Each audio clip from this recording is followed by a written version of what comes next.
You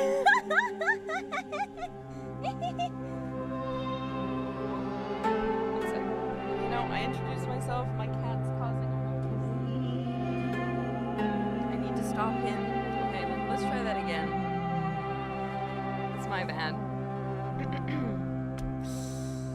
Hiya, darlings. This is hololive English-Advent, Devilish Diva, the one and only Nerissa Ravencroft. Oh my god. Hey, can you find a different hobby other than digging in my garbage bag?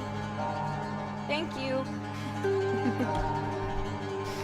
Your mic's still not loud enough? I'm gonna turn the game down then, because I physically can't turn my mic up any louder. It's not little darling, it's little baby. He's a rambunctious little guy. He's not eating garbage, but he just likes playing with plastic bags. But obviously, if I have like a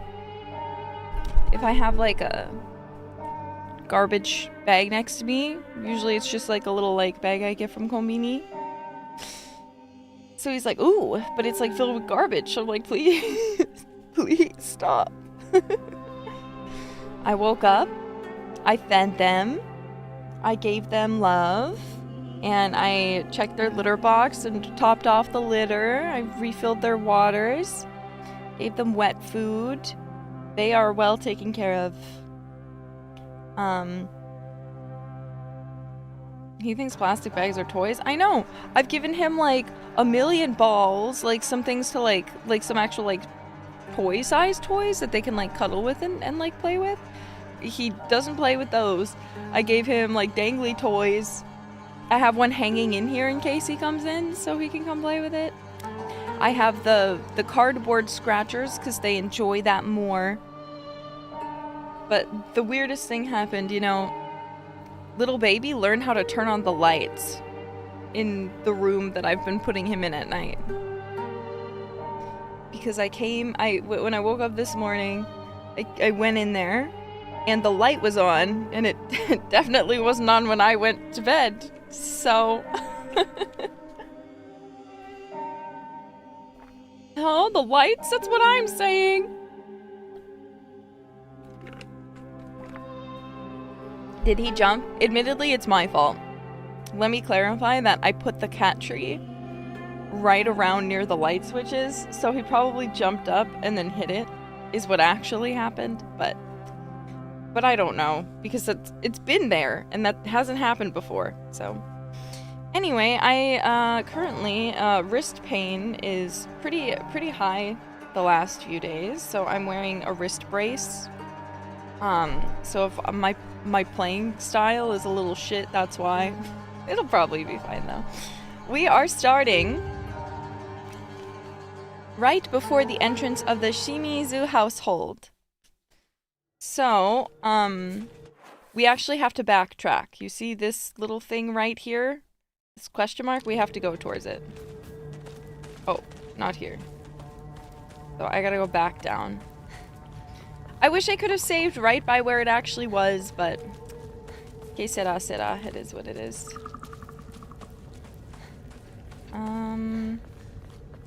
Is it here? Yes. So, I've already purified the sword. The sacred sword that's been purified of its malevolent energy. Though the power it once held is long gone, the blade itself has not dulled. And then we have this Jizo statue. So we must give our brooch.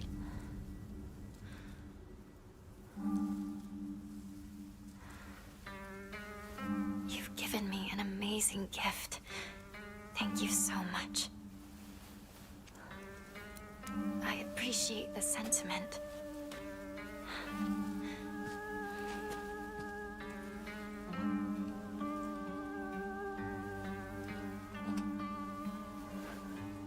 But I need more time to find out if I'm worthy of accepting this.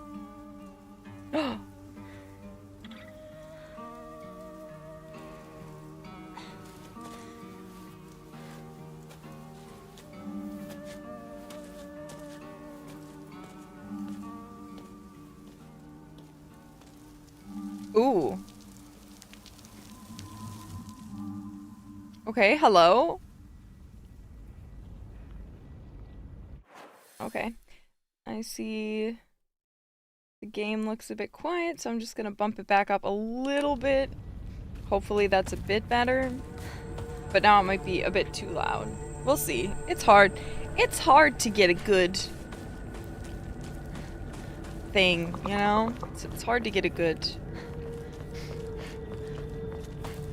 What is the word I am looking for? What am I trying to say? Who am I?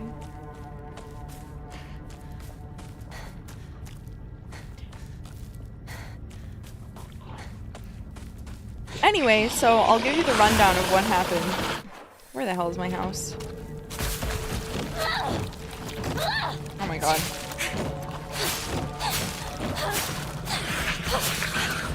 Oh, good. Goodbye. Oops. Ouch. Just got a stab. Don't worry about it. Is it dead? Okay, cool. Weapon switch. Where was the save points over there? But we're about to reach another one anyway, it's fine. It's gotten my home. It's got my home too. So, we are in the Shimizu household.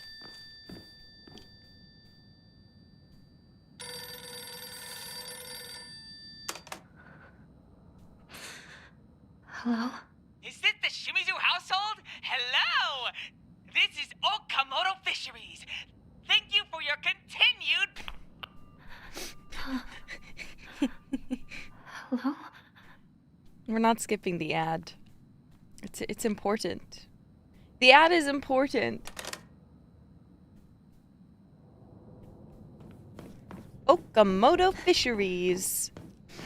So let me show you where I ended off. So first, let's go ahead and save. We've done all of the requirements. As you can see, I actually have things collected in my inventory. We have drawn all the Omamori, and I did not max out sanity. I'm missing one Emma, and honestly, I'm not curious enough to find out what one I'm missing and find it, because I have no idea. I'm not gonna do that. So anyway though, who cares about all that? Not me. Let's go ahead and begin our search of my household, the Shimizu household. Really my house? If we find things like this, like the Inari sushi and stuff, we'll still offer it up. Because, I mean, I can't really do much with it, but this prayer is just for extra support from God at this point. Extra divine intervention. Like, look, I didn't just do this for vanity. I did it for you. Is that you? What's this doing here? This date. I feel like there's something special about it. No, nothing at all, Hinako. Okay. Before we go through there, let's do our regular exploring of all the rooms. Oh! Hey! One sec. I'm gonna separate my cats for a second. I didn't like that. Hey! What's that all about?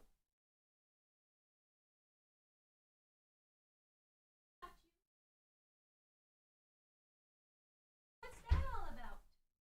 Hey, little darling. What the heck was that?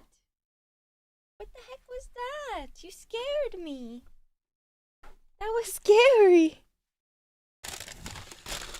Let me make a space for you. Let me move my Mr. Donuts. Let me make a space for you on my desk. Here. Sit here and chill out. They play fight all day long, but usually if they're making noise, I assume that little darling might be a little bit like stressed. Because, you know, he's still not used to, it's not been that long, so I don't think he's fully used to having another, like, creature here. So even though they like each other and really get along, it's also important to make sure that they don't have anything that, like, is too bad happens to them. When was this taken? Or, oops.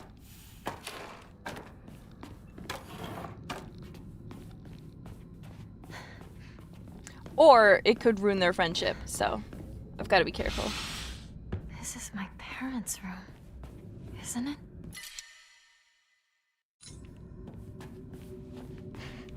Okay, nothing.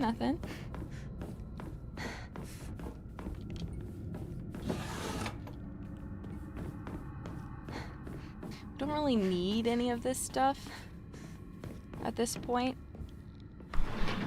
But, so usually if they're playing, and as long as they're not really making any noise, like a vocalization here and there is fine, but if they're like making consistent noise, I am a meanie and I separate them. Can you not clear that seal, girly pop?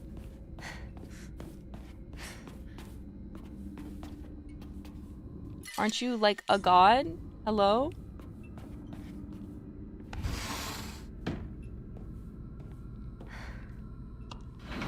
Just a notice not to do the big skipper to the end later because you will skip through new cutscenes? Okay. Good to know. Now I'm sad because I have to do those fight scenes. I was excited to skipper.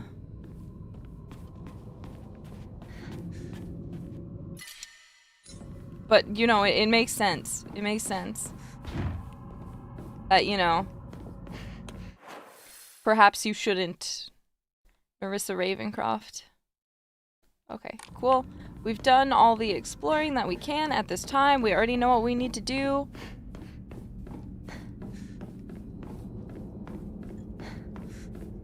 So let's quick do a once over of all the things we don't really want in our inventory. So we can have more space and do a save.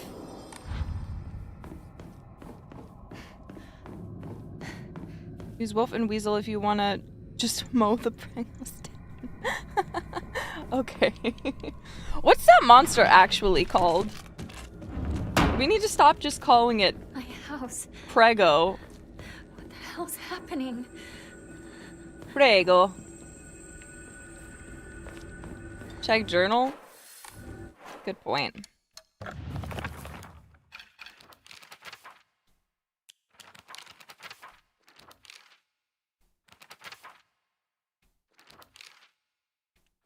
Where is she?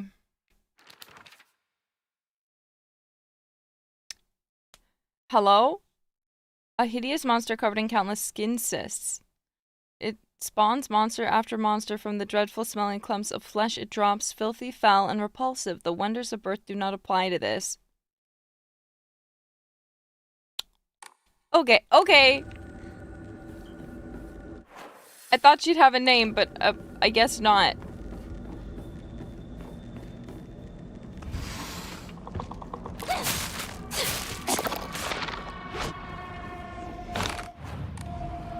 Haha, you thought you could get me? You thought wrong!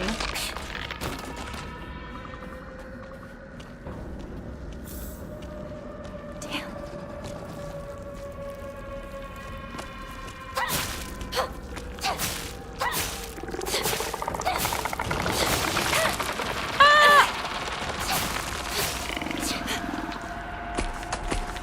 It's fine. It's dead.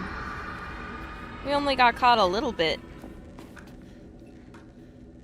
We might as well replace our sickle with another sickle. With a fresh sickle.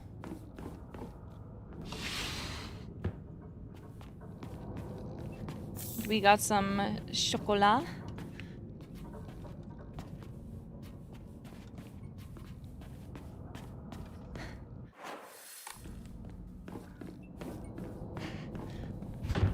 Locked. Open.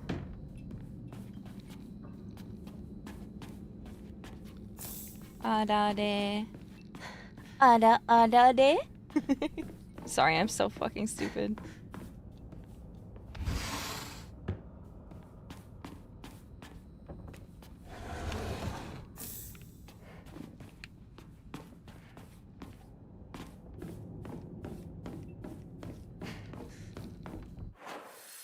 Sorry, where am I going again?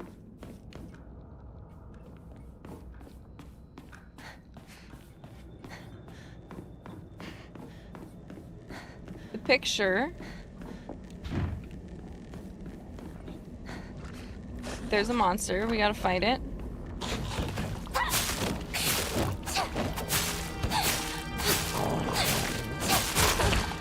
It doesn't matter. I can tank it. See that? That's called getting good. I feel like I've seen this photo before. I kind of do want more toolkits, so...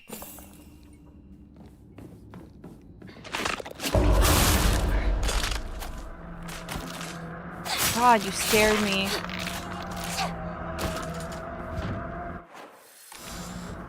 I almost forgot about that one.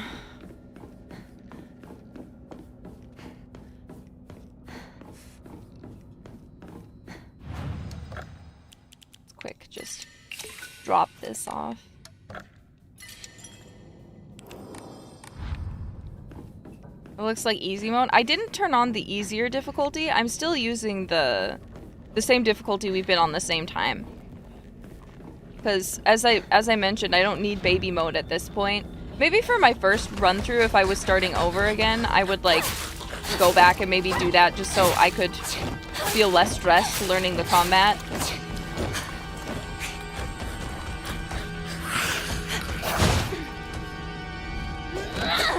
Oops. I'm bad. I love when I leave too early, or when I go too early to attack them. It's the best thing ever.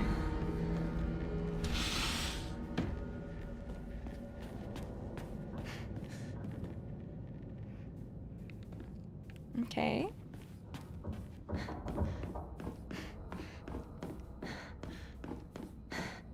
Okay, okay. Nothing.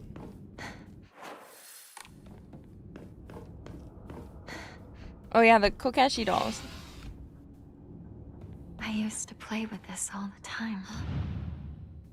Looks like this opens here. Okay.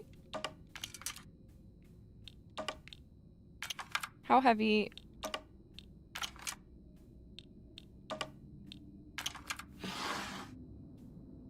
Nice. Okay. Ah!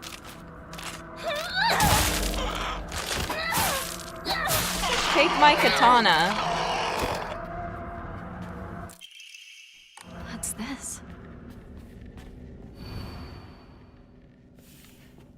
Okay. Where the hell is the calendar? Did I just neglect to go in my own room?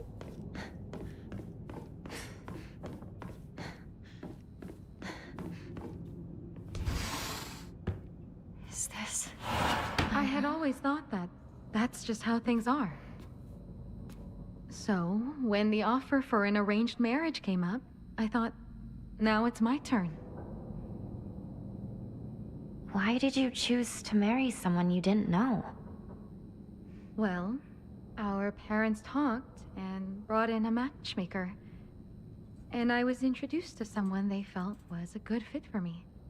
Even though I had only just met this person, I could tell we would get along well. Marrying for love is nice, but love is blind. Once you're family, it's too late to worry about issues you have with your spouse. What the fuck? I still don't understand what you and other women are talking about. You want to have a happy marriage and lead a happy life, right? That's where you're wrong. That's probably where me and you... Me and everyone else are different. Different? How? I don't think being happy is what matters most. Hello? I mean, I do want to be happy, but there's something more important than that. And what's that? Making my own decisions. I don't want people to make me happy. I want to choose to be happy. Even if I end up miserable. If it's because of what I chose on my own, then it's all worth it. People always say a woman's happy when she has a dependable husband and a bunch of kids. I don't care if I never experience any of that for the rest of my life. It's like, I don't want that. What's most important to me is not whether or not I'm happy, but if I can choose my own fate. I have to admit, that all sounds like an unrealistic ideal to me. But I don't think you're wrong about what you're saying.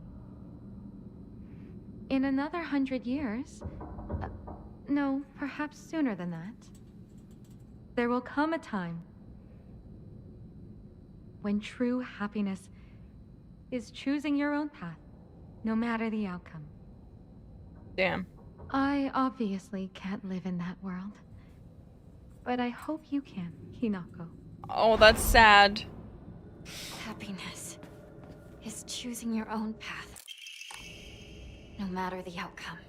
Not choosing your own path is the opposite of happiness. My future self. The canvas is blank, but even now imagining the countless possibilities of what I could fill all this blank space with makes me excited. I won't be told what to do. My choices are my own.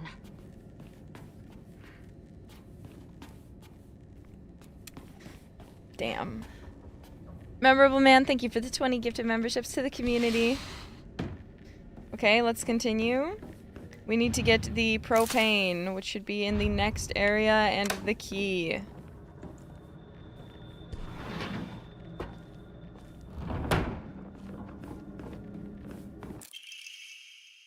I'm sorry to ask, but could you drop by Shu's house and buy some stomach medicine for me again?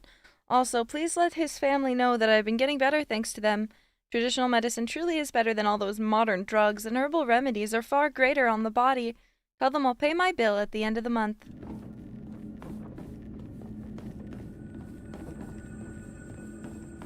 For what?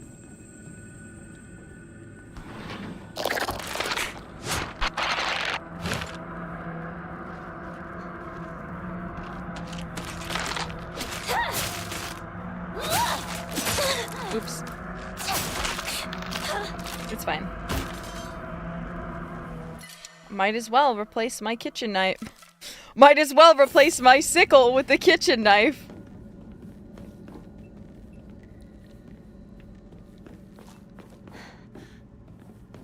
Is this a bad idea? Probably. This might be a bad idea.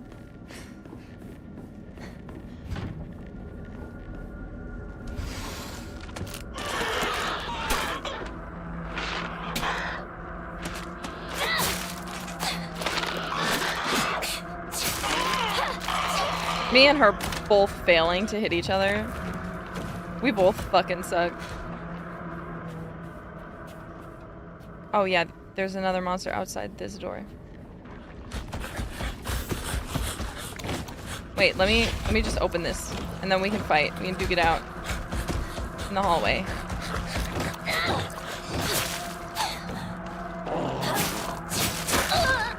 Ew. Stop crawling around on the floor.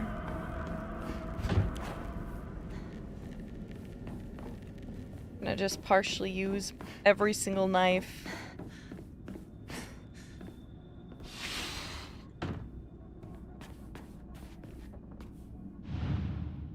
Alright, let's get our key. My diary? I just hate how gross it looks like. It doesn't look like it's just wrapped in like weird wax. Inside. But it looks like it's wrapped in, like, hair. And I think that's part of what makes it, like, extremely disgusting to me, because I hate hair. Need divine water. But you know, I could pick it up anyway.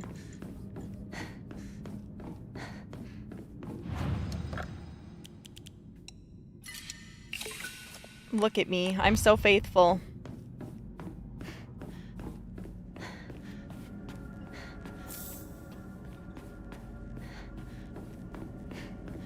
I'm so faithful. I'm such a faithful person.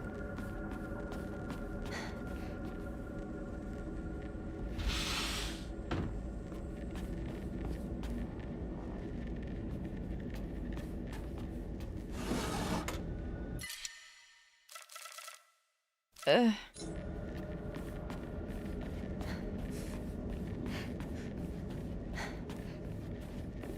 Dun, dun, dun. Hello?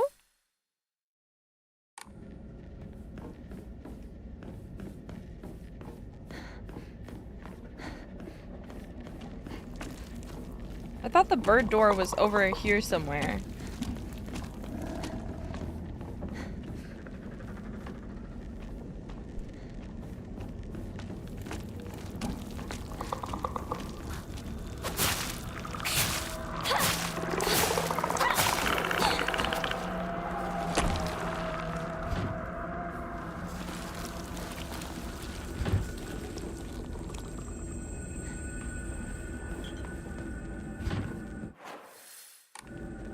And all these doors don't work.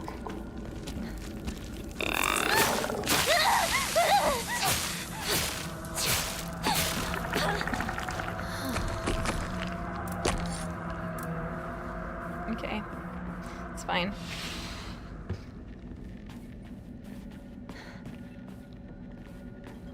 Yokon. I have no room for Yokon. It's out of propane, but the tube itself still looks usable. Oh, I did not be mashed fast enough.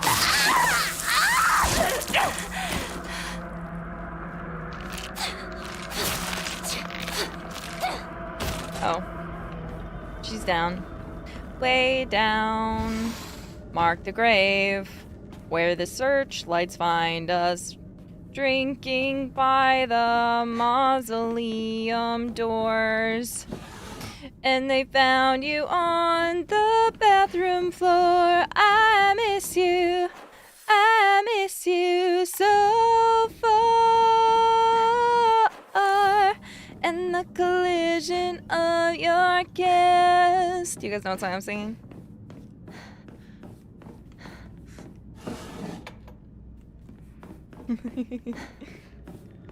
Okay, so the bird room is here now. So it's not all the way down there at the very least.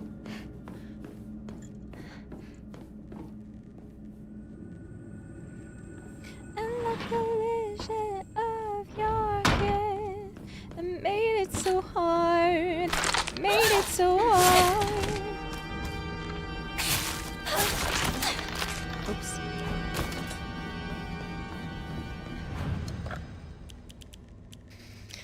Do I need 5 chocolates? I'm probably not going to actually use any of these, to be honest.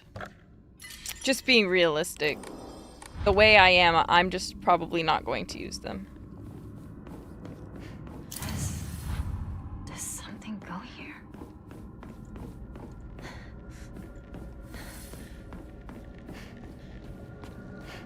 It has to be my decision.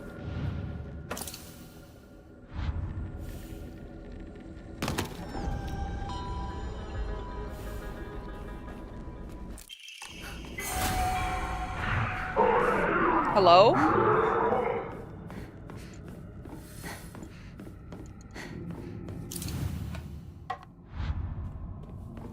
When does this monster pop up exactly? Ah, already here.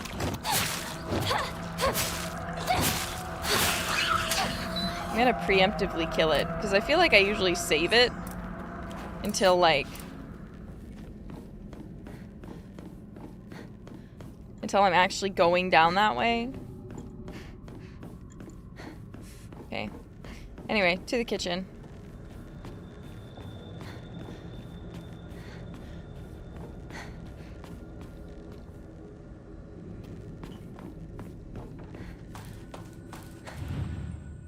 Propane.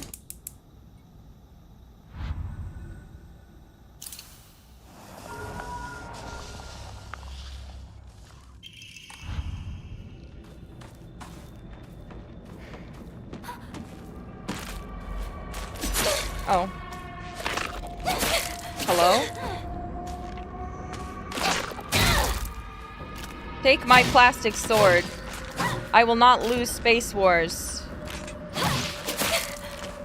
You cannot beat me at my own game of Space Wars.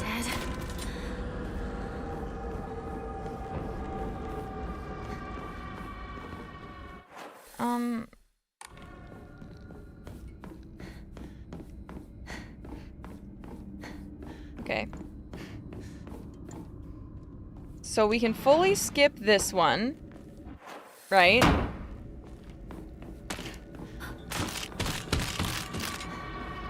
And just go straight to the next one.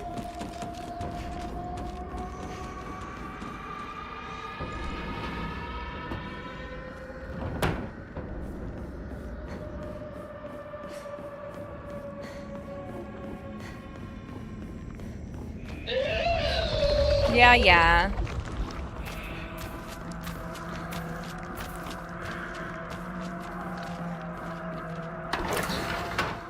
Okay, let's see.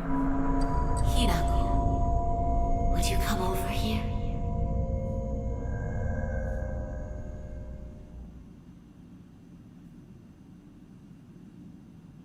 I would like to correct some of your assumptions. Assumptions? I know that you think that I am too weak, that I smooth things over and never stand up to your father. No, Your father can be ill-tempered sometimes, I know. But really, he's just shy and acting strong in front of his daughters. Then what about the times he yelled and threw things across the room? You don't know this, but your father had a long-time dream. He wanted to open a small shop with a friend. He did? Yes.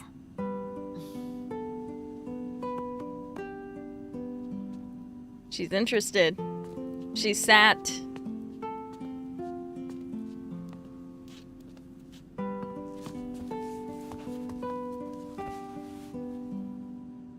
Your father had a friend who was very dear to him from his time on the boat. He always said how they were as close as brothers. But one day, something must have happened. He took all of your father's money, and he disappeared. What? I'm sure he had his own reasons for what he did. Damn. He really did seem like a nice person. Robbed by his best friend. Your father, he was very hurt by that betrayal, and he couldn't keep his anger inside. But even so, he would always apologize after he calmed down. And yet, he was reluctant to come off as a weak father. You should know what pride means to a man. But still, that's no excuse for the pain he caused. Hinako, I know you think that a married woman is supposed to subject herself to her husband's abuse. But you know, married women aren't as weak or helpless as you think we are. Your father might put on a tough face in front of you too, but when you're not around, he's a whole different man.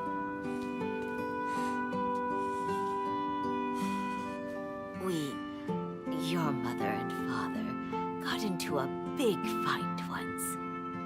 Why'd she say it like that? Your mother and father? Really?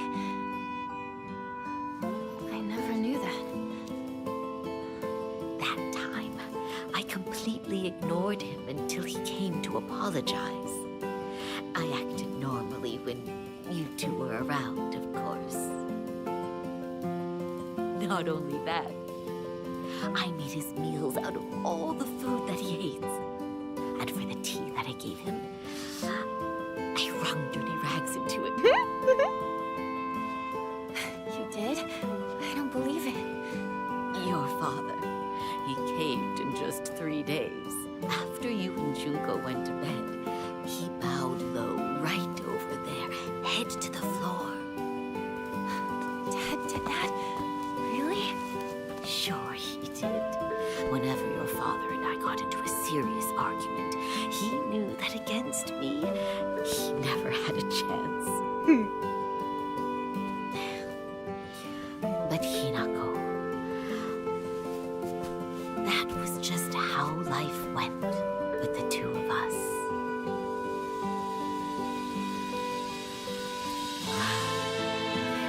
I am sorry for making you worry. I am so sorry. From the bottom of my heart, I truly am.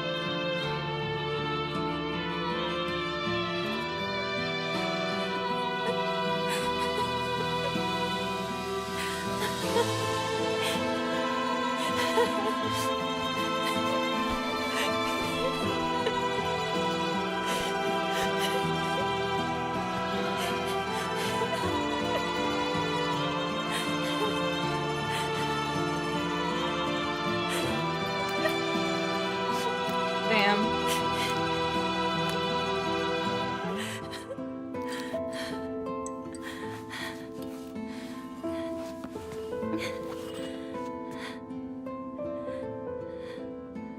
This makes me wonder how the Gifford. parents' fight is going to go now. All of this. Mom.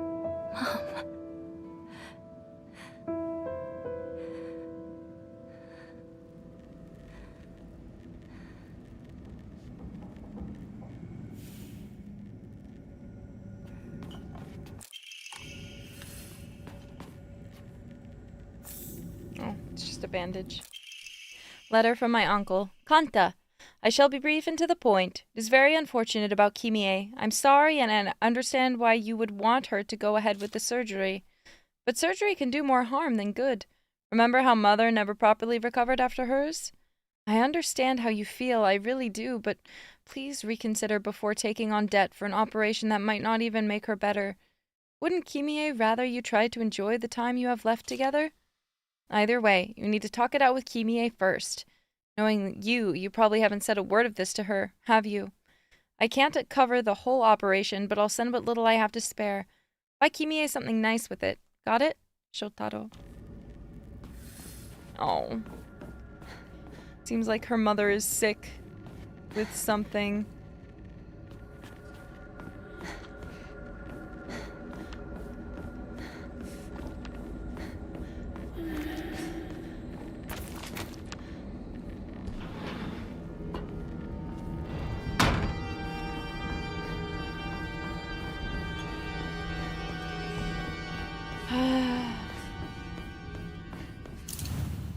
Okay, let's take a look. White and black fought, battling upon a set of scales. Yet neither wanted for the scales, for what they desired was simply a quiet, gray place where they could belong together. Whether we flee or spread our wings and fly is our decision alone, one to make one only once we are ready. They had no use for those who towered from the heavens, imposing their will on others.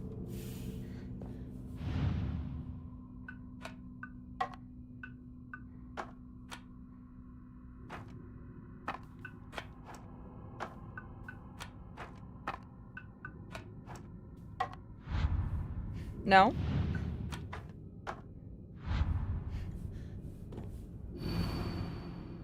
Black and white fought, battling on a set of scales, yet neither wanted for the scales for what they desired.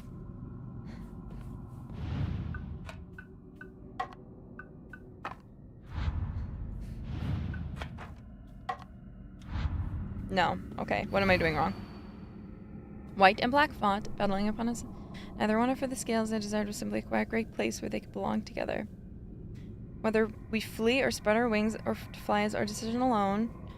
Only, or one to make once we're ready. They had no use for those who towered from the heavens. Oh, oops.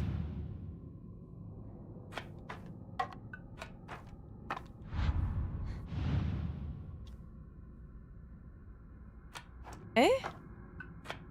I'm confused.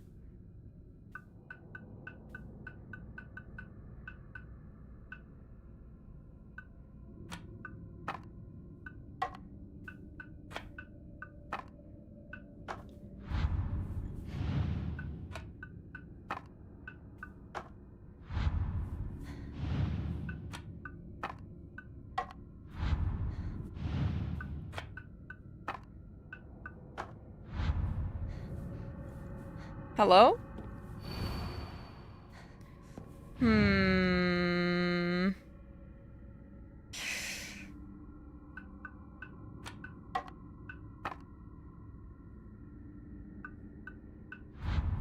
It's not the bird swamped. Brute force it? I am brute forcing it.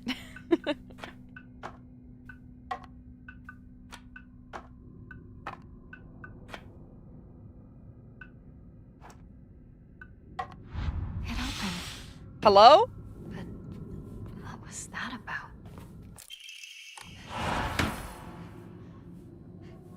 Hinako, can we talk? What do you want? I wanted to apologize to you. For what? I've been a horrible father. For the longest time, I yelled at you, scared you. I'm sorry.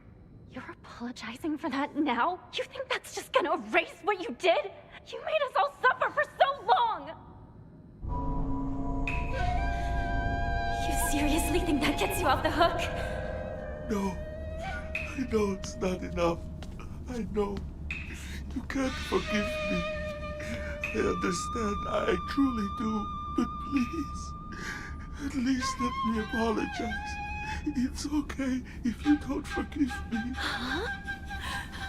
You're just apologizing because you want to feel better about yourself! I won't have it! Get out of here! Even now, I'm terrified that you might blow up and throw a knife at me again! She's just traumatized. I'm sorry. I believed that a proper father should be feared by his children. I was wrong. Oh, there's no taking it back now, is there? Get out. Get out of my life!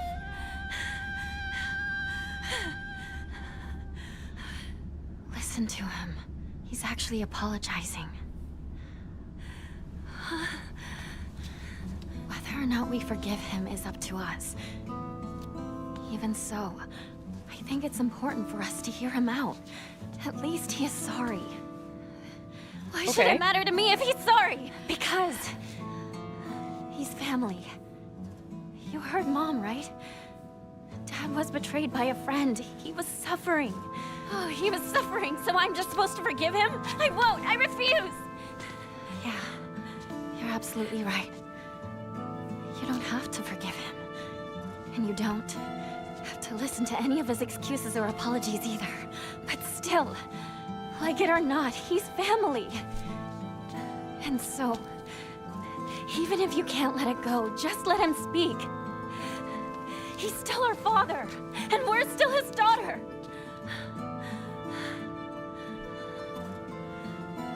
Maybe Mom could forgive him for what he's done, but I can't! I won't!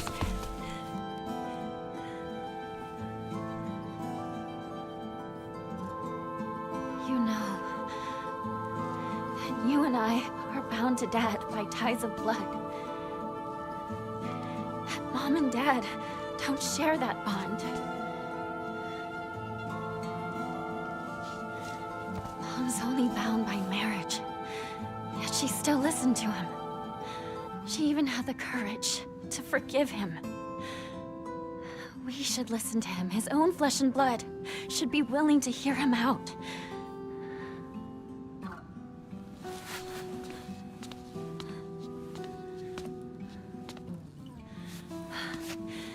I know you're scared of him. I'm scared too. I know you can't forget what he did, and maybe he doesn't deserve a clean slate. But please, I'm begging you to listen to him. Not just for his sake, but for your sake too. Please, just listen.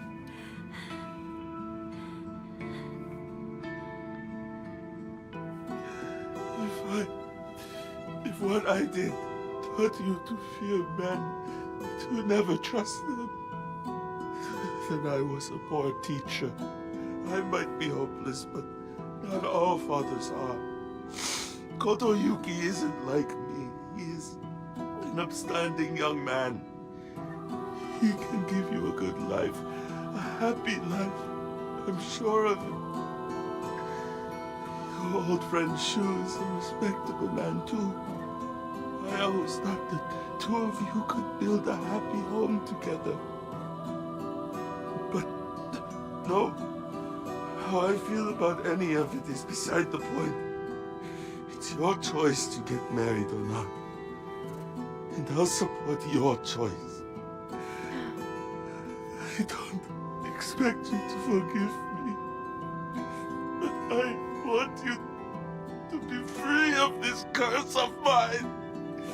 I just want you to be happy. I'm so sorry. Jesus.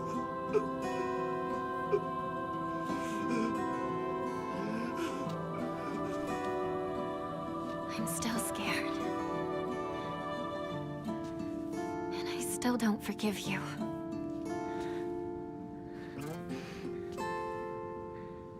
But at least I finally understand you. Wow.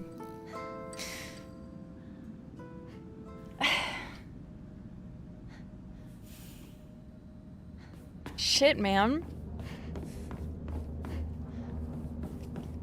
I don't even know what I'm supposed to say to that. That was rough.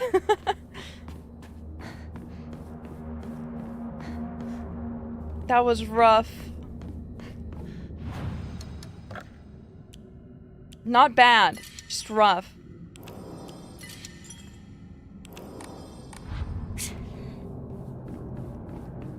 Wow.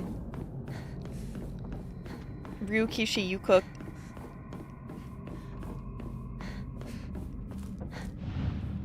Time to go see the death of our friends and fight our parents who we just had a heart-to-heart with! Let's go!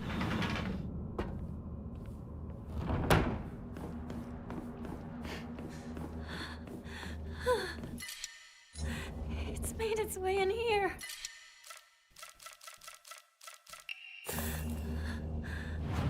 I don't even need any more prayer. What am I gonna do with this?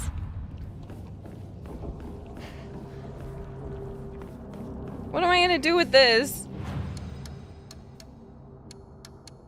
Sorry, the reason I'm making multiple saves now is I kind of want to go back and listen to that in Japanese later myself. Same with the other random like second save that I have. That's because I wanted to listen to Rinko scream in Japanese because I bet the voice actress killed it. Okay, new cutscenes.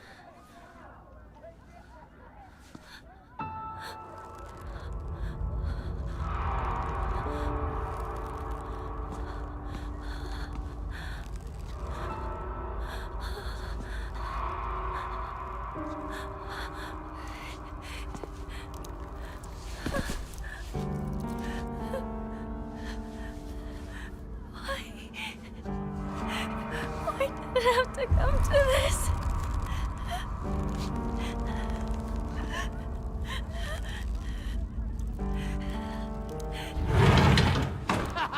It's Inakoji's back! About time! We've been waiting for you! Push me to the edge. All our friends are dead. What's new about the cutscene? I wonder.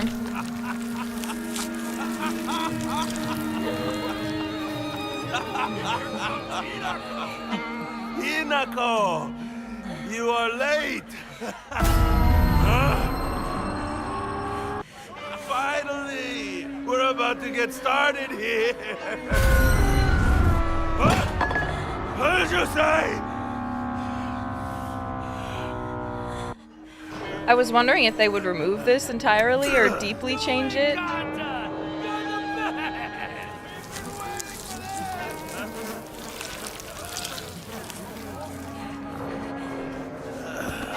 Okay then. Ladies and gentlemen, prepare to witness But I don't notice it. a master with a blade! I don't notice a difference so far.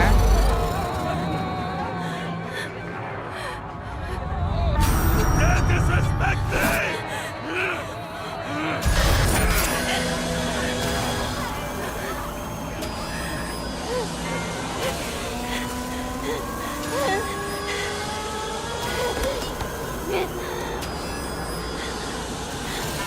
Oh, Hinako.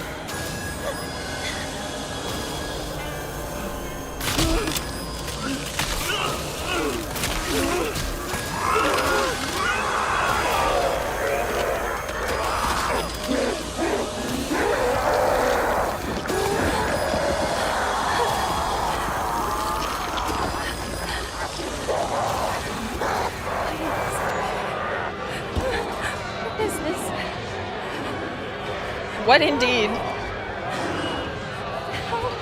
What the hell are you? My parents! Don't touch them! Leave them alone!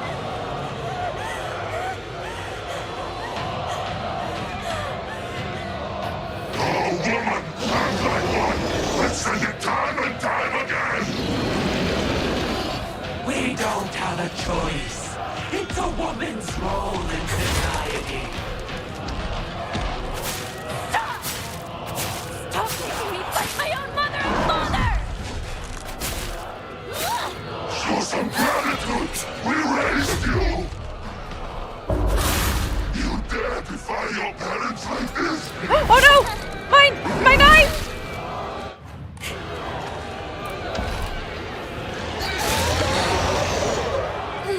You're just a woman! Right then. Ow, ow, ow, ow, Mom! No, Mom! You will apologize to your father. Why are you doing this, Hinako? Please! Mom! Nothing of a parent's struggles! Now failure!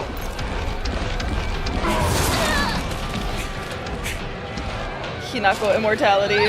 I'm so bad. Why are you panicking? Don't question me. It's because I broke my knife, okay? Let me grieve the loss of my knife by becoming bad at the game. Am I not allowed? Am I not allowed to grieve the loss of my knife?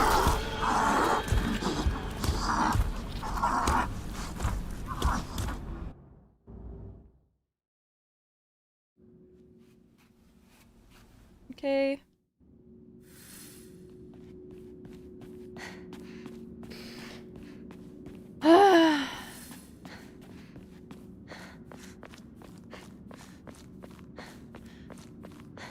Like, what am I supposed to do? That knife was all I had, okay? That knife was all I had. Now what do I have? I have nothing. Oh my gosh. My knife. What am I supposed to do now?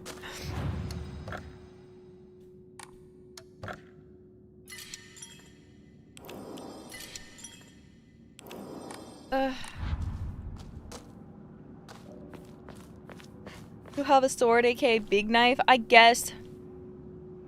Oh god, I hate this puzzle. Okay. I will read the scrolls. All of them. We will read the scrolls this time. I will not make the mistake.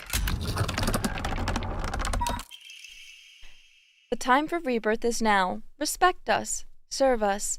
Become the good and clever woman you ought to be. Plan.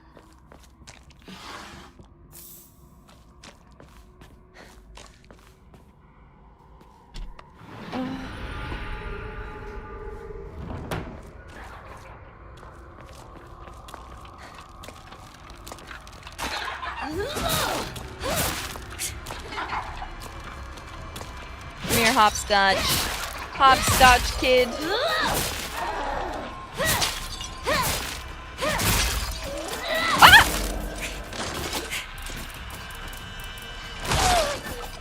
Hello? First off, how are you still not dead?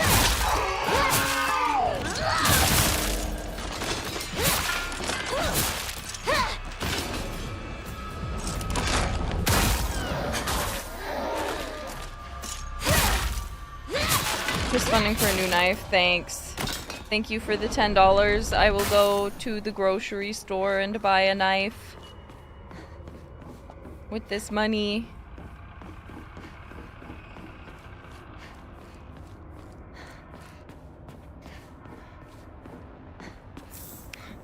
Shiveled aburage. Aburage. My favorite.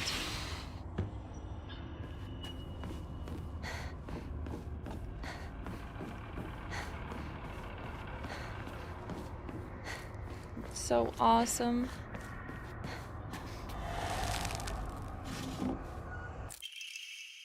Black Sparrow. Bro, I'm not excited to solve this puzzle again.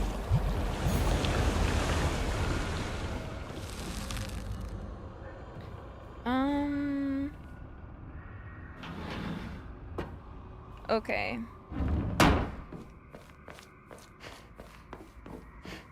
Oh my god. In my chat, there are debates happening.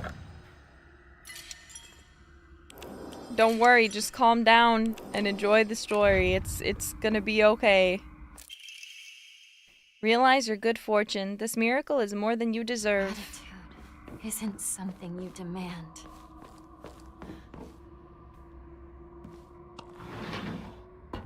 The Okay. banquet. Has it come to a close? I do kind of wish they had changed that scene maybe a little more. Wishing for the festivities to last. I understand maybe why they didn't, but having Hinako have that line was good at the end, but I think they could have done a bit more. Forget your lowly upbringing. Pitiless parents and foolish friends must all be cast aside. I acknowledge my foolishness. But don't say such things to my parents and friends.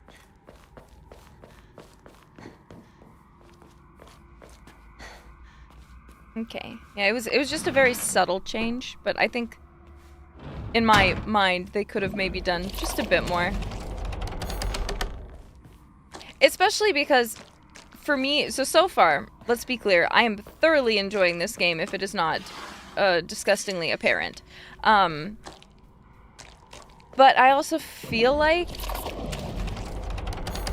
and I know for a fact that there's a lot of people who, this game has, for me, a lot of replayability. After I get this ending, there really won't be a reason for me to open it again. But I do feel like playing it to get all the endings rather than just watching them is a completely different experience for me than just going on YouTube and watching them. Because I did go on YouTube and watch them. So I already kind of had an idea, but actually experiencing it is different. Even ignoble mortal blood may serve its purpose. Be grateful you were chosen for such an honor. Blood of the mortal realm? Not once did I ask to be chosen.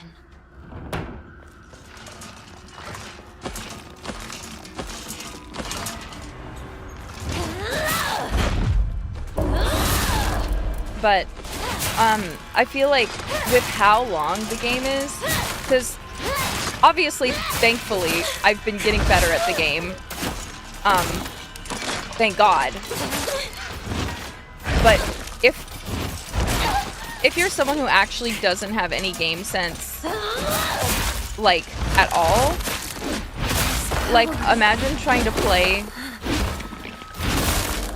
Oh my god, did I just use that and then he died already? Are you joking with me?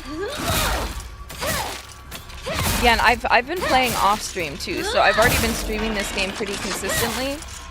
And granted, I could have finished it quicker if I had more endurance, but I'm just generally don't stream for very long when I do. So, because I can't, even if I can play the game for a long time, I can't talk for a long time without getting vocally exhausted.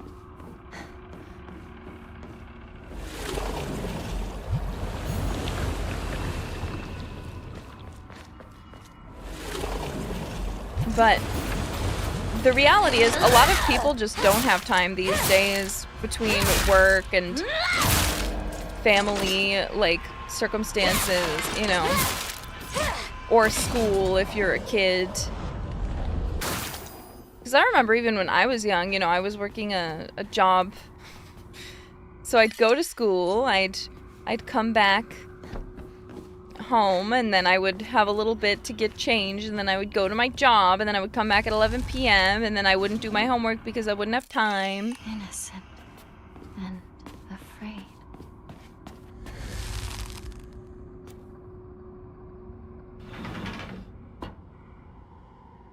Okay.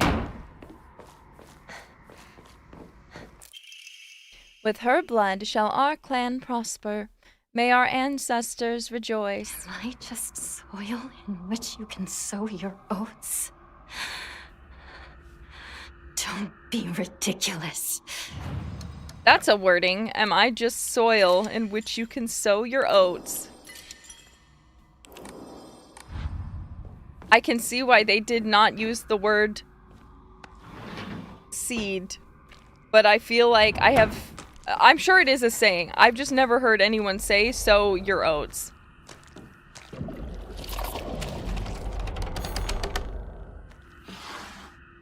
But I can understand why, maybe.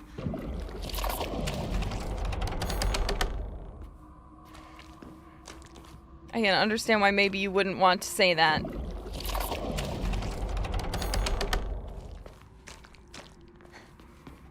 Hello, where's my fox?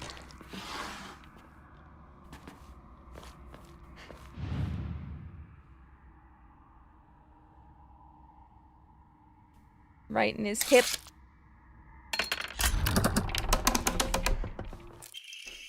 Come close. Women must submit to men. Kotoyuki is still but a fledgling. Come and we shall treat you as we see fit. Look into my eyes. Stop.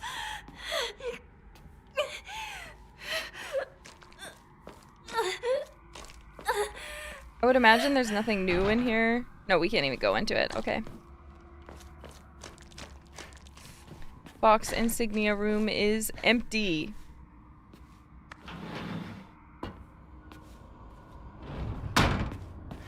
Not the pregnancy monster.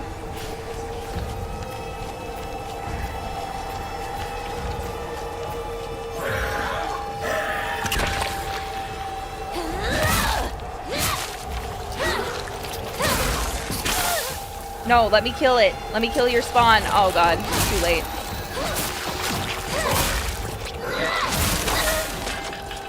Please, I just don't want to deal with it, ma'am. I'll fight you too.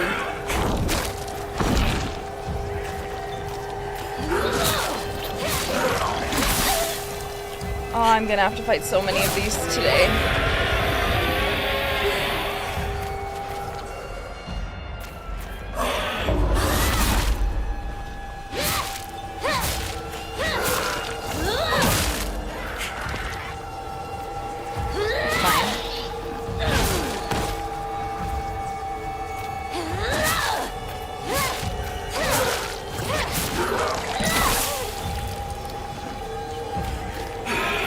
Oh, shit.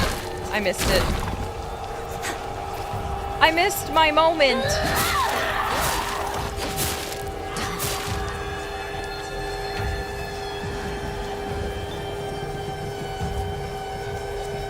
Hello? I see. I'm an idiot.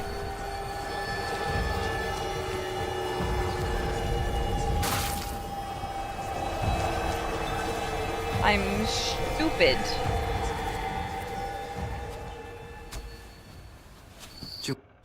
Junko comes in and tells us off. This must be your insignia. I really like the way she says insignia. It's cute.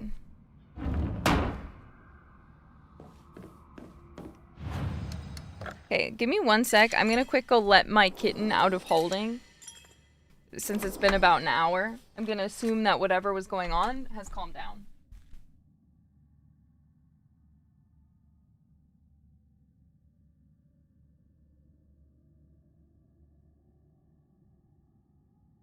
Going to let him be free to torment little darling. Well, look, I would lock... Usually, if he was solidified here, I would lock away little darling. But the issue with cats is, when you get a new kitten, your older cat will feel like they're being replaced. And I'm not replacing my baby, obviously. I'm not replacing my little darling. So I even though he's the one who's making noise, I can't lock him away because if he gets scolded, he'll get way more depressed than the kitten will. And he'll feel like he doesn't have a place. So before, like for the next 3 or so months while he's becoming like integrated, when little darling is upset or being maybe a bit mean, I have to lock the kitten away, not little darling, until he becomes a very solid member of the family. 2 chicks confide in one another in their shells. A fox watches over them in the light of his lantern. Nobody knows when or even if the eggs will hatch. Not even the chicks themselves. Bro, what?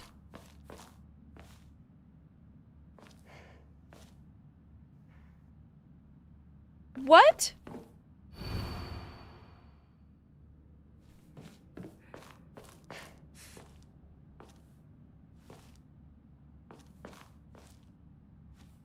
Hello?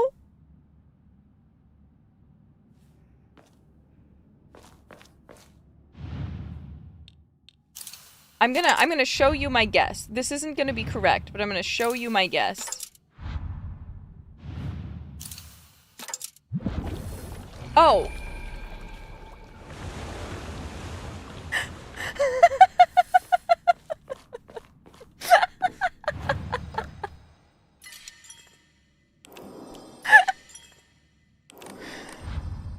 Guys, I'm a genius. I'm a genius.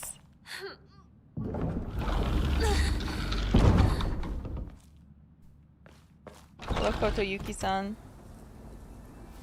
The ring scene, nothing new. Okay, so you guys said I cannot skip this or I will miss new cutscenes. Are you positive? Are you absolutely positive that I have to do this? No skippa? Okay. We will not skip.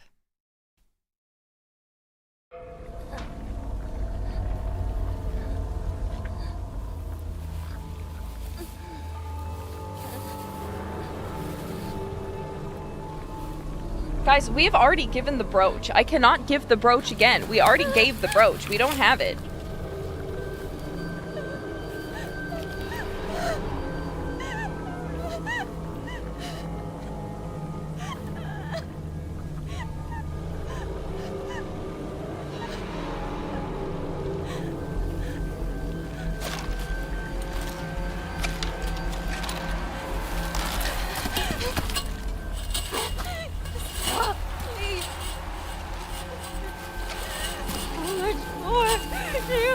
Torture me before you're happy!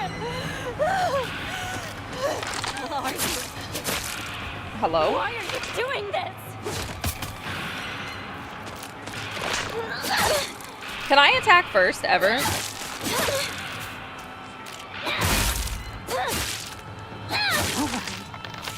I don't want anyone making choices for me. You go, girl. You tell them. Okay, wait. Someone told me that if I change my setup, that apparently I will be able to plow through them like crazy. So, someone said if I use, what is it, the weasel and something else? Serpent? Oh no, I don't remember that. Someone said weasel and something. Well, yeah, not spider. There's a crazy damage combo. I can't remember though. I think they said it was... Okay, here's the thing. We're going to remove, temporarily the boar. So remind me to put this back on. Okay, remind me to put the boar back on. We're going to put the weasel in the place of the boar. And then we're going to take the rabbit and replace it with the wolf. Okay? Remind me what I had there.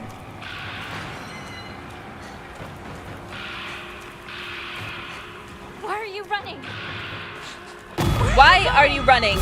Why are you running?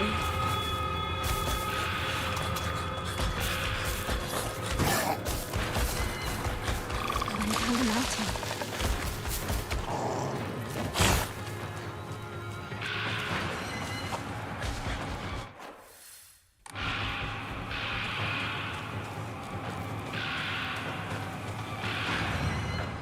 I'm just gonna save.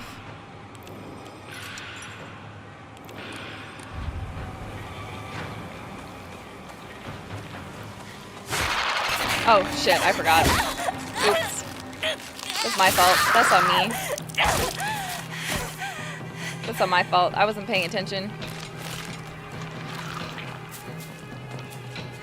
Out of my world! Are you not satisfied? It's okay, Hinako. Who's behind this? I'm going to make them suffer! Let's do it. We can. We're gonna do it, Hinako. Why would it do that?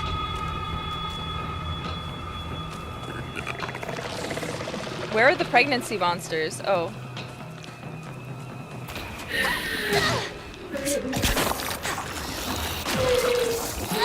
Ow, okay.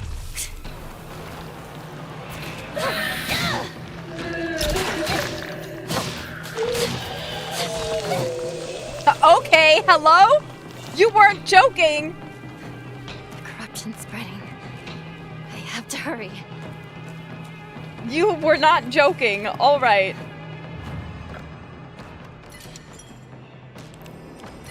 Jeez.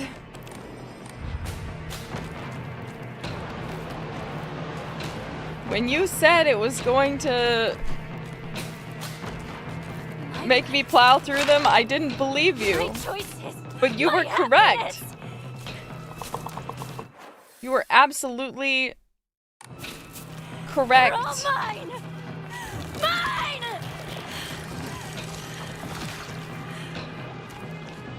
Wait. I still have 3 knives! Where did it... What you tried to do, your tricks won't work on me! Oh my god. Okay, I gotta kill this guy first, because...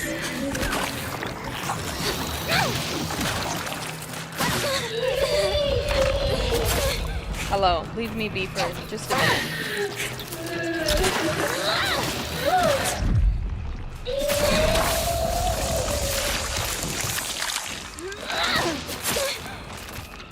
Let me just...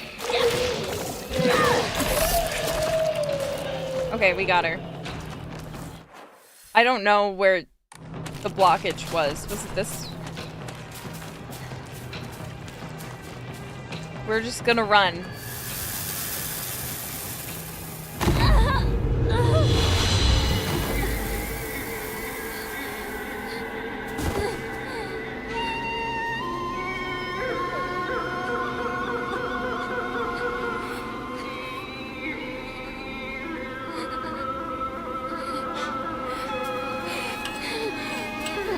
Do we always have to be treated like objects for them? My anger, my sadness, I pass them all on to you!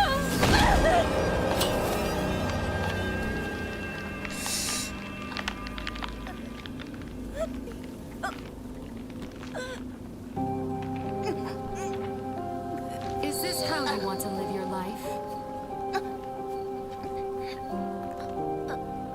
I know that when you look at me, all you see is some dumb little girl. But I'm not just a pet to cuddle and keep happy. I would rather suffer than find my own way. That's happiness. That's how I want to live. You feel no regret, do you? So you can vow to own this decision and not blame others, no matter what happens?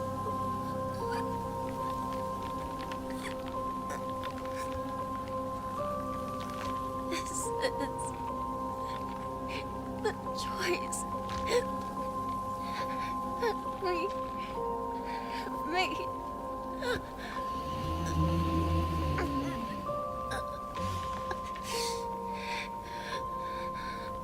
But we will shape our own destiny. We have agonized over it enough and have made our choice. We will not be anybody's little puppet any longer.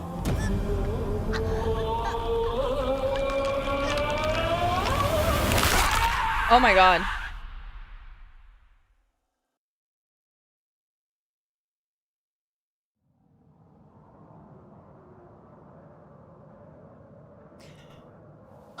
This cutscene's not new, but we'll watch it anyway.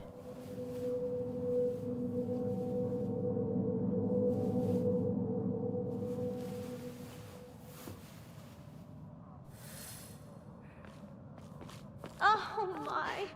She Child of the mortal world. You are are most ill fit for this class. Welcome. May you find peace in the days ahead. Ah, Kotoyuki, my beloved. Just since we're at the end anyway, we might as well watch all the cutscenes, even if they're not new.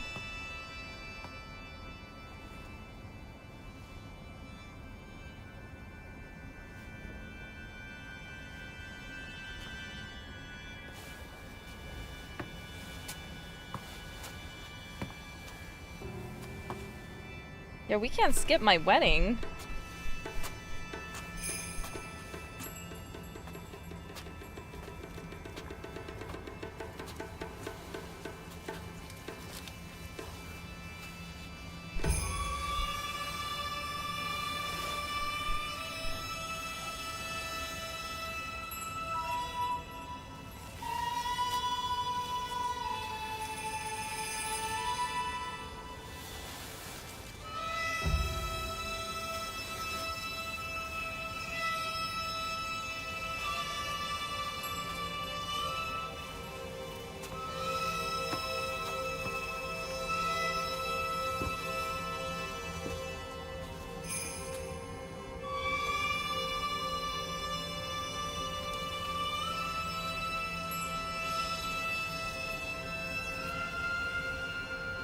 Yeah, the brooch isn't there. I don't have the brooch anymore. Got rid of that shit. Sorry, Kotoyuki.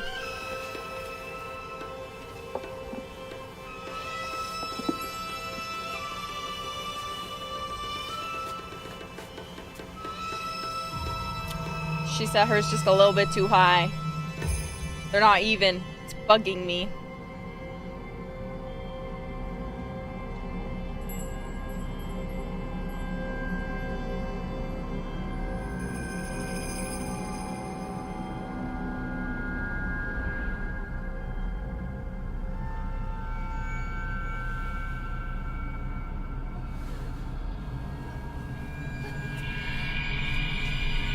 Oh?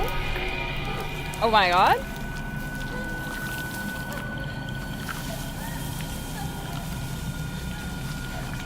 Hinako, no! Hinako, no!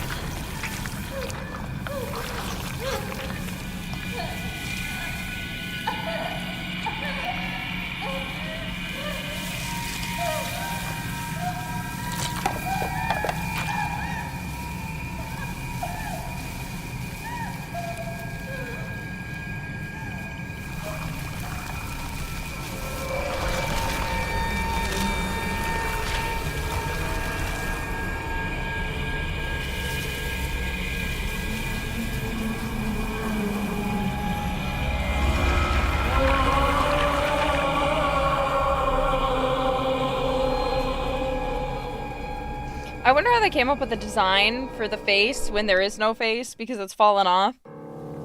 Because that's not what a face would look like if you, like, theoretically, like, cut through it, right?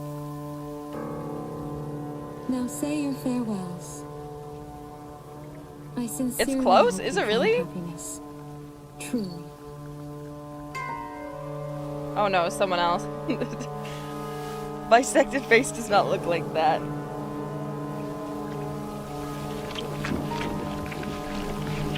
But it is kind of similar.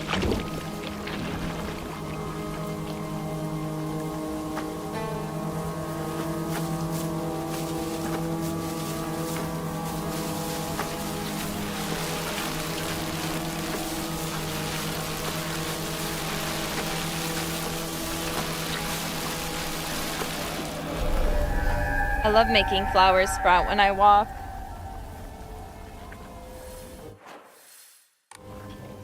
The town. It's beautiful.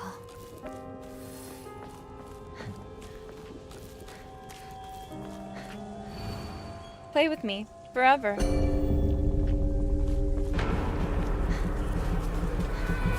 Okay, wait, should I change my stuff back? Or, because I don't technically have durability. So should I get rid of the weasel and put my stuff back to the way it was? Change otter. Rabbit boar? Okay, wait. Thank you. Okay, rabbit. Where's my rabbit and my boar? Rabbit and my boar. Boar, there's the boar. Where's my rabbit? Wabbit.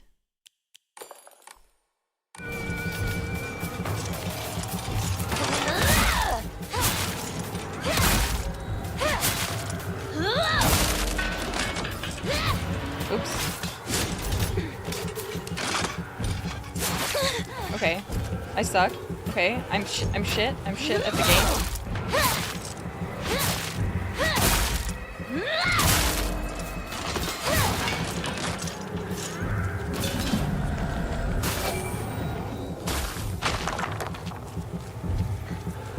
Do not get in my way. Do not.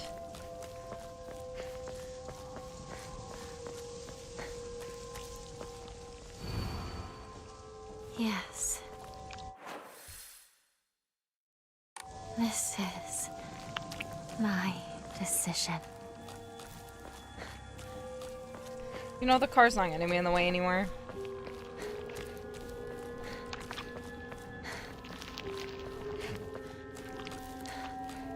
Yeah, girl boss coming through. Don't get in my way.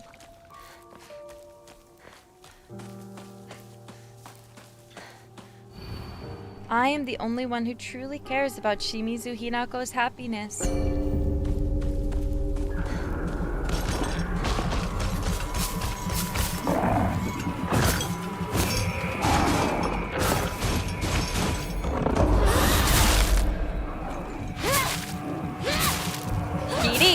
Lay, lock on. Kiritsu, lay, lock on.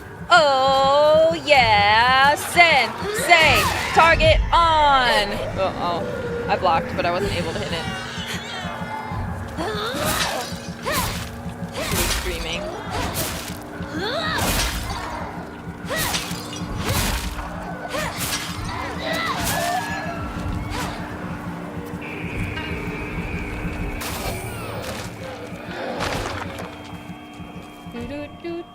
going back to go home.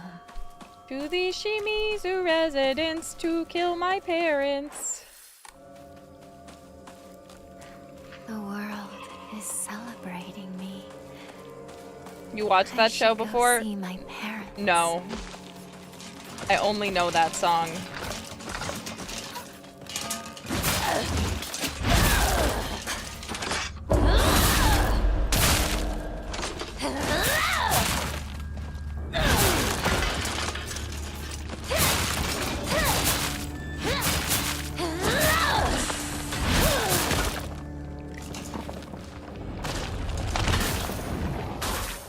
The thing is, I'd like to believe I can just skip these guys, but if I'm correct, I'm pretty sure they just walk up the hill and join the fight, and I have to kill them.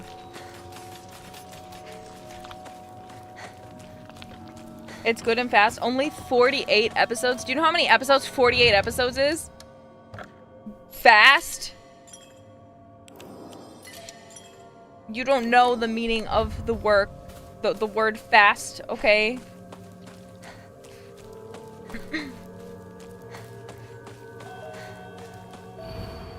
If you dare submit to the foxes, I shall curse you.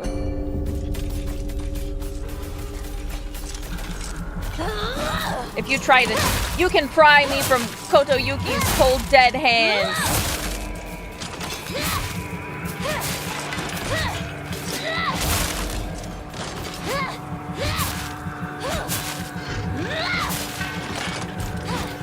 Get out.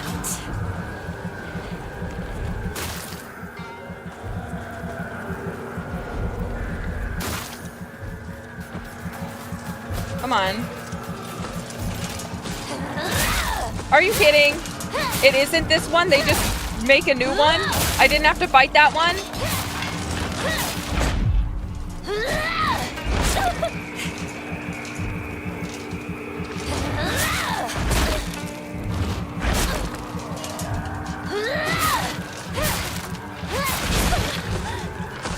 It's fine.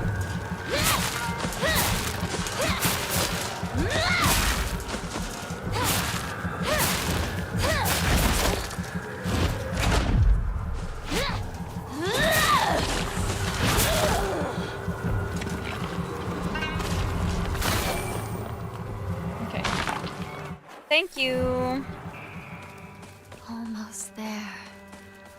Almost home. I do like watching anime with a lot of episodes. The issue is I just don't have time. So I have to be extremely interested in something to do that. These days.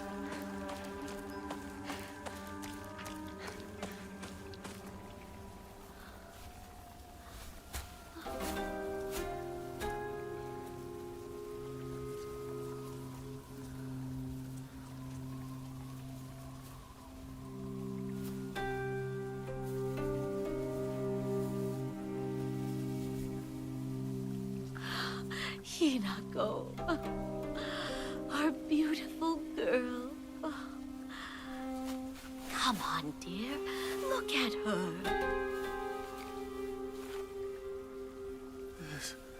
This isn't your home anymore. Even if you come back alone, I won't expect to be let inside.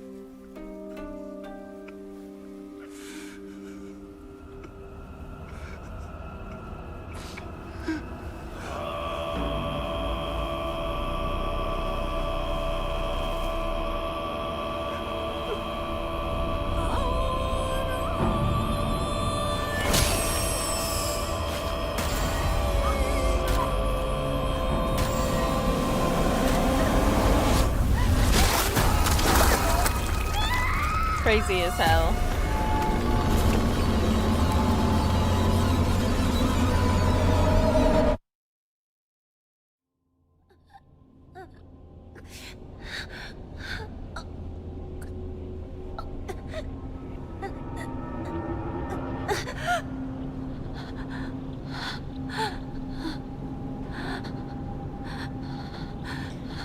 Okay, we're getting close, guys. We're getting close to the end. Oh, it's so exciting. We're soon we'll be at the boss fight. Help Shimizu Hinako, please.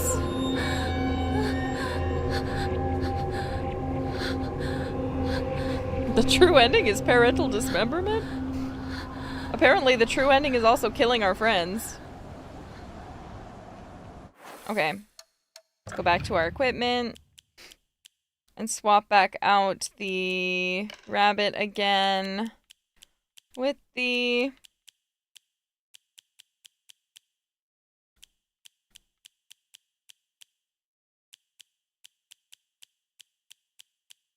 with the weasel and the boar. Where's the wolf? The wolf. Okay. I wish I could, like, make presets. I think that's one thing that I guess if changing between the Hinakos, if you can have this much stuff. Oh, I would not recommend swapping out Omamori here. Why?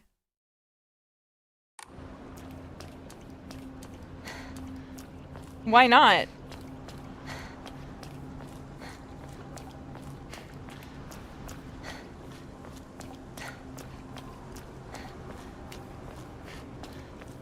Don't do it. Wait, you guys are scaring me. Not necessary. I'm just gonna put it back anyway. The Shimenawa are twisted. Just like me. I need to keep moving. I can't stop now.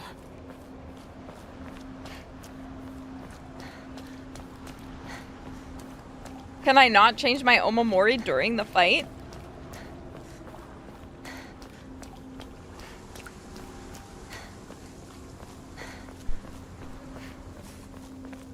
No? Oh.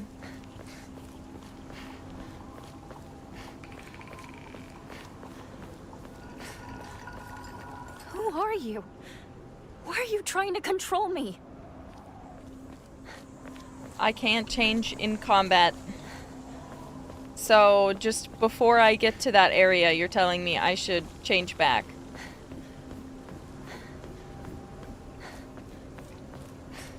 Stop trying to control me. Yeah, don't thank them for their help. What have they done for you?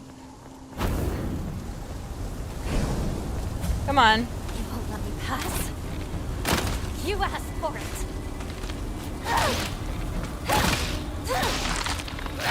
Die.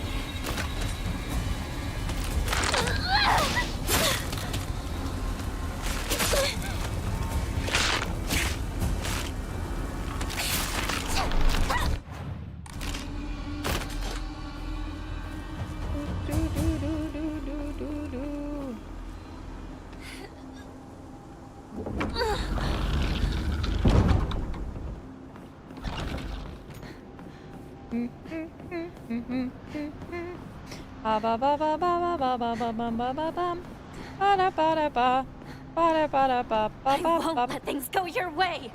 I figured it out. I know what it is that I'm after.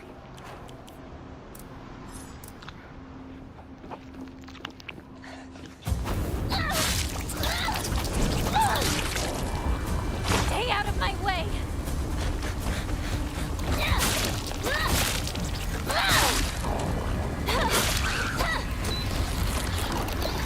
Don't mind me, I'm just,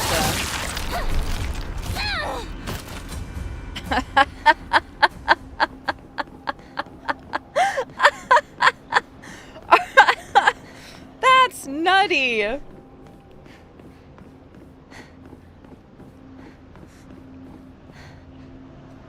That's just nutty at that point.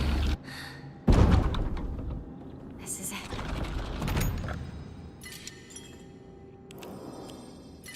Are you guys sure? This build isn't better than what I had?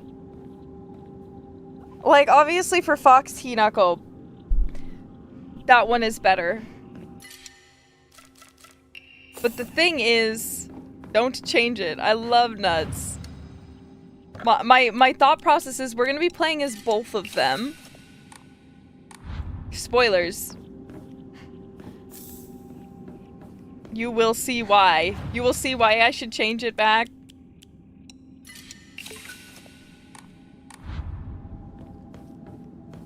Sorry. Why am I doing this? It's completely useless. I have no need. I have no need for this. Fox is strong.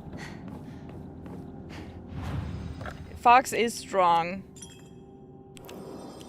There, I've created a third save.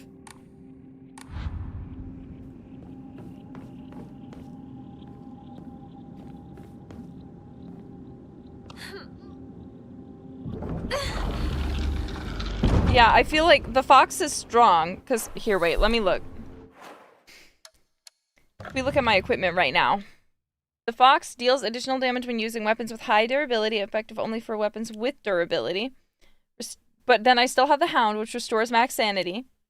Then I have the otter, which restores spare weapon durability, which is great for this Hinako. And then we have the weasel, which greatly increases damage dealt with normal attacks, but Hinako will no longer be able to stun enemies. And then turns physical damage received into sanity damage. But when it comes to the ones we have with the rabbit, I'm going to compare them directly. What does the rabbit and the spider? Was it the rabbit and the spider that I had? The rabbit is press heavy attack immediately after performing. Oh, yeah, no, I love the rabbit. I love the rabbit.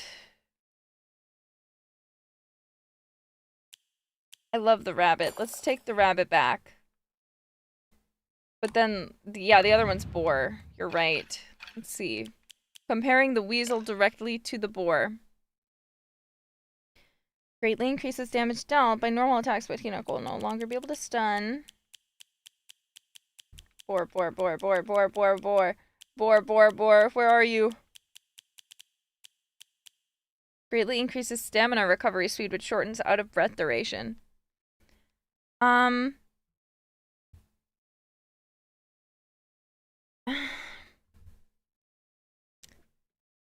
mean, this is good too. The stun is nice, but that is a lot of damage from regular. Yeah. Boar or weasel? Boar or weasel? Boar or weasel or or fox? I'd say boar. I'd say... Guys. I'm weasel gang.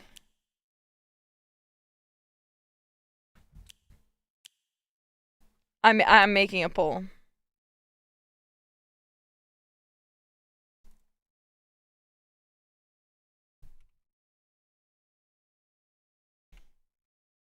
Okay, boar or weasel.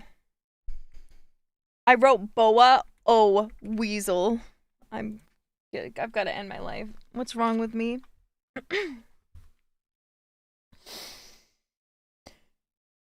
You know, weasel in Japanese is Itachi.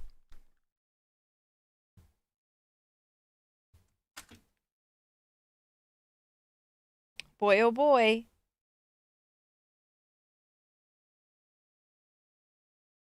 Okay, boar is winning by 1%. What's the effect of weasel again?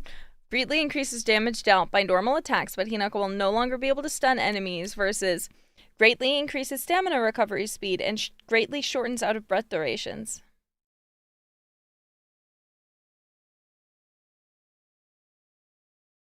What do you think?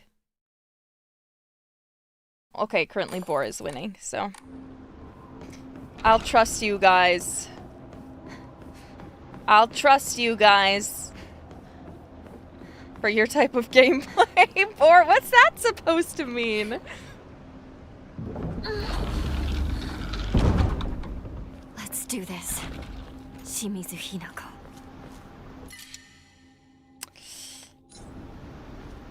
Do I need another kitchen knife? You spam dodges? I'm sorry, is that not what I'm supposed to do?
Wait, we need to,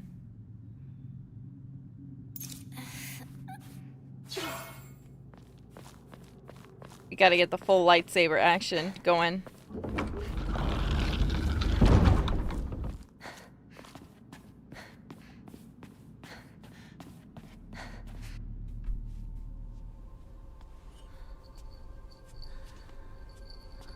Hinako. Are you Hinako? Huh? Junko. You and me. Everyone. Someone is toying with all of us. What do you mean? One of them wants to marry me off. The other one wants to stop the wedding. Okay. This whole time, they've been pitting me against myself. But that's... It's been an awful, agonizing ordeal. But I think I get it now. Everyone is always pressuring us, rushing us, forcing us. But these are battles that we both have to fight.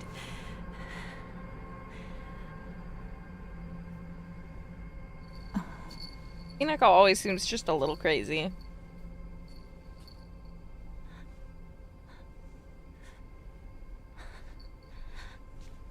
I'm sorry, Junko.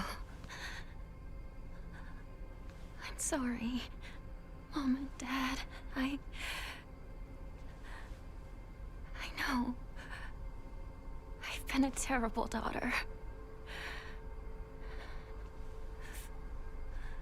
But if you truly want nothing more than for me to be happy, Do it, Hinako. then please, let me do this. I understand why they keep the steel pipe, but I kind of wish they would let me use an item that I actually have in my inventory since I don't have a steel pipe.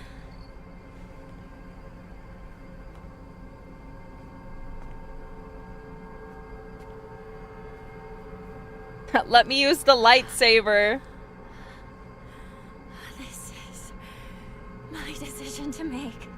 But yeah, the steel pipe's iconic. I get it. I'll never be just some puppet to be toyed with and tossed aside. Never!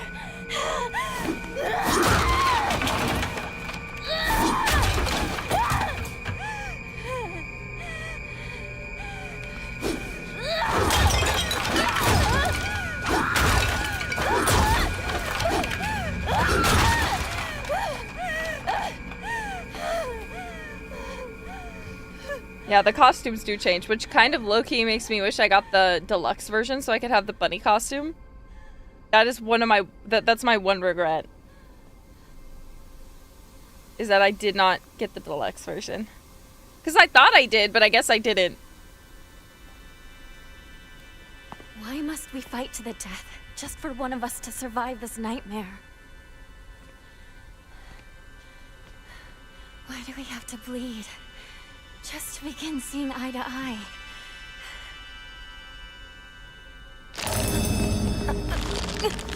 Hello?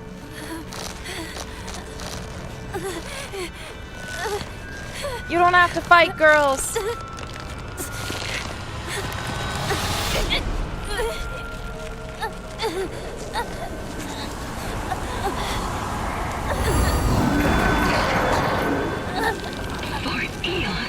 All this rage and spite festered within me, and to this day smolder yet.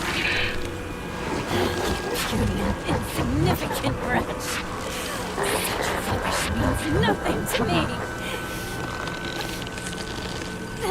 Hinako, what is this? Don't worry about it, Kotoyuki.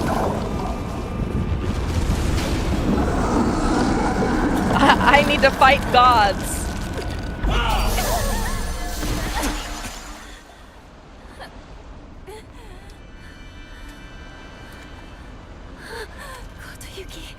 Kotoyuki! Once in a blue moon, humankind produces an extraordinary girl who is blessed with divine power. Upon her birth, a spell is placed on our clan's successor that stirs within him a desperate desire to go and seek out that extraordinary girl and make her his wife. What are you? In the past, we relied on our cunning, seducing our brides with clever deceits. But this generation's heir...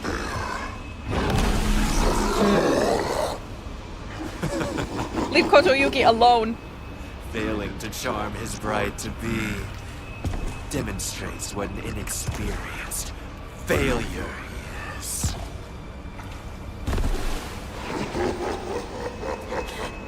Kotoyuki, no.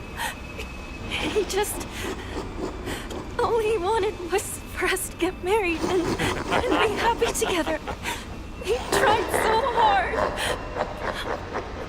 He was alone all that time. Don't laugh! Don't you dare laugh at him! What he suffered, you will never understand! You monster!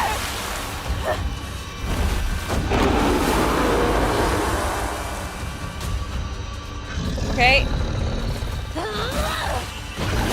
At first, I wasn't interested at all. But as I got to know him better, I realized... Okay. Attack. I had to think just as long and Attack. hard as he did. Hello? What's the point?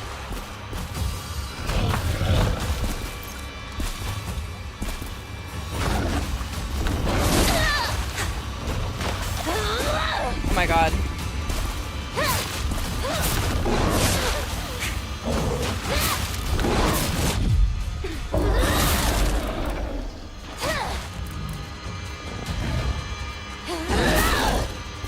Gotta attack his butt.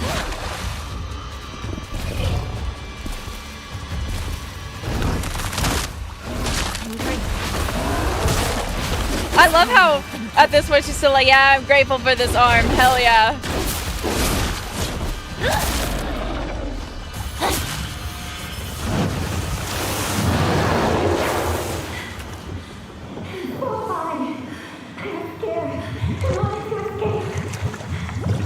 We're fighting gods! No matter how kind he is now, he might someday become like my father.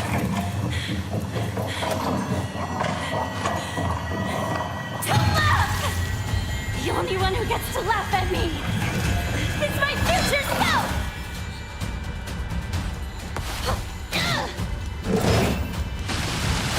What does my life have to gain from giving into his feelings? Sorry, my impulse. What will I lose? What will change? What will happen? They say a woman finds happiness when she is loved by a man. Those magic words don't help me feel better at all!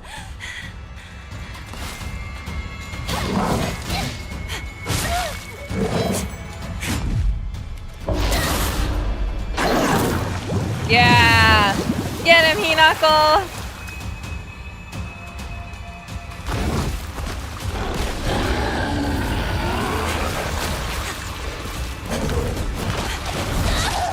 Ouch.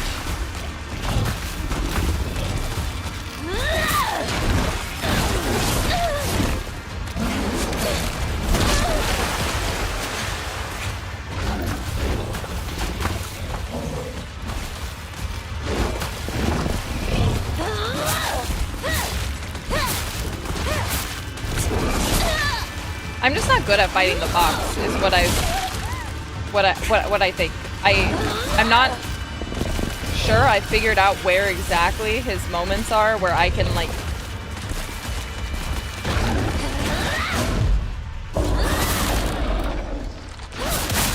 actually attack him properly.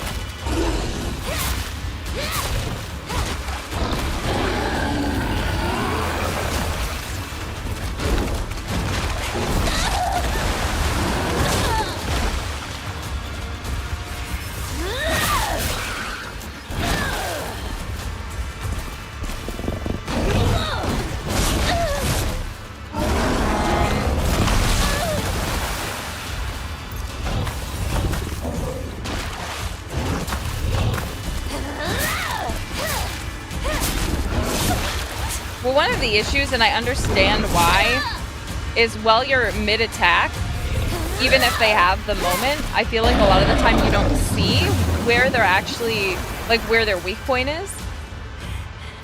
My struggles are more serious! My doubt consumes me!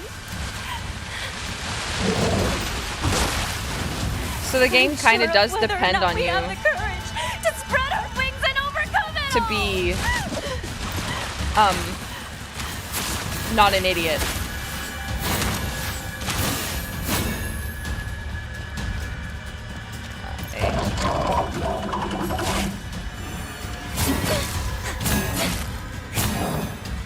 As you can see, I'm not good.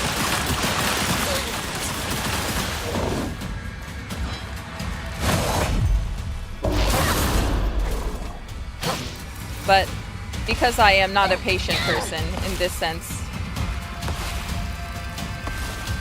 Come on.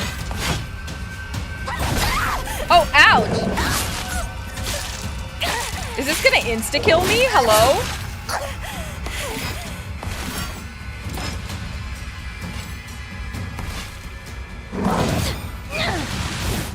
How do I use the force again? How did I do that one time?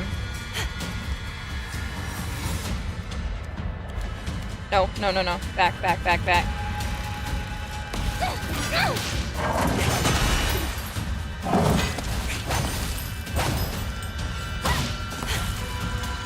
Hold focus. I'm holding it.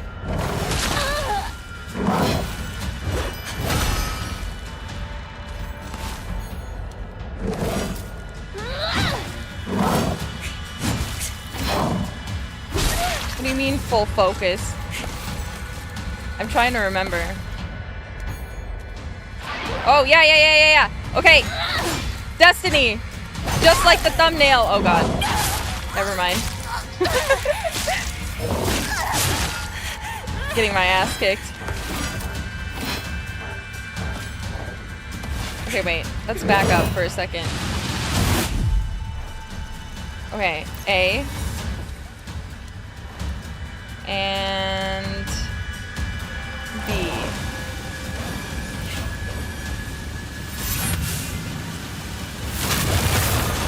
Oops.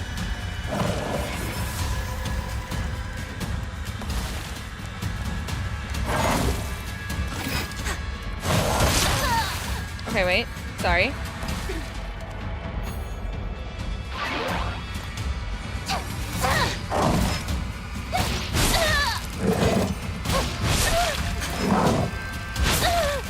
Okay, I suck. It's fine.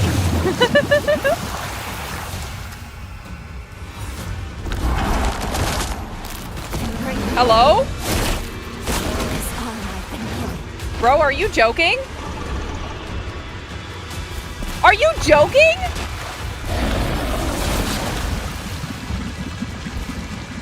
It's just gonna take it away from me?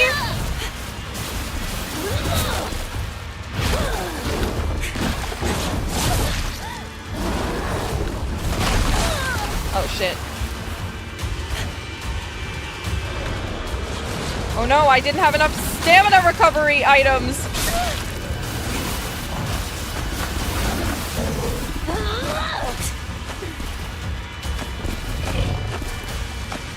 Not stamina.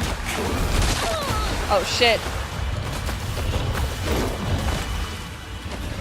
Okay. Back in the game. Back in the game.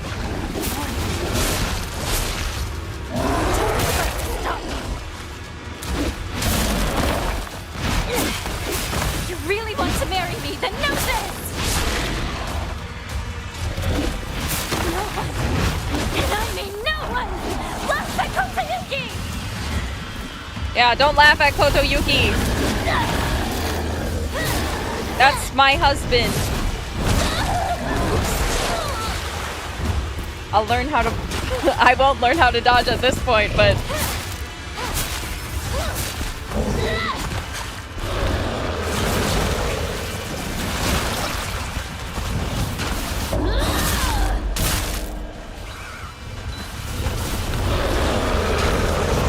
Oh god. I got downed. Got a number one. Sorry, why am I thinking about Fortnite? Hello? Yeah, get down. I don't know what our futures will look like. But no matter what we choose in the end, we will face it. And if we don't agonize over that decision, then it won't matter what we choose.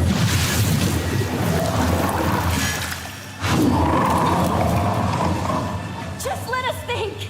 Think over our lives in silence! We don't need your meddling! This is our struggle. Ours, and only ours! Do not get to toy with us!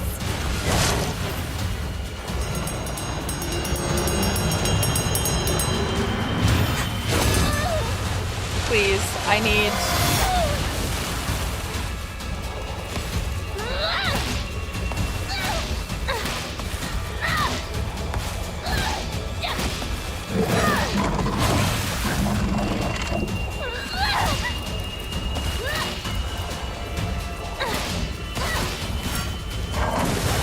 Oops. My bad.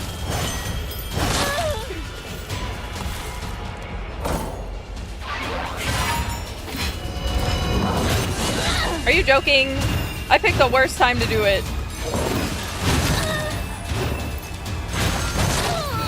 It's fine.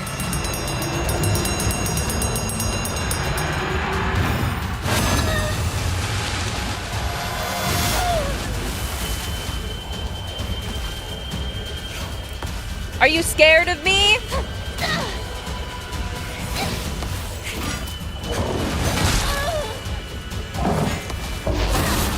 It doesn't matter what you try to do. Because I have so many healing items.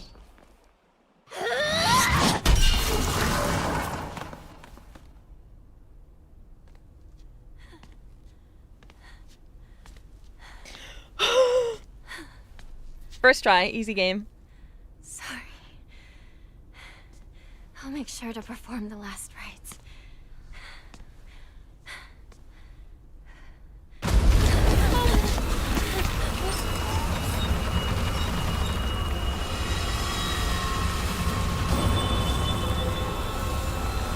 Hey, you laugh about me playing story mode, I'll fucking kill you. Over there! Who cares? Hurry! Have you even played the game? In here! I don't even care if you have. Work on yourself. Stop shaming people for playing games the way they enjoy. He has had much to drink for his first wedding in many moons. He is normally so kind. What do we do? Just leave this matter to me for now. Oh, Kotoyuki. You could, Apologies. While I tried to give you everything, I failed to realize what you desire most. Now I know. We both share the same desires. I want to know whether my love for you is more than the mere whim of a spell.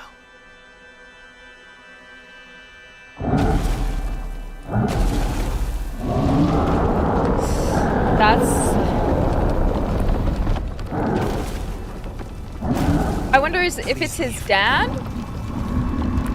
Or, like, grandpa or something?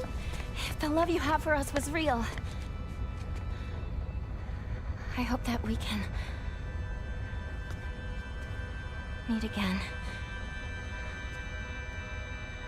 We'll think it Oh, through. grandpa, his dad's passed? Slowly and carefully. We'll have our answer ready.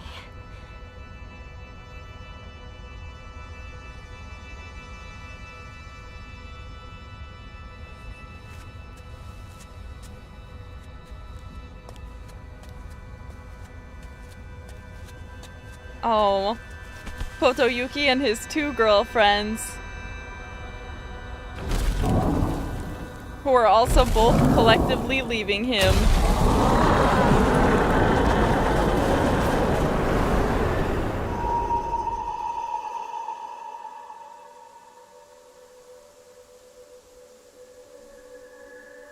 You're free, Hinako.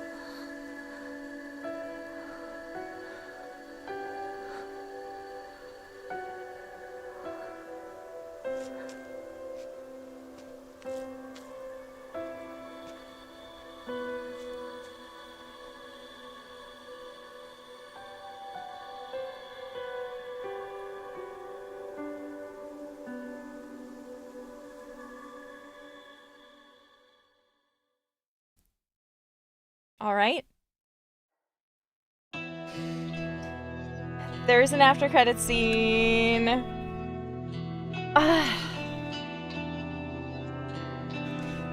So, obviously there's a lot happening in this game. Oh my god. But we did it!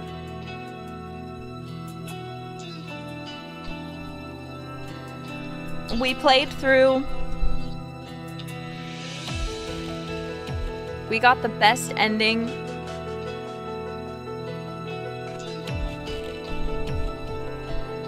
Was it all a dream? No, it's not a dream. It's not a dream so much as like...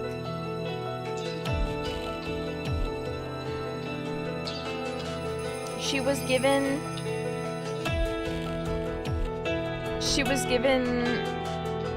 a drug with White Claudia in it, and as we know from Silent Hill lore, White Claudia is a flower that grows in Silent Hill, and I believe near water sources is one of the things that, generally speaking,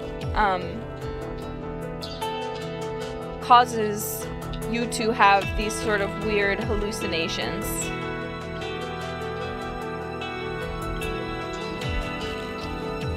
And that is why when people go to Silent Hill, usually they have these sorts of hallucinations. It's because they're breathing in this air that is laced with the spores of White Claudia or something. I don't know. I don't make the rules, okay? I don't make the rules. I don't know 100% because I've only played Silent Hill 2 and now this one.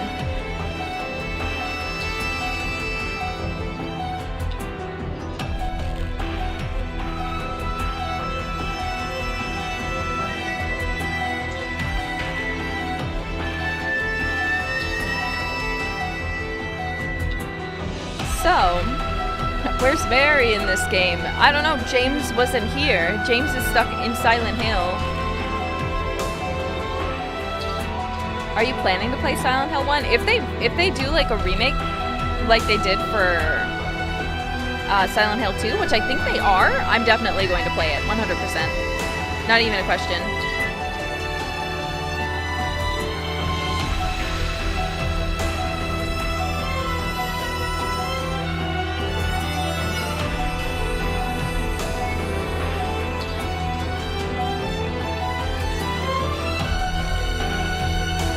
Cinematic animation artist, KK Owl.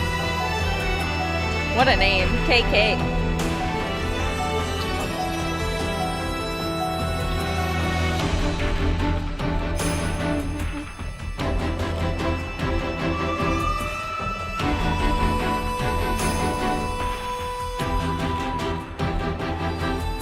How would Hinako and James get along? They wouldn't. Because the reality is, well, we played with the English dub. James probably only speaks English, and I bet Hinako only speaks Japanese, so if they actually met, I don't think they would know what the other is saying.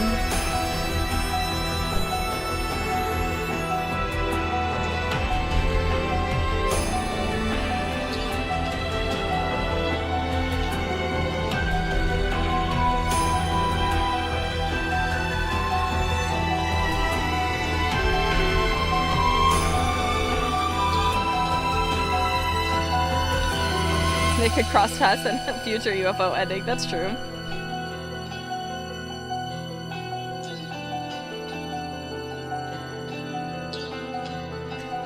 Reliving all of our memories after many, many hours.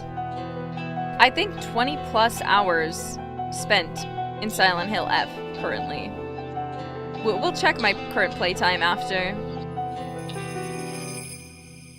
James was Kotoyuki. What is this headcanon? Letter from Kotoyuki. The days have grown warmer where I am. What is it like in Ebisugaoka? I can still recall the startling beauty of dandelions peeking out through cracks in stone walls. I would like to express my appreciation for the letter you sent me. It was quite enlightening. I will follow in your footsteps and start by simply trying to enjoy life. As per your recommendation, I purchased sauce-flavored senbei for the first time just the other day. I must have been quite the sight to see. A man dressed in a suit buying cheap rice crackers and eating them with children outside the candy store. The children laughed when they saw me, saying that real grown-ups don't buy such cheap snacks. And so I explained to them that I wasn't able to eat many treats as a child, which is why I'm eating them now. When they heard that, they began swarming around me and telling me all the different delicious ways you can eat sauce-flavored senbei. Though I must say I was taken aback when a child suggested I try putting strawberry jam on it. Imagine such a scene, a full-grown man eating snacks with children. Well, I was rather embarrassed. I felt like I had regained part of my lost childhood. I intend to become reacquainted with my inner child, discover my own dreams, and live life to the fullest. And once I have done so, I hope to reevaluate my feelings for you.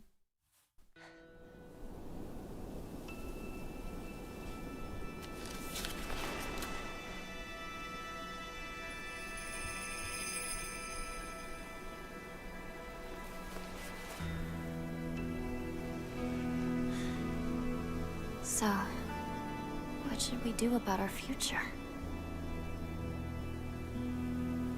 Kotoyuki gave me an idea. Her face grew back. She still got that fox arm, but her face is back. To love someone deeply. To do anything. Everything he could for them. I want to live a life that full of passion. Of purpose. To pour my whole heart into things.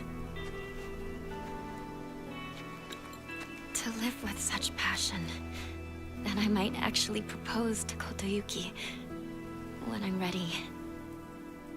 I also want to pour my heart into something. Not sure what yet, though. Very specific.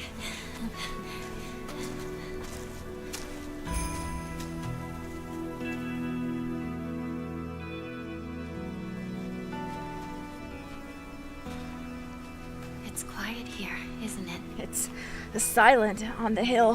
No one to tell us what to do or bother us. It's nice. Just the two of us. Yeah. Just the two of us. To decide where to go.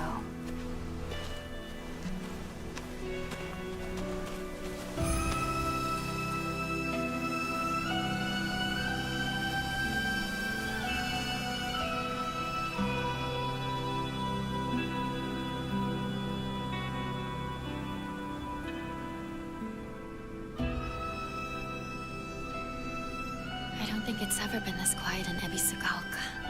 It's really beautiful. And it is all ours. Our silent Ebisugaoka. Together. Our silent Ebisu Hill.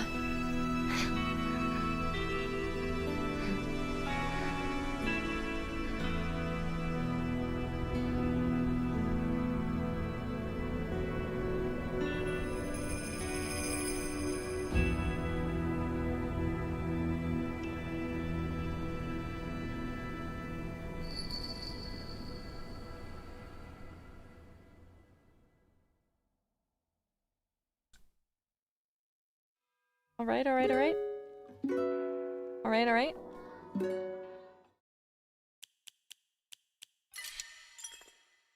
I'm gonna make multiple saves, not that it matters, but I'm gonna do it anyway. Let's see. And this is the new game screen.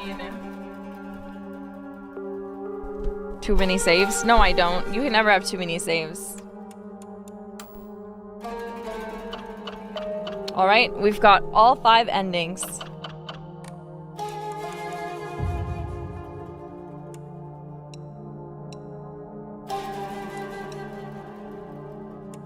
See, I could have been playing on this. But I didn't! story mode was clearly too hard for some people that they felt the need to add a casual. And I've done now all the different puzzles, so we're gonna open the game again. I gotta do something. I want to see the lightsaber.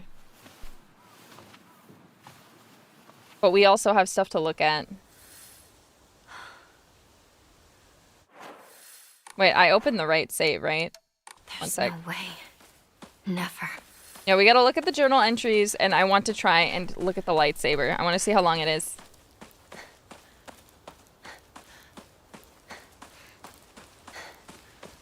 Bop, bop, bop, bop, bop, bop, bop, bop. Bop, bop, bop, bop, bop, bop, bop, bop, bop, bop.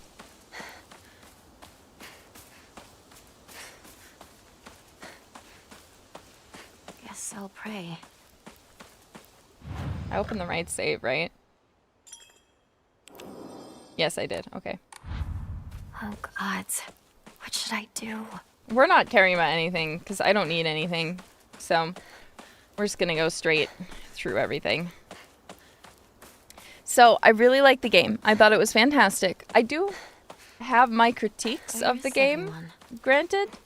What about Shizuya? Maybe I'll find someone there. One of my main critiques, personally, and this is just a personal opinion, don't get me wrong, this wouldn't have fit with Silent Hill anyway, so this is personally just like, I guess, a selfish ask in the first place.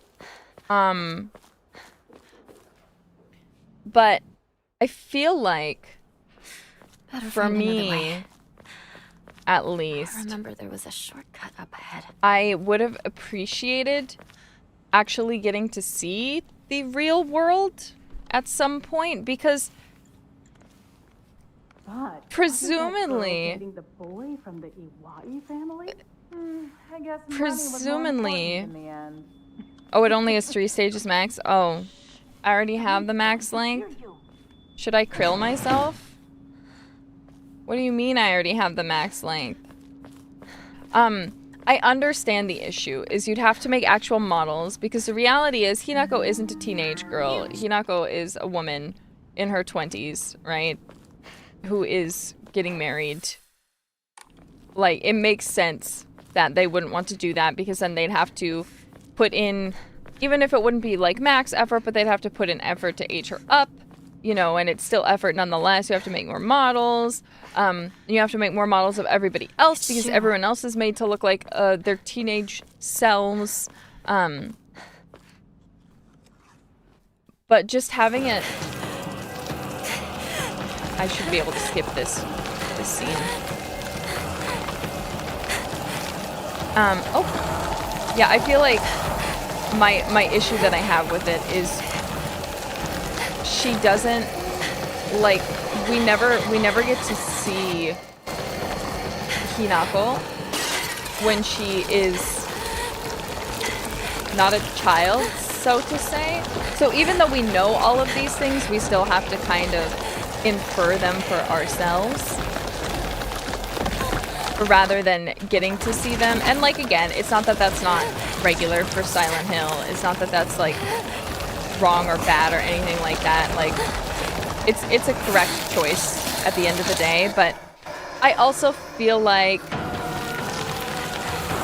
James, ultimately, like, we know that he is a real person in a real place, and we see him leave, but we're always seeing James still. Like, we're not seeing like a fake version of James per se. But Hinako, we never see a real version of Hinako. We only ever see Hinako, don't give up. We only ever see this fake version of Hinako that is effectively just a it's just like my a hallucination that she's having.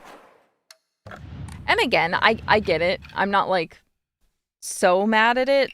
But, like, it's one thing that I think personally would have meant a lot to me, is to actually be able to see... What is this place? The person we've been playing as. Because we're seeing her again, but we're not really seeing the real her, if that makes sense. She is real. She is a real person. But we never see Hinako. We see the version in her head that she is hallucinating. So to me personally, it's just kind of like, Who's there? I really wish that Is that you, Shu? that was one thing, because we see a little bit of a glimpse of it in the Fox wedding ending, where Kotoyuki and Hinako do get married. And they don't even give her a face. If you go into free camera mode, I've seen some people do it. She has no head. Shu. It is just basically the dress completed from the model. Oops. From the fog monster model. It's the same dress. They just again fix the arm so it looks more like it makes sense.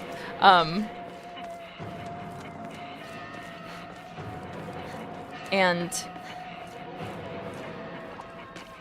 it's understandable. Again, I understand why they would make those decisions.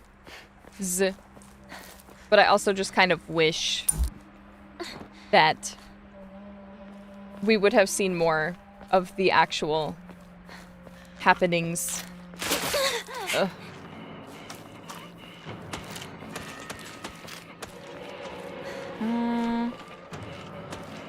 You know what happened in the first ending? She killed everyone in her wedding. Anyone here? I mean, I would have too. Like, let's be real.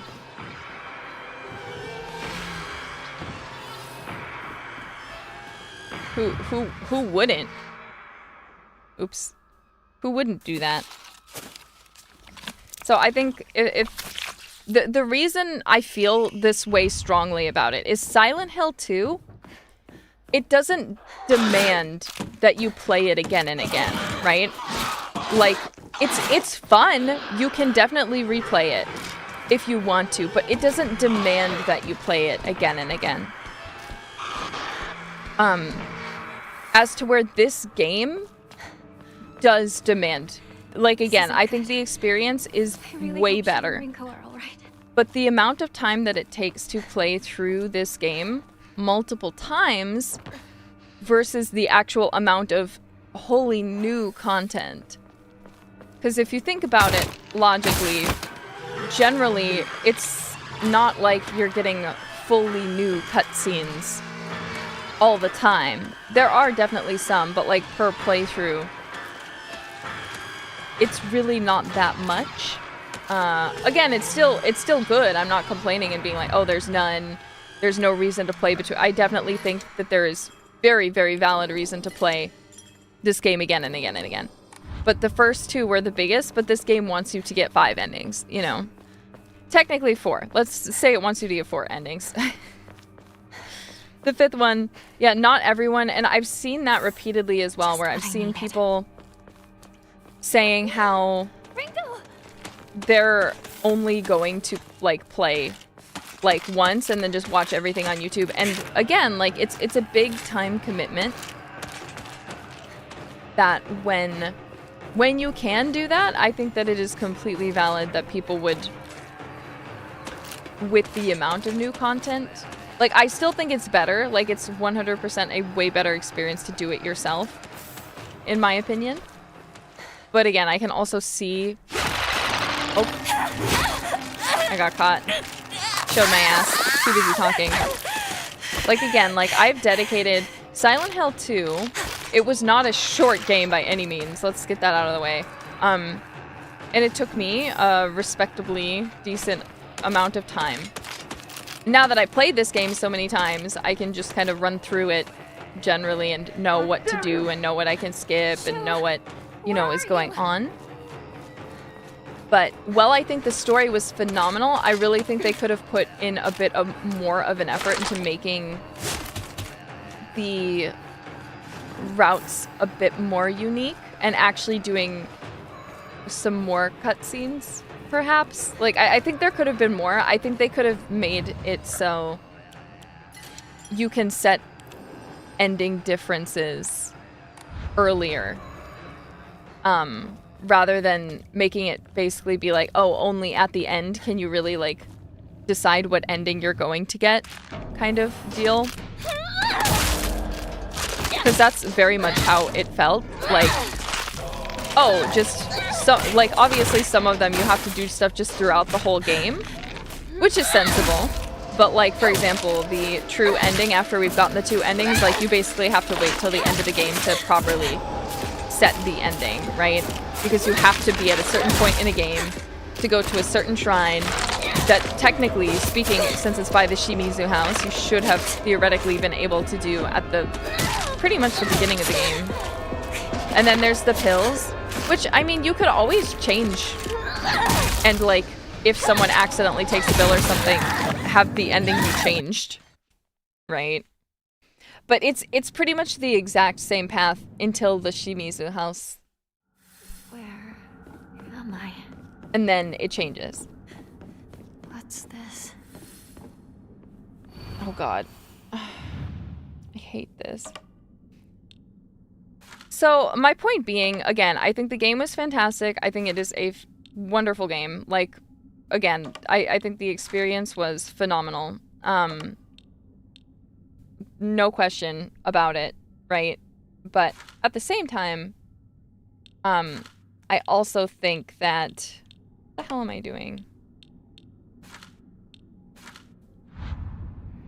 What the hell am I doing? I also think that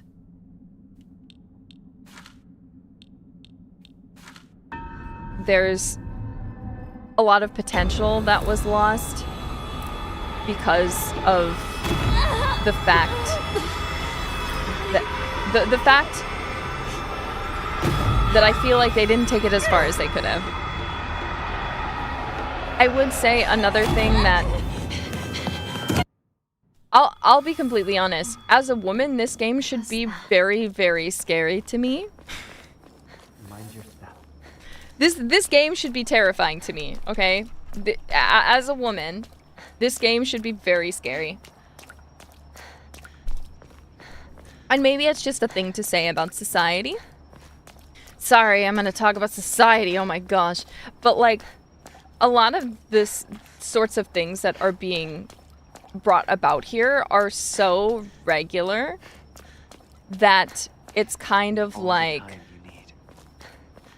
you're numb to them already, if that makes sense. So, and I feel like they're not obscure enough for me to be able to find fear in them. They're very direct, and I don't think that's a bad thing, but it's kind of like, oh, this is just Tuesday, you know? So, I'm not really scared of any of the monsters. If that makes sense.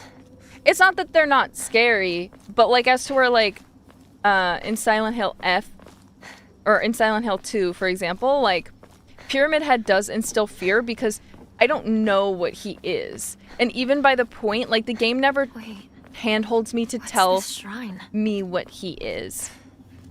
And I'm not saying that I think that that's a bad thing, you know, in some capacity, but, like, it doesn't... He makes me really scared because I don't know what he is, and I can't tell by looking at him. He just seems this way that even going in with the context of Pyramid Head, he never really stops being this more terrifying, erratic beast, you know? As to where I feel like, again, here, a lot of the monsters are so like, yep, that's just how it is. It's locked. Yep. I've played these games before, you know, kind of deal. I don't remember what the solution is. I'm gonna guess. Wait a minute. I feel like I've seen something like this before. I don't remember. No, that's not it. I don't remember. I think the top one is definitely wrong. That wasn't right. I'm just trying everything.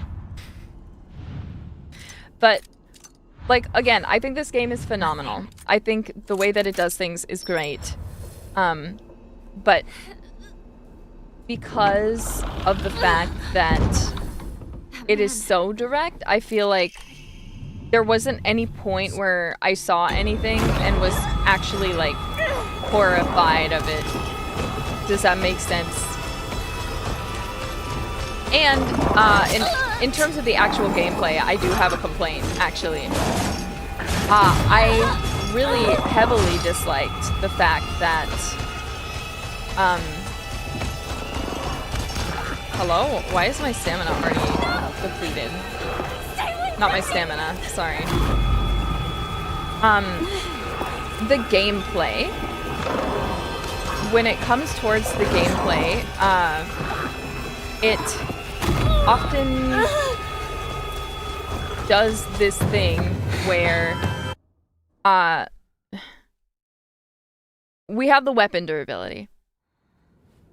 And that is the true horror of the game. Yeah. I need to focus.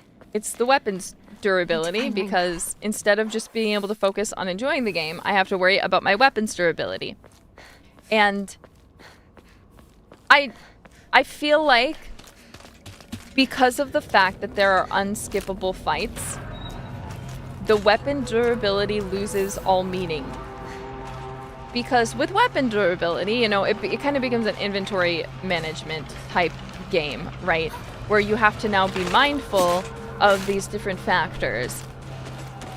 You have to be mindful of what weapons you have. You have to kind of pick and choose your fights, because you're not going to be able to just fight everything. Because the reality is, if you do that, you are going to run into the issue of you will probably cause yourself great many problems.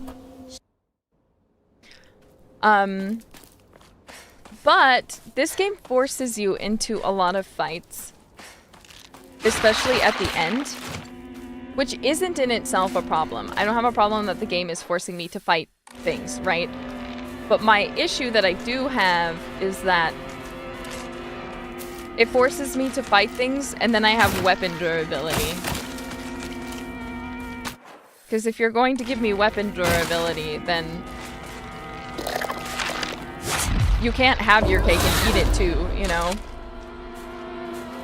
So it's like, I feel like they should have gone with one or the other. Like, either have the weapon durability that you want, but make it so nothing is kind of forced except for boss fights.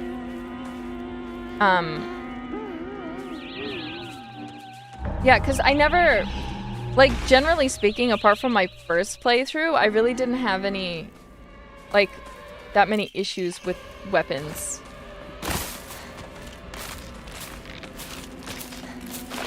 You know? I forget. I don't think I can go this way, but I'm gonna try anyway.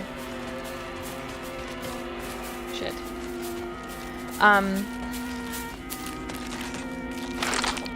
Yeah, I'm sure durability, like, on hard mode probably is more, but my point is still, if you are forcing people to do fights, like the pregnancy boss fights, then I feel like having the weapon durability, like, especially at the end, when you're just about to get to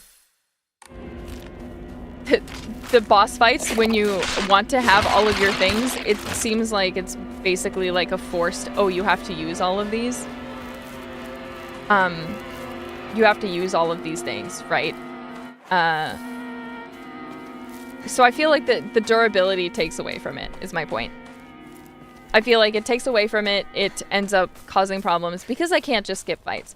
I do like and hate that it's always close combat. You know, you never get something like a gun, which makes sense, mind you. But you never get something like a gun to kind of force you, I guess, to, or not force you, but to put you in a situation where you don't ever have to get close and personal with the enemies. At every point, even when you get a longer weapon like this, or like the lightsaber, you always have to be close and personal with whoever you're fighting.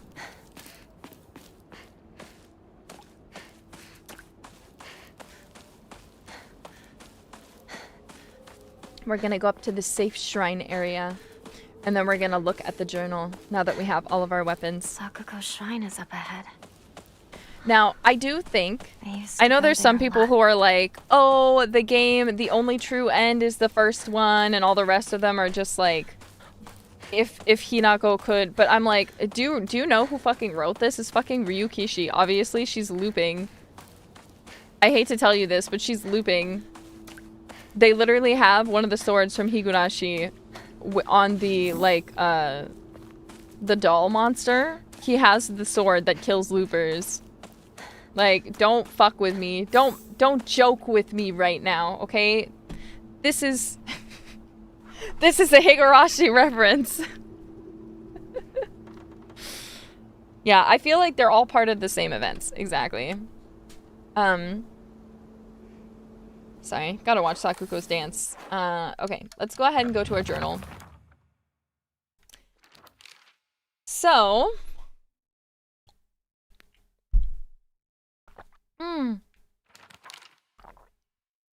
we can take a look at all the pretty pictures of all the different monsters.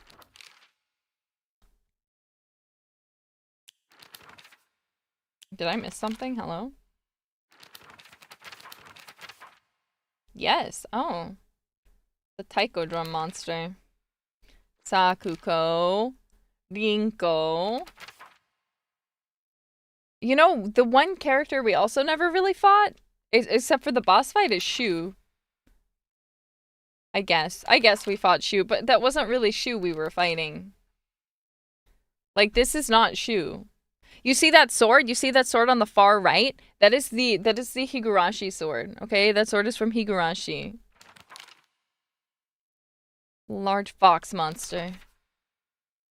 A large fox monster possessing nine tails. So there's nine tails, and then there's the possessed nine tails. Okay. So what stuff in here do we exactly want to look at? Let's look at me first. So we read through these. I've always despised people who tell me how to act just because I'm a girl.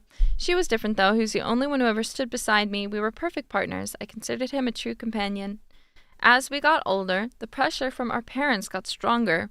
Even still, Shu never stopped treating me like his equal, regardless of my gender.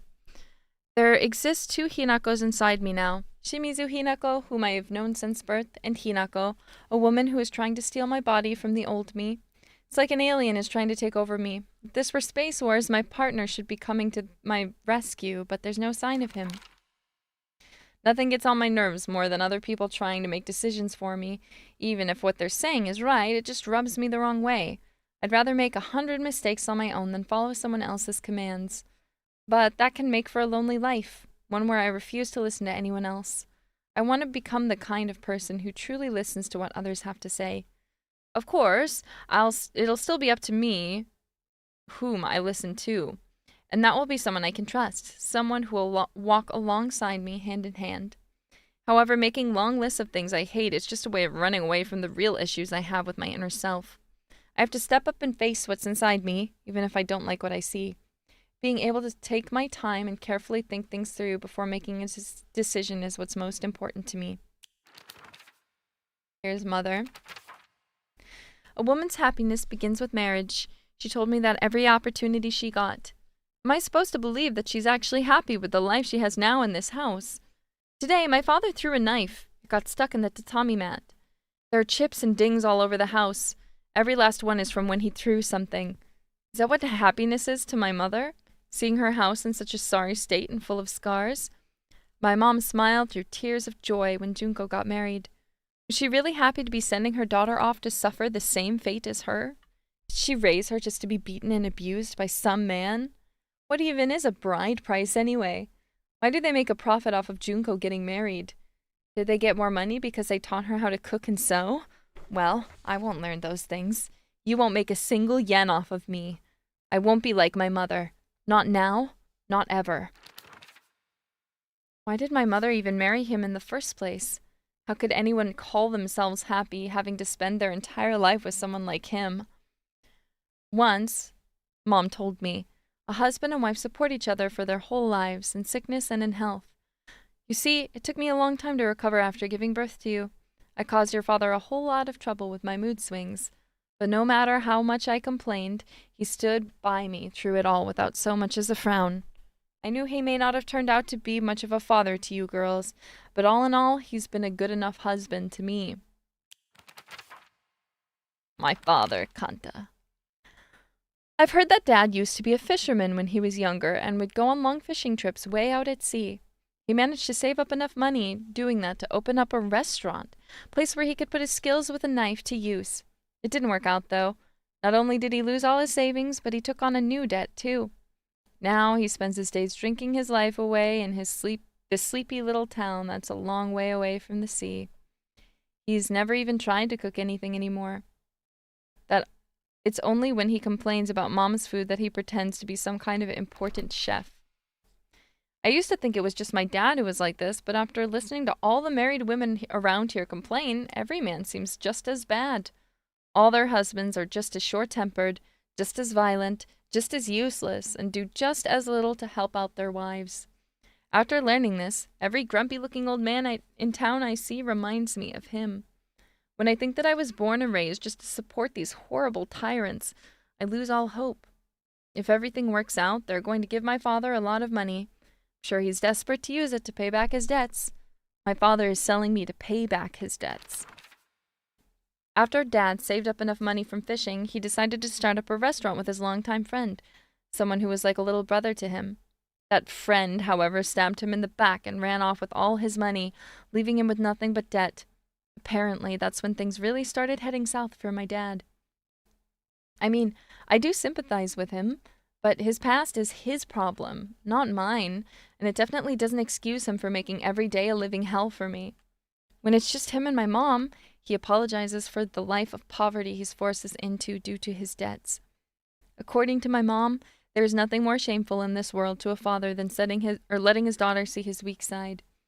If he acts the way he does to me just to hide something as dumb as that, then I think I might go crazy right now. This house is theirs. It has nothing to do with me. I was just born here. I may be Hinako, the little bird, but I have wings of my own. And if he doesn't care about how I want to live my life, then I'll just spread my wings and fly away. Wherever I choose to go will be entirely up to me. Hey, Junko. Junko always told me that the quickest way to happiness is to live the way society expects women to live. Well, if there's a quick way to happiness, then there must also be other ways, too. One time when I was little, Junko showed me how to find my way out of a maze in a puzzle book. There's no doubt that she showed me the quickest solution. Still, what I felt that moment was nothing compared to the joy of figuring it out for myself. I once went to see Junko in the hospital when she was pregnant. Her morning sickness was so bad that all she could manage between vomiting was groaning. Her hands were rough and chapped, and her face looked as though she had aged decades overnight. When I saw her like that, it was as if the sister that I adored had disappeared. This is what marriage does to a woman. It makes you end up like Junko, like Mom. Junko says that she is happy, but I just don't get it. Neither she nor my mom ever look happy. Then again, when I tell her about my ideas of happiness, she just says that those don't sound very happy to her at all. What matters most to my sister are results. What matters most to me is choice. Even if it's what makes my sister happy, if I can't make my own choices, then I will be unhappy forever. But if what makes me happy doesn't give my sister the results she wants, then she will be unhappy. Though our concepts of happiness may differ, I think as sisters we can respect each other's version of it and take comfort when we know the other has found it. Sakuko is very in touch with her spiritual side. She seems to always have some god or apparition visiting her dreams, telling her about this or that. According to Sakuko, there's been quite the supernatural disturbance around Ebisugaoka. Something about the ancient god who's furious about having their followers stolen from them, and now they're out for revenge or whatnot. I think Sakuko may have read one too many of those bizarre comics. Lately she'll be laughing all happily one moment, then turn deadly serious and spout off some weird nonsense the next.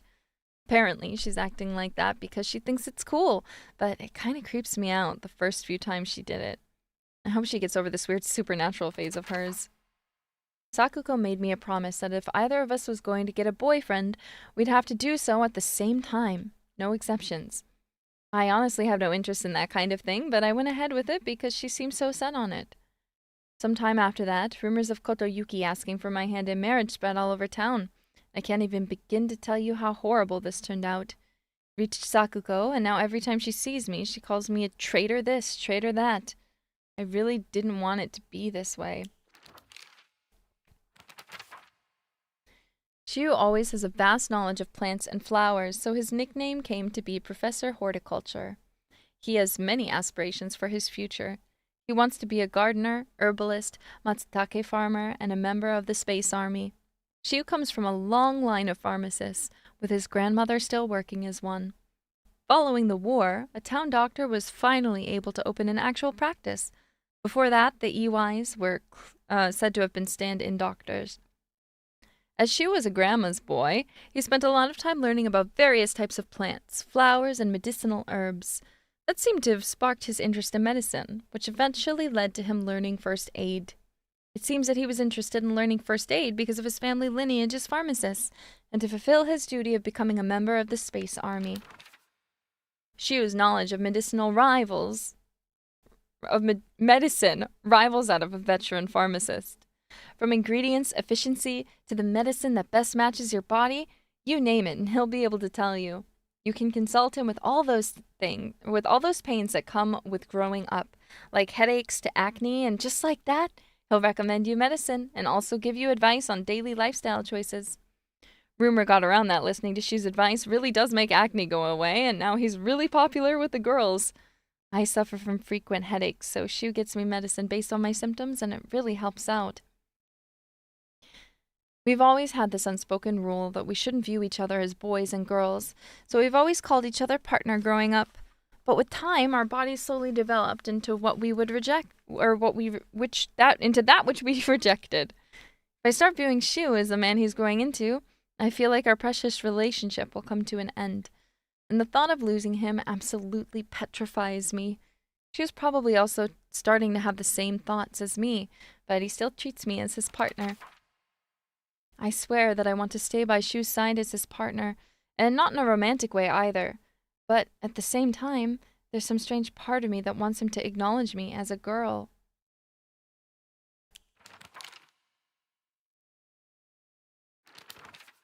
I hate you, Rinko. I think that Shiu, Rinko, and I may be caught in a love triangle. If Shiu weren't my partner, I think I'd be more ready to wholeheartedly support Rinko's love for him. Rinko was over the moon when she heard about Kotoyuki's marriage proposal. I guess I shouldn't be surprised. Her mortal enemy has disappeared from the battlefield of love, after all. Okay, Tsuneki Kotoyuki. A mysterious man who wears a fox mask. He never takes it off, so I feel I have yet to see his true self. He has such a refined air about him. I think he must come from a very well-off family. For whatever reason, he seems to know me well and treats me kindly. He's almost like a prince from a fairy tale. In fact, this whole situation is like a story from a book. Who are you, and why are you leading me down this path? There are times when those kind eyes that watch me through the slits of the fox mask turn frighteningly sharp. It's as if he is looking right through me, piercing the very depths of my soul. When we walk hand in hand, he always stays one step ahead, as if guiding me somewhere. With my hand in his, I can keep my eyes cast down towards my feet when I walk. When he tugs gently on my hand, I know what true happiness is. I don't have to think about anything anymore. As long as I do what he tells me, I know I will be happy. He promised me everything I could ever want, to be content, a life full of comfort for as long as I live, status that no one could ever look down on, and more importantly, endless love for me. For all this, I will give him all of me, body, mind, and soul. I will even give him what I have fiercely protected my whole life, my will to make my own choices. From now on, I will let him decide everything for me and simply do as he said. This is what happiness means to me. I cannot begin to fathom everything he has endured just to ask for my hand. Forced to turn away from all the simple pleasures every child should enjoy, and all for my sake. I can tell that his love for me is real. The desire to reciprocate his feelings dominates half of me, Even now, the two me's continue their petty war, each attempting to kill each other for control over my body. I cannot guarantee that I will become what you want me to be. Would you still be willing to wait for me, Kotoyuki? Okay. What else in the journal? So those are all the character journal stuff. There's a lot of stuff here, but I don't know if I want to read it all out loud.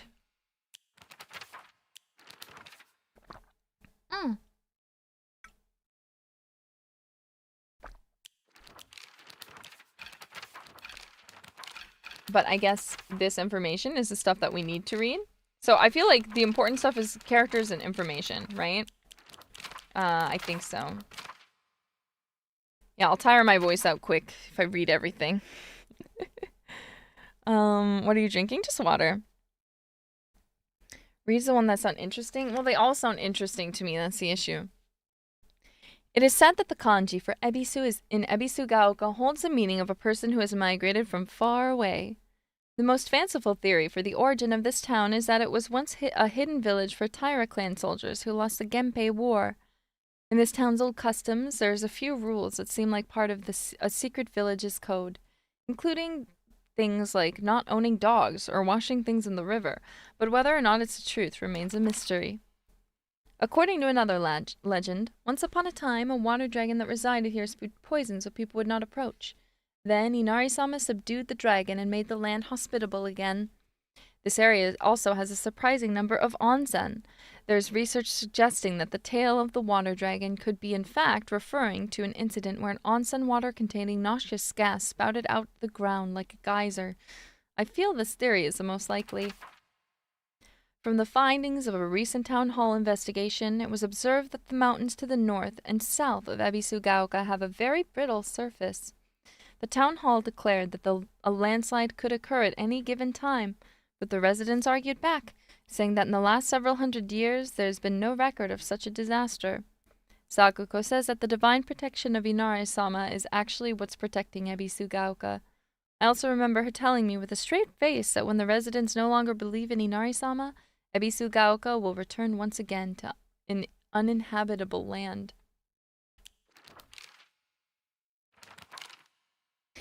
The Inari-sama... I can't read. The Inari-sama of Ebisugaoka has been the guardian deity that has protected this town since the olden days. But they can be capricious at times. Sometimes they'll turn into a fox and steal chickens and dried persimmons. Other times they'll play tricks on children who don't listen to their parents. I also heard that when they fall in love with a woman they find desirable at first sight, they spirit her away to be their bride.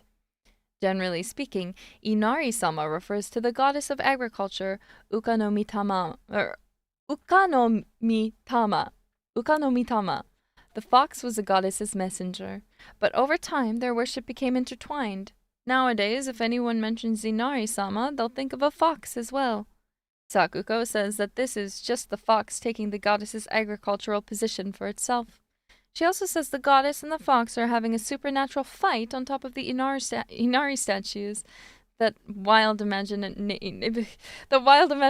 of hers never fails to make me laugh. A clear medicinal infusion with a deep red color.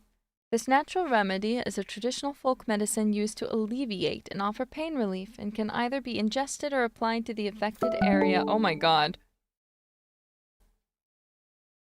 Okay, it is known in Ebisugaoka as Agura no Hote-sama, or Hote-sama's cure, and is still favored by a small minority of the town's elderly population who have a distaste for modern medicine. In ancient times, when people believed fevers were the result of demonic possession, this infusion was considered a miracle cure that was capable of dispelling evil spirits. Though the original formulation has been lost to time, historical documents indicate that it took an extraordinary amount of time and effort to prepare. According to the writings of the Iwai family, whose members have served the people of Ebisugaoka as physicians for generations, only infusions prepared using the traditional method can truly be called Agura no Hote-sama. Anything bearing the name in the modern day is merely snake oil. True infusions are said to be a double-edged sword, both a miraculous elixir and a dangerous poison. That is, if one harbors any guilt inside of their hearts, then not only shall the infusion cleanse you of any evil spirits, but it will also destroy your very self from the inside out. The last record of a true Agura no Hote-sama being administered in Ebisugaoka was around the time that Sennin-Sugi Shrine's divine tree fell in a lightning strike. According to historical records, it was decided that in order to protect against such misfortune from befalling the shrine again, an Inari statue would be enshrined as a divine object. The Iwai family was sprinkled the statue with revered medicine to cleanse it of all impurities. It is said that the Inari statue's bowl miraculously filled with a red liquid resembling Agura no Hote-sama, and ever since, any villagers who drank it were cured from their illnesses. Who gives a fuck about Space Wars? Not to brag, but we've taken down the enemy's mothership, the giant UFO, on many occasions. However, each time that happened, the Galactic Imperium would deploy more and more troops from their home planet. As we grew older, we were able to have a better understanding of heroes by watching television, and I think we came up with some elaborate backstories for the enemy leaders. By this time, it was a world that only Shu and I knew. Shu watched this movie, and he was young and came up with the Space Wars game we used to play. I watched it back then, too, because my dad dragged me to see it. I don't have any memories of that time, but according to my dad, it would scare me so much that I couldn't stop crying for days. Since this was the inspiration for Space Wars, I was thinking that it'd be an exciting story. Apparently, that only applies to the last scene, with the rest of it being just a sci-fi horror movie. Shu didn't like that when he was younger, and so it was his dream to fight back with his very own space army. That's one of the things I like about Shu. He doesn't let reality hold him back.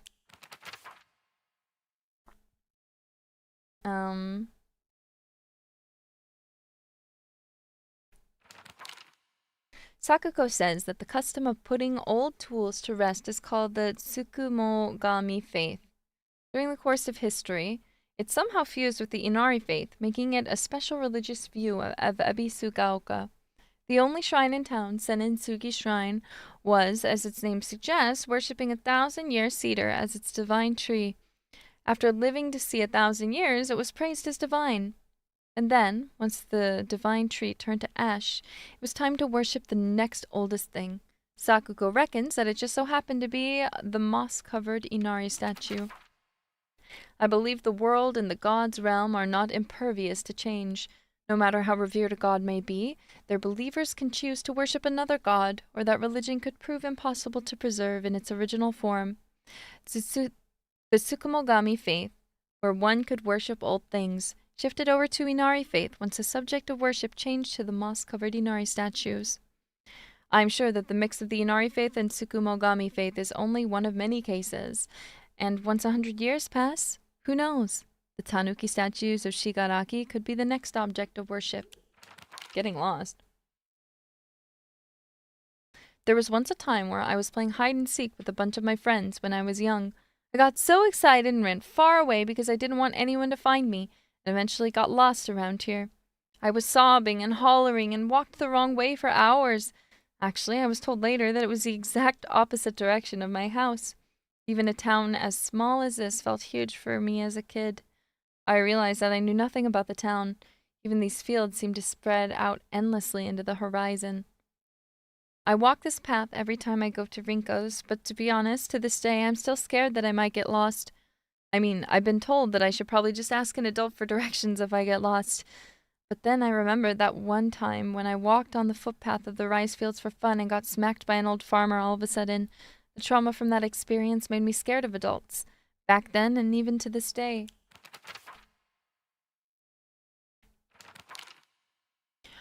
A world that's not a playground like elementary school, but not as mature as high school. Middle school to me was like a stage between a tadpole and a frog. I guess you could say it's a period of grotesque transformations. Up until elementary school, Shu and I would have water fights and wouldn't mind if our underwear showed. Once we entered middle school, though, well, we might not have paid any mind to such things. Like others. No, like that, others around us did. It just felt like our world changed in a snap. Boys and girls used to think of one another as mortal enemies, always bickering and fighting each other, but now it suddenly turned into such a weird dynamic where we have to treat each other in a completely different way. It's fine for people to want to do that because the people around them are doing the same, but for someone like me who really couldn't care less about what people think, it's not the case. Evil warding lamp. A type of revolving lantern that has a long history in Ebisugaoka. The picture silhouette rotates inside the lantern due to the air current that the candle makes. Normally, revolving lanterns are for entertainment, but the ones in Ebisugaoka were specifically used to ward off evil. In Ebisugaoka, there is a custom where women in unlucky age hang it on their front door during Oban. I remember Rinko folding up origami all the time. I don't know what was on them, but I saw her writing down things during class and folding paper foxes on multiple occasions. She keeps writing her complaints on pieces of paper, but instead of burning them, she just decides to throw them into the void and let them accumulate. I think that maybe one day all of those grievances will pile up and suffocate her. Sakuko says that if you put something abstract as you're feeling into words, even as a complaint, that will be enough to put your heart to rest. When you're feeling down, it's like having clothes scattered around in your room. And when you write it into words, it's like you're folding them into nice and neat piles. It's basically like organizing your feelings and folding them away to put them to rest with Inari-sama. This is apparently the real magic behind the origami grievances. I heard once that there was a shrine in shambles near Shu's house, but I never knew it was there. Shu told me back then that there's treasures at the roots of the divine tree or something. Sakuko once told me that this place is where the real Senentsugi shrine is. Sakuko's dream is to restore the shrine to its former glory. But would such a thing even be possible? I can't really imagine the town's elderly residents climbing all the way up there. People here used to worship the 1,000-year cedar. Now they pray to the Inari statues. I'm starting to think that rather than some revered god, maybe we humans hold more power because we choose which god to worship. Park memories. I think this is a park I used to play at a lot when I was little. I feel like all my memories of fun times and hard times took place here. Playing house with girls and playing dodgeball with boys, but kids will tell you that it's weird for girls to play with boys. They told me that they wouldn't let me play because I hung around with the boys. I remember that moment of rejection and denial crystal clear in my head. Why do showa kids try so hard to keep boys and girls so clearly separated? Is it truly such an awful thing to be a part of both groups? Nice. We're not reading the puzzles. I do not care about the puzzles.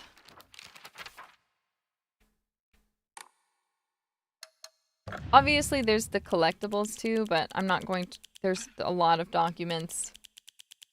I'm not going to read them all. I'm sorry. I do not gaff. But we read through all the lore. We accomplished all of the endings.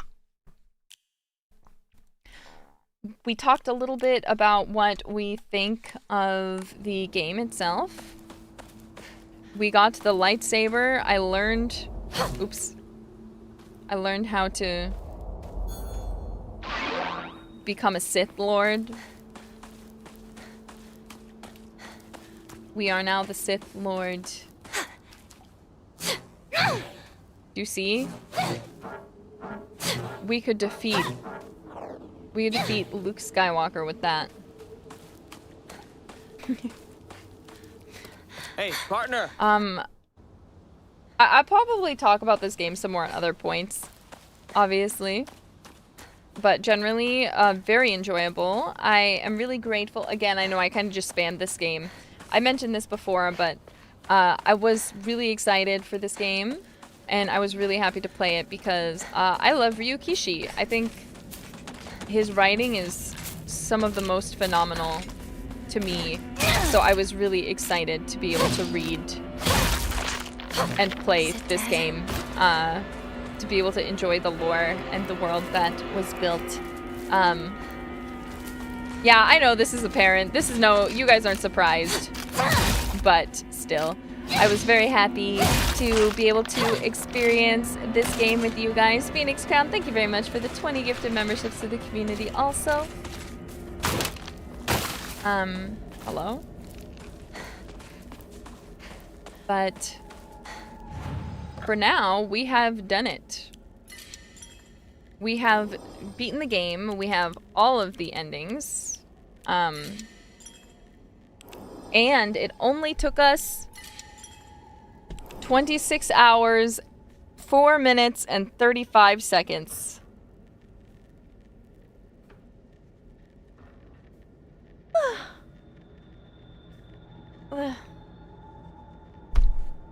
Should play it for a 6th time in JP Dome. Well, that's the thing. Wait. It might make me restart the game, but how do I... Options. Audio. How do I change the language?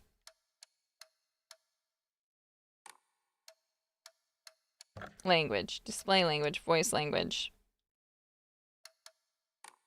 Okay. So here's something I wanted to do.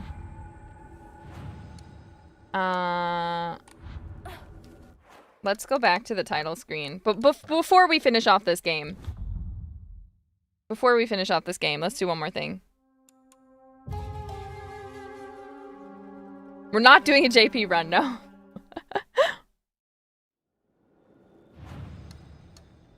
Wait, no, I didn't want to open that save.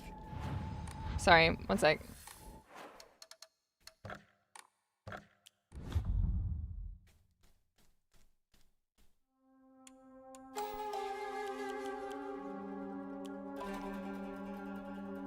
We're gonna do something terrible.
It's not funny. It's not funny. It's not funny. It's not funny. It's not funny. I'm not laughing because it's funny. I'm laughing because the voice acting is good.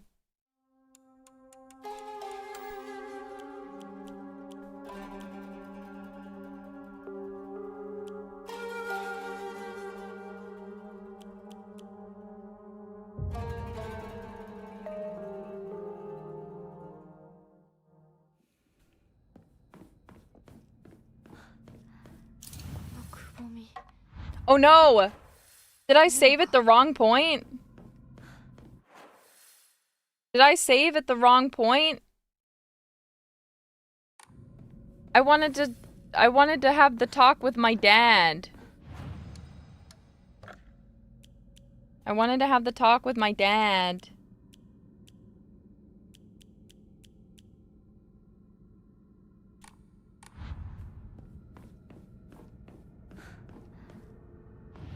I don't even remember what the solution was to this damn puzzle. Now you want me to do it again? Oh my god. Yeah, I think I've already... If I have one of them... What one do I have?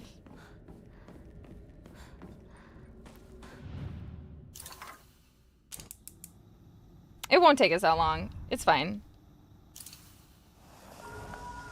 Oh, one sec. I also have to check something real quick.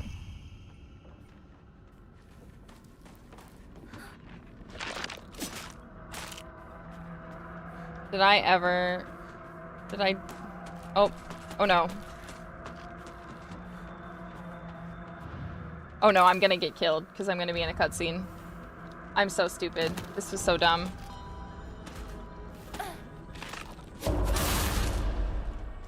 Eat my knife!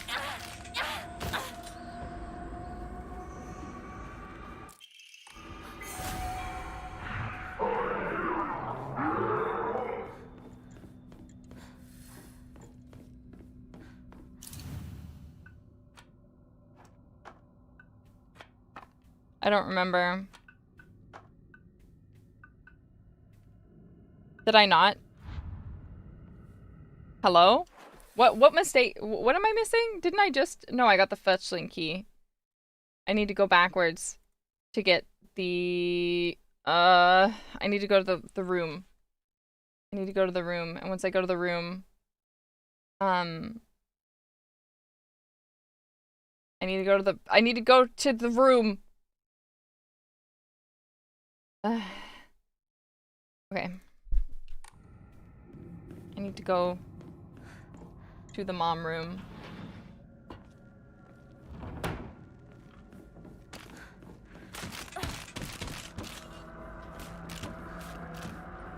That's fine. This is great. This is what I wanted. We had to experience it all in Japanese. Not the whole game, but...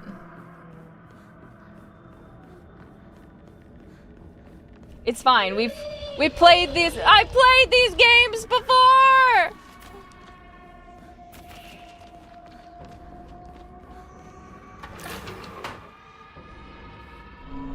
Hinako, ちょっとおいでなさい。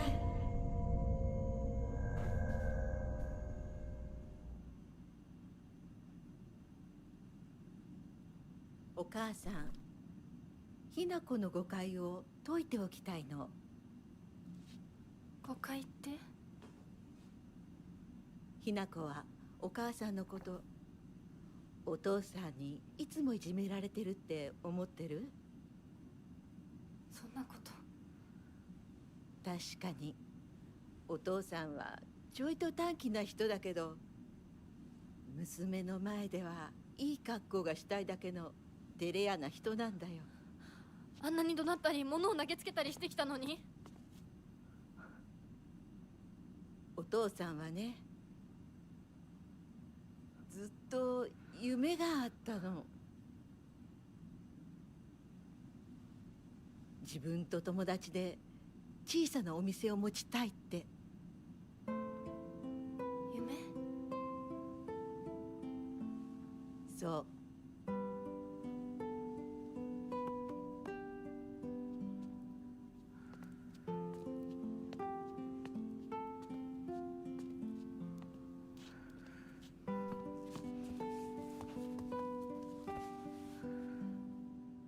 お父さんには仲のいいお友達がいてね、船に乗っていた頃からかな、弟みたいに可愛いっていつも言ってた。でもね、何かあったんだろうね。急にお父さんが貯めてたお金全部持って逃げちゃった。きっとどうしようもない理由があったんだろうね。悪い人には見えなかったから。お父さん、それですごく傷ついてね、荒れてた時期があったの。落ち着くといつも私には謝ってくれたよ。でもね、子供には弱い父親の姿を見せたくないからって。男の人はプライドが高いから。だからって家族を傷つけていいわけがない。Hinakoはきっと家に入ると女は男に虐げられるってそう思い込んじゃってるんだろうね。でもね、あんたが思ってるほど女もお母さんも弱くはないんだよ。お父さんなんて娘の前ではカッコつけて威張ってるけど、あんたたちがいない時は全然違うんだから。以前お母さんとお父さん大喧嘩したことがあるの。知らない。知らない。こんなことあったの？お母さん、お父さんが謝ってくるまで徹底的に無視してやったよ。あんたたちがいる前では普通に振る舞ってたけどね。おかずもお父さんの嫌いなものばっかりにして、お茶に雑巾の絞り汁入れてやったこともあるの。We love a petty queen. 信じられない。お父さん、たったの3日で値を上げたよ。あんたと純子が寝静まった後、そこにベターっと土下座してね。お父さんが本当に？そうだよ。私とお父さんが本気で喧嘩をしたら、お父さんが私に勝てるわけないじゃない。でもね、それは私たち夫婦の話。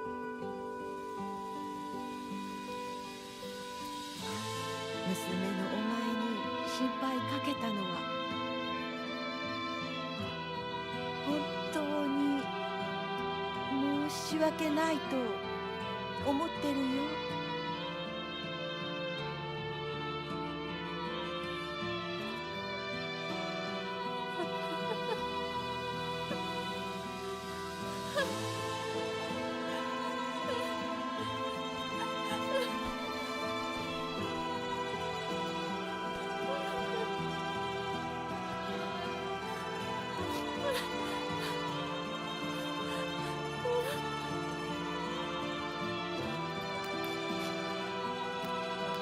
I don't know why this makes me so sad.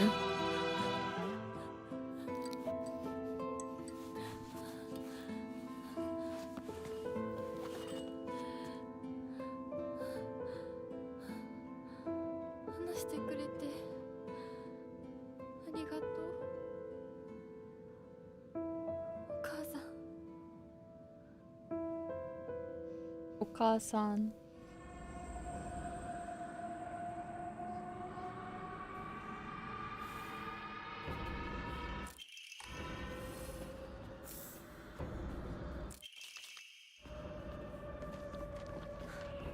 Okay, let's go see the scene with the father now.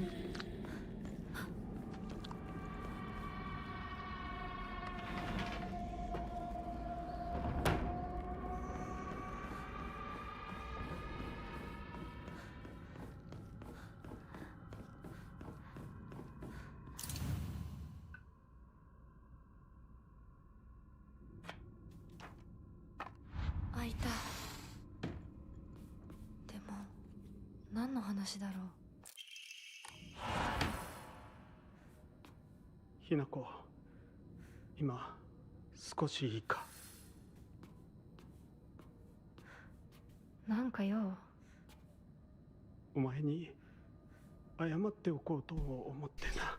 Oh, his voice is so much better in the Japanese. 俺は情けない父親だった。長い間怒鳴ったり怖がらせたりして悪かった。今頃謝ってなかったことになんかなるわけないでしょ。あれだけ長いことみんなに迷惑かけて、全部チャラになるなんて本気で思ってるの？思ってない。お前の気持ちを考えれば到底許せるわけもない。それを重々分かってる。それでも俺に謝らせてくれ。許してくれなくて構わないから。はあ、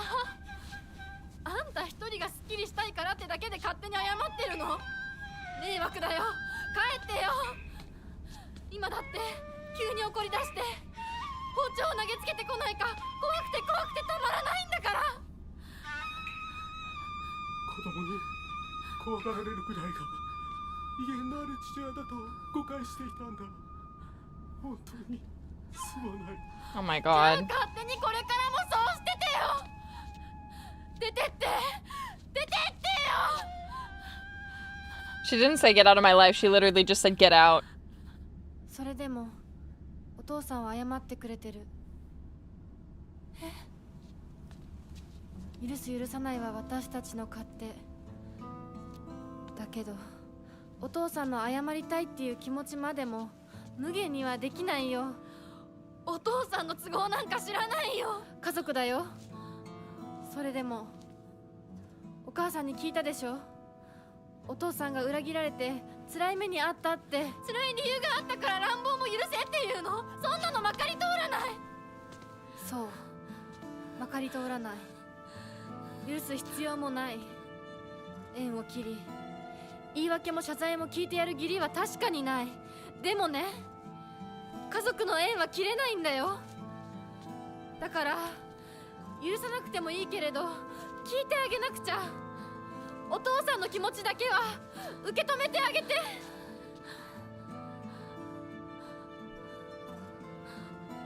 お母さんはお父さんを許しているのかもしれないけど私には無理。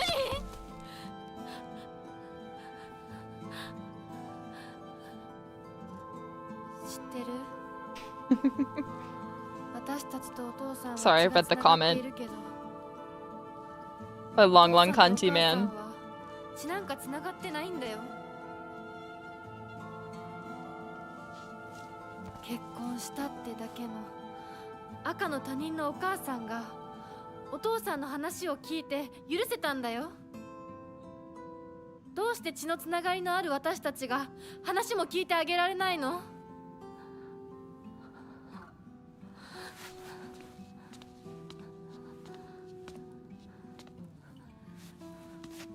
怖かったと思う。今も怖いと思う。許せないと思うし、顔も見たくない気持ちもわかる。それでも話だけは聞いてあげて。許さなくてもいいから。 I have notes. I have something I'm gonna say after the scene. After hearing the dad's Japanese voice.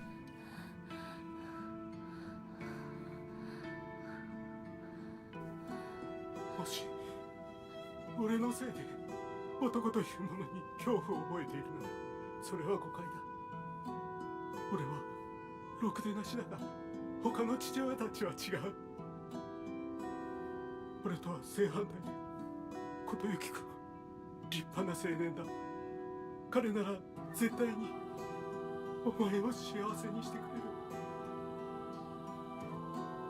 付き合うと長い柊君、立派な男だけどな。あいつにならお前をやれるとずっと思っていた。しかしそんなのは俺の勝手な決めつけで、結婚するもしないもお前が自分で決めて構わない。俺を許さなくていいから、俺の呪縛から解放されて幸せに生きてくれ。今まですまなかった。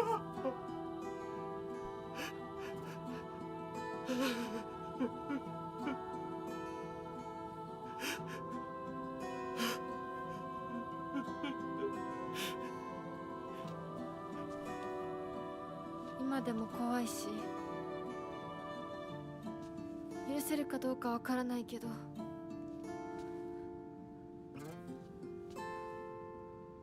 お父さんの気持ちだけは受け取ったから。Okay, so first off, I need to set you guys straight. How many Silent Hill games are there? There's Silent Hill 1. There's, which is just lovingly called Silent Hill. And then there's Silent Hill 2, right? Then there's Silent Hill 3. And then there's Silent Hill 4. And then there would have been Silent Hill 5, but but is unreleased, okay? And this Silent Hill F is Silent Hill 6. And if you go in the alphabet, A, B, C, D, E, F is the 6th letter of the alphabet. I've solved the mystery. The F is a cool way to represent the number 6. I'm full of bullshit, by the way. I'm just making that shit up. I don't know anything. Okay. I'm going to share a thought.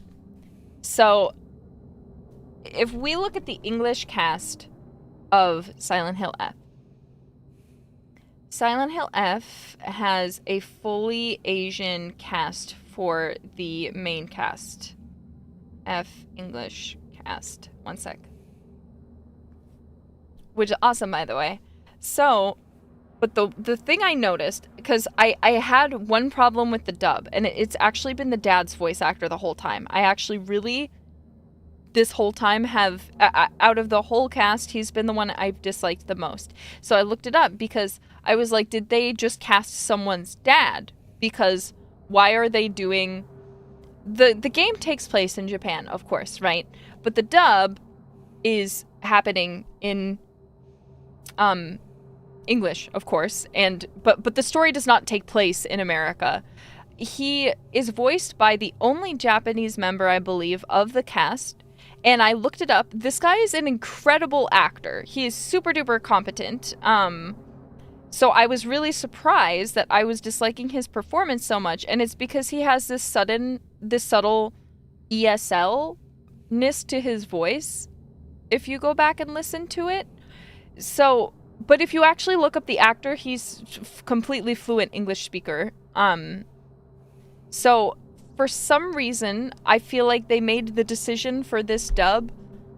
ESL means English second language. So it sounds like he does not speak... They tried to give him the sort of accent that if you are raised in the States and your parents are Japanese and they've learned English, secondarily, the accent, like a slightly similar accent that they might have. Which makes sense that, you know... I know it doesn't make sense. In this context, it doesn't make sense because the characters are not in America, they're in Japan. So that was something I noticed that was really irking me throughout the whole dub, because none of the other characters, all of which the characters are Japanese, by the way, have this subtle Japanese accent. And it wouldn't make sense for them to, because again, the story does not take place in America. It takes place in Japan. So that is my one nitpick on the dub. I think the dub is very good. I think Mr. Mukai was probably, I'll admit, probably he did not make that choice. It was probably the director's side. But if there's one thing that I could change about the dub, it would be that. I would have not done that. I think that was a very weird direction that took me out of it the whole entire time. Every time he talked, even when the acting was good, I would just notice this fake, so what I could tell was not an actual accent, but like is trying to imitate it. And it was a choice because again, it took me out because I'm like, we're in Japan, so it doesn't make sense for only this character, when speaking English, to have a subtle fake Japanese ESL accent. It doesn't make sense. So it didn't upset me, but like it took away as to where hear how he just sound like a dad. And the acting is able to be the focus, and he doesn't stand out in that way here, because like these felt very direct in a good way. Like let's continue one more just to hear just a little bit more. Oh shit. Sorry, not me getting my ass kicked. I forgot I didn't kill that thing yet. I thought I did earlier in the gameplay, but... Okay. Let's just go through the door.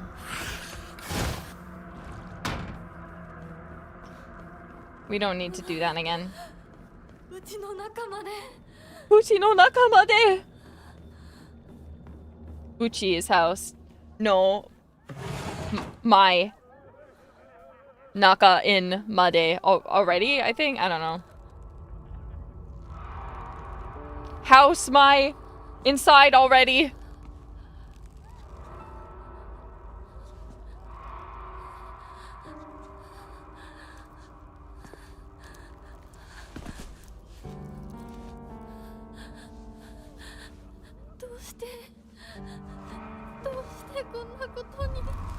Hinako's voice actress is phenomenal in both English and Japanese. But I really like the JP voice because it's her face.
Did they even have that in the English, the EO? I don't remember now.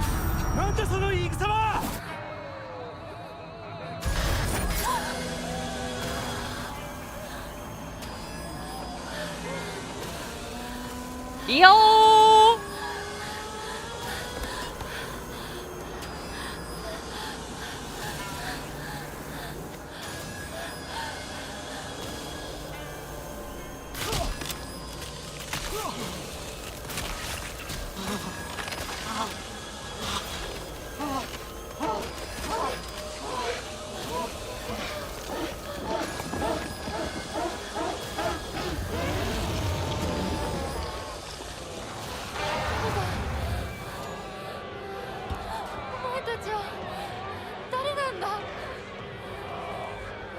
Let's hear some of his in-game dialogue.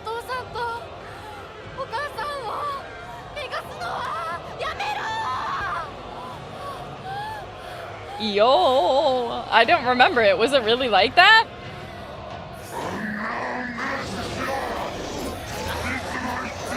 Ah!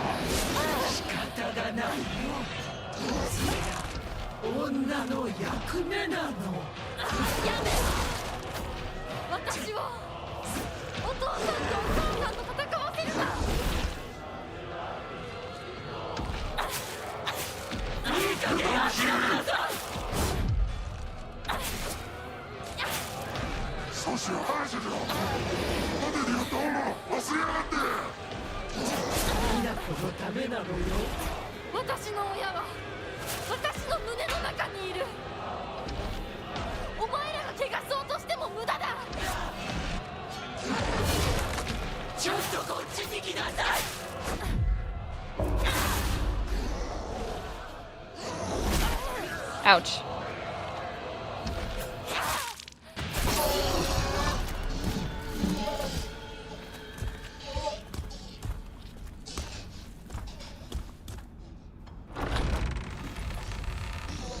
Goodbye, parents.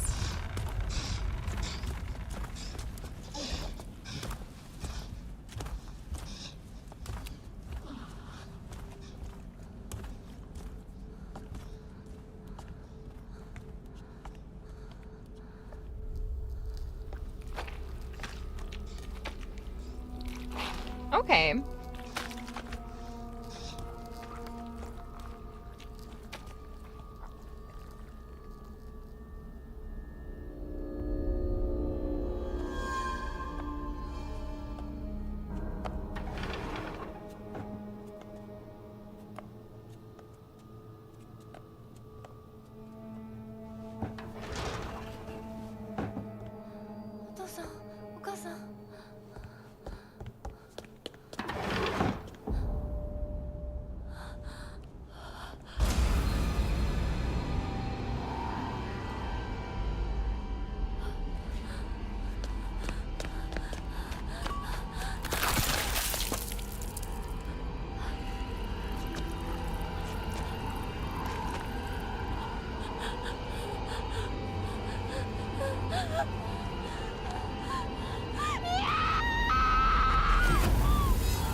head. They're gone. I beat my parents up, and then they died, and then I was sad. I want to hear Kotoyuki's voice. Sorry. これを飲みなさい。少し楽になるはずだ。Sorry for making you guys watch cutscenes again.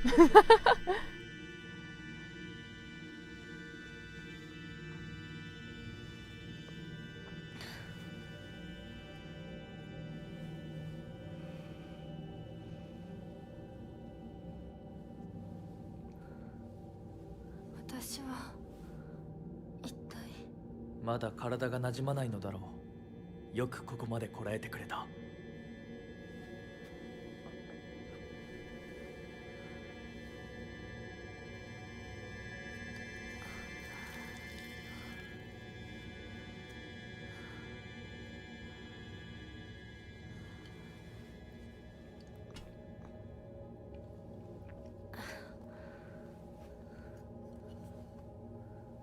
これでは皆様に愛想をつかされてしまうでしょうか。そんなことは私が許しはしない。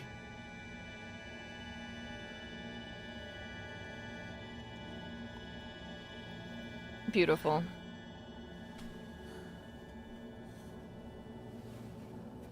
少し血色が良くなった。君の体にも合うようだ。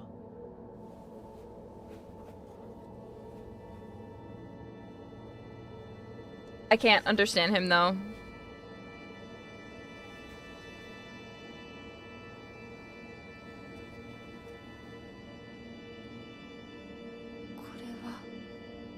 先祖の霊に備えた米と水を混ぜ合わせてこしたものだ。神聖な力が宿っている。Kotoyuki's Japanese is very old-timey formal. Yeah,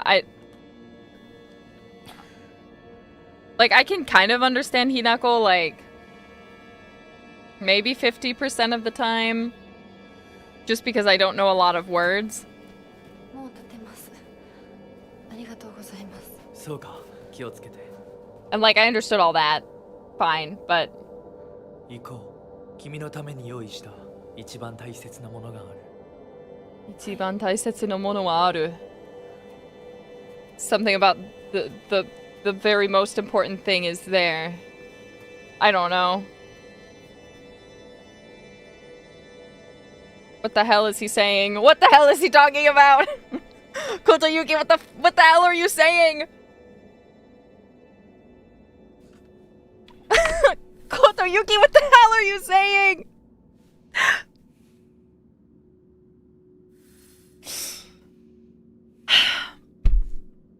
Anyway, it's beside the point. We finished the game. We've done it. That's all there is. And again, I just wanted to listen to the dad because that specific part was bugging me. Was bugging me. I needed to hear it. But we did it! Again, I have a lot of feelings about this game. They're overwhelmingly positive. I think Konami really cooked with this. I think they did a phenomenal job creating something that innovates the Silent Hill. Because I'll be honest, I know that each Silent Hill is different every time. It's not like the same Silent Hill per se. But so that's why I was kind of really surprised when I saw people mad that Silent Hill F wouldn't take place in the literal Silent Hill, because I'm like, no offense, but I feel like none of the Silent Hill games really do take place in Silent Hill either. just my opinion. Just my opinion, but so when people were so angry about it and they're like, yeah, but it's not in Silent Hill, I was like, no offense. Were any of the other ones actually in Silent Hill either? Like, because the Silent Hill in Silent Hill 1 is different from Silent Hill 2 and different from Silent Hill 3. Like, they're not the same Silent Hill, even though they're both just called Silent Hill, you know? Like, what is there, like 50 different Silent Hills? You know? Yeah, the hill is inside you. The Silent Hill is the friends we made along the way, okay? So... Oh, Silent Hill 1 and 3 are the same. Okay, but then that already makes my point. Is 2, which is probably arguably the best one by a lot of people's opinions, and does not take place in the same Silent Hill as Silent Hill 1 and 3, which are a direct continuation of each other. 1 and 4 kind of do. Okay, now I'm getting conflicting things. Some of you are saying 1 and 3. Some of you, tell me, is the map the same? Let me reword myself. When you go to the maps, is it the same place with the same locations? Does it look the same? Are they the same looking? No? Then they're not the same. That's what I mean. They are called Silent Hill. They are implied to be the same, but I would imagine that they probably only share a few locations. Again, I would see the ones that are direct continuations of each other probably being, like, having more similar locations. But regardless, they are and aren't. I've watched so many Silent Hill lore videos. That's the thing. Silent Hill, it doesn't matter. My point is, it doesn't matter. I mean this affectionately. But it doesn't matter. There are shared locations between 1 and 2. Yeah, there's some differences without a doubt. I feel like there's a lot of differences. Can I go up to the hill, the same place where James parked his car in any Silent Hill game? No! Do you always go into, or is the bar there that James went into to do, like, the jukebox puzzle? No, because it would make for a boring game. It would make for a boring game if you had the same exact map every single time, of the same exact town, like, and then just went in different locations in it, you know? Exactly, sticking to the actual town would get stale really fast. So...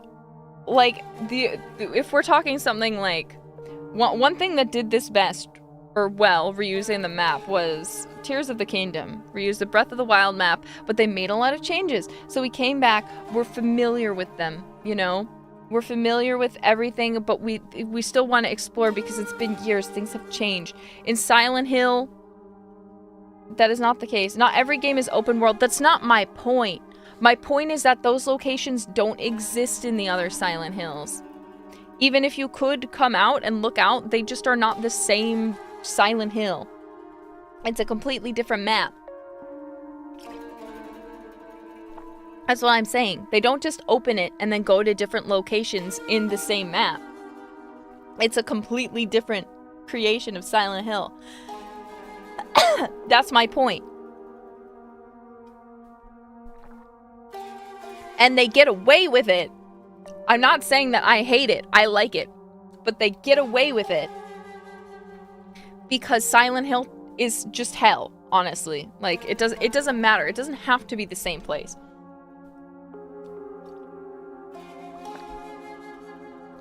So just a different... yeah, it's implied to be the same place, but it's a different map. And you can argue a lot of things. That Silent Hill 2, for example... was that place that they went, the nightclub, was that actually a place in Silent Hill? Or was it just a memory that James was having that he projected onto Silent Hill? We don't know. We don't know. That's the point. Silent Hill, no one knows anything. It's not the same. Sometimes there's shared things, sometimes there's not. It doesn't matter though, because Silent Hill, it's all because of the White Claudia. Okay, it's not because the place is necessarily special, it's because there's a cult. There is a cult, and they are crazy, okay? There is a cult, there is White Claudia, and people are crazy, okay? They literally were trying to steal a child from a man in the first one, and then he stole the child back, but she was reborn, and then she became somebody else, and then she went back to Silent Hill, and they were trying to make her birth a monster. You know, who cares? Who cares?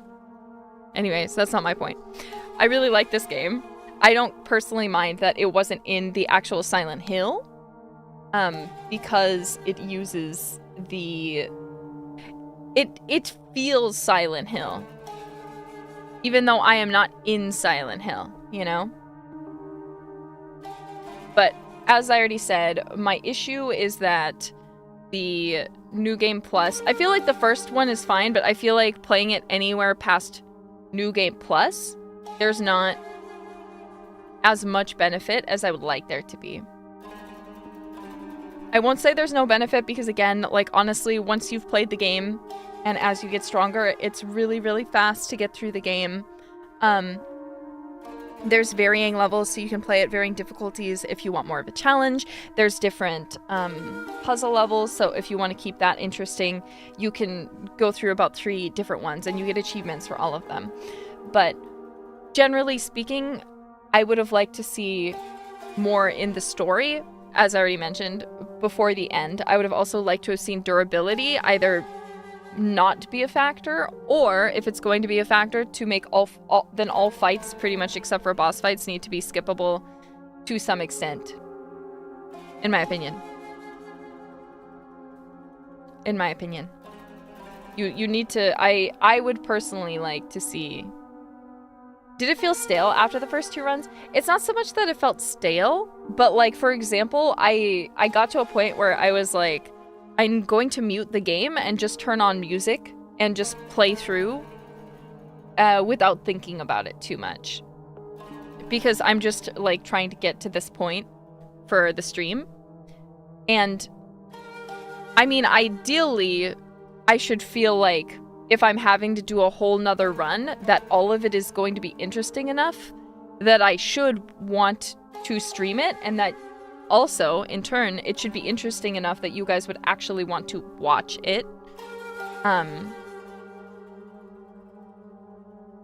But, yeah. I wish there was a little more variation. Yeah, it becomes a bit tedious, having to do the same thing with, like, pretty much no changes. Apart from some dialogue. Like, even cutscenes, like, are not reanimated. The dialogue is just changed, you know?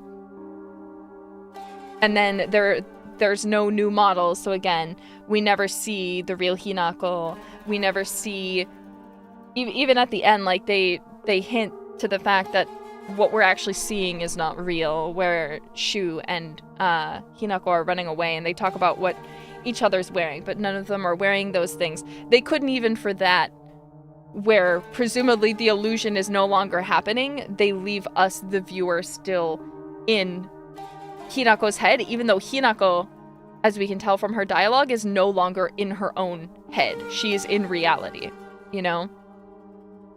But I get, they wanted to keep it ambiguous, so it's like, oh, in case you haven't really figured out what's going on somehow, then you still have to continue playing to, like, really get the full picture. But I feel like for me, I think it would have been more... I would have been affected more by having more answers, if that makes sense. If that makes sense? There was something else I wanted to say. Oh, again, complaining about the enemies. So I'm going to take this moment to talk about one of my favorite ever games, Haunting Ground. I don't know if you've played Haunting Ground. Haunting Ground it's a game that is a spiritual successor of Clock Tower. I'm talking about this for a reason that relates back to this. So just let me talk about it first and it'll make sense. In Haunting Ground, you play as Fiona Belly, who gets transported to a castle of which she does not know, of which she is not familiar, and she is given clothes which are not hers, but fit her suspiciously well. And she has no weapons. You never find a single weapon throughout the game. You can be killed. Your enemies are all stalker types. So you are pretty much hopeless, and you have to solve puzzles and do other things, all while relying on hiding only. Because you have no weapons. You will eventually at some point find a dog whom you can train, but you have to train them. They will not ever just be like a good like companion right away. Like you have to take time. There's literally a training ground, and there's like a whole AI aspect of him where he like learns. So if you are mean to him, then he will not follow your commands. You know, if you are playing with him and like being really nice to him and giving him lots of treats, well, like, and giving him lots of positive reinforcement, he will react well to your commands, but it is difficult. But you have to establish this bond with Huey, who is one of the best game dogs in history, by the way. But with this in mind, every single one of the villains in that terrify me. Every single time a chase, like I hear the chase sequence like kick in, my heart's like do do do do do. You know, like I feel the terror, and I feel like so many of the concepts are really horrifying. Like even to me now when I rewatch it, because all of the characters want to possess something about you, and it's weird to explain, but it's all very feminine struggles. Like, you are a very beautiful girl. You play as a very beautiful girl who is purposely dressed in these clothes that are meant to be provocative. She's meant to be sexualized, not necessarily by you, the audience, but because she's being forced in this situation. And the sexualization of her is actually important to the plot because it is like it is showing how she, one, has no power, but like it's hard to explain. It's very well told, and some people are like, oh, why did she have to be in a skimpy clothes? And I'm like, that's kind of the point. That's kind of the point. She did not choose these clothes. They were chosen for her by the people who are in this castle, who are all objectifying her. And that is the point, is you are supposed to feel effectively like naked and afraid. Exactly, that's perfect. It's a voyeuristic horror. That is a great way to describe it. It's one of those horror games where I dread, like I really want to play it if we ever get I'm begging for the day it gets a remake, but I'm really scared because the game for a long time has really terrified me. It's one of my favorites for a reason. It's really good, but it's for me really scary. And again, all of these things are real things that people suffer with. Like, for example, there's, what's his name? His name is Devilish. And Devilish is a very large man who is cognitively not all there. He is a bit deformed. He is extremely strong. Sorry, I'm spoiling part of the game, so warning ahead, spoilers for Haunting Ground. Just like there's spoilers for Silent Hill F. Devilish, also lovingly nicknamed Debbie, is not a bad guy per se, but he sees Fiona and he thinks she is a doll. So he wants to play with Fiona like he plays with his doll because his doll has broken. So you now are, your first enemy, so to say, is this man who is chasing you and will not listen to your pleas of no, will not see your fear, will not see that you do not want the interaction. And he's just too strong. It's not even that he wants to hurt you. He's meant to be childlike. He just doesn't understand. And so it's just really sad because he doesn't want to hurt you, but he will kill you if he gets a hold of you. So he's terrifying and he can't be reasoned with. It's very scary. And then the next person that you face, because again, this is a stalker game, is Daniela. And she is a maid. And at first, it's kind of disturbing because they make you think she is a homunculus. So a woman that has been built, to basically be this maid. But if you do further research, it seems like it's probably very likely that she was actually kidnapped at a young age and treated and convinced herself that she was these things. And likely that they had committed inhuman experiments on her to like ruin things like her fertility. So she's not treated like a human, and to her she's like, because I'm not a woman, I don't feel pain. So there's actually a thing where if you look at her model, the tips of her fingers are all completely cut off. She did that because she wanted to feel the pain, and she wants to take a big thing in Haunting Ground is alchemy, and you as Fiona have this thing called Azoth that you got from your father, who we find out had run away from this castle with the Azoth that he had, basically. So you inherited that from him, and she wants to be a woman. She's envious of you because she feels as though she is not what you are, which is, in her eyes, a real woman, but really she is also a very beautiful woman, but it's just her circumstances that have made her effectively go completely insane. So she wants to kill you to take your Azoth so she can become the woman that she desires and desires to be. And so it kind of reflects that weird, very weird sense of something that's hard to describe about the female experience with other women.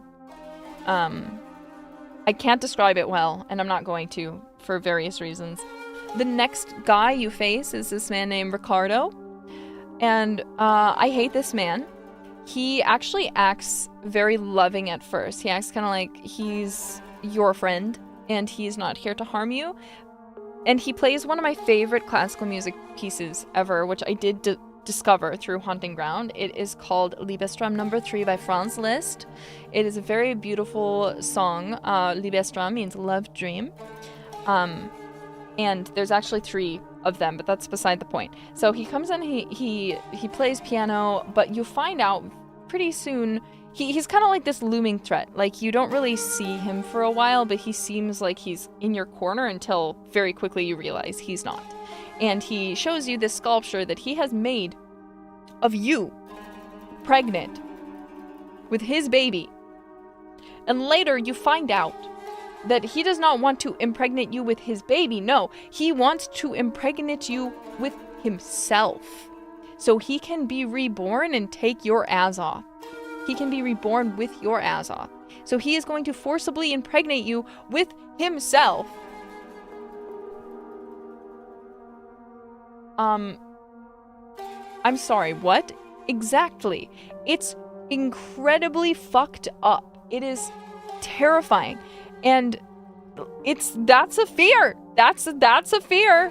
Not someone impregnating you with themselves, but like, you know, having anything happen to you against your will. I think that's just a human thing. Like, no one likes. Look, I warned that I was going to be spoiling stuff. So if you did not listen to that and turn out, I'm sorry. That's not on me at that point when I said when I was talking about Debbie that I was going to be spoiling the game. So the thing is, I actually never got to the final fight. Okay? The final guy that you end up facing in the game. So I won't spoil him because I don't know. I've watched a playthrough, but I've thrown it from my mind. His name is Lorenzo, though. His name is Lorenzo, and he's kind of he's a little bit weirder. But whenever they eventually remake the game, wait, you didn't finish the game? Okay, here's the story. I never had a PS2 growing up. My friend did, so I would go over to her house, and neither of us knew how to play games very well, but she would play the games and I would watch, and she would also play the games when I was not there. So Haunting Ground, I experienced a lot of the first few bits because we'd run around a lot in the castle and pretend we lived there, as well as like experience a story because we were like kids. But I never got to actually play the game myself, and I never got to finish the game because she finished it without me. Or she also might not have finished it. I'm not sure of the case, but yeah, the roleplay is kids. Look, I would do that. I have this like, sorry, it's completely off topic. You guys remember Looney Tunes? There was like a Tasmanian Devil game. What was a Tasmanian Devil's name? He had like this game, I think it was on the GameCube, and there was this one, yeah, Taz Wanted, and there's this like one beach level, and there's this little like island out in the middle of nowhere where you can go, and I think it like is set up like someone was there at some point, and so or there's like a cave or something, and I would just go there like on a regular day and be like, yep, this is my house, this is where I live. I'm sure other people have done that too. Anyway, that's beside the point. Bringing this back to Silent Hill F, as a woman, I mean, I think even as a man you can be scared of both of these games, but I think as a woman, especially Haunting Ground is especially terrifying, because you know, you can't fight back. You are put in a position where you are powerless and you have to use other means to fight back. You don't have a knife. You have Huey, but Huey can only maybe potentially stop them for a bit, so you can find a place to hide. If you hide somewhere too much, they will eventually find you. You have all of these captors who are taking advantage of you and something that they perceive you to have, and are projecting onto you. And you can't do anything about it except for hide and hope that you can find your way out of this hell that you have found yourself in. As to where, I feel like here, this is just my personal opinion, but I feel like because the combat system is the way that it is, where, again, there's weapon durability. I feel like I know that, don't get me wrong, obviously Silent Hill is not a stalker game. I understand that. I'm not trying to say that I think it should be, but I also feel like maybe if they were going to go this direction with the plot, had they gone more that direction with the monsters and the combat system just even a little bit where possible, I think I would have been more inclined to be scared of the monsters. Because the reality is with these certain things, you can't just pull out a baseball bat and smash people's faces in, you know? If that makes sense. You can't just say, oh, here's this creepy monster who's licking me and leering at me and jumping on me and attacking me in this vaguely horrifyingly sexual way.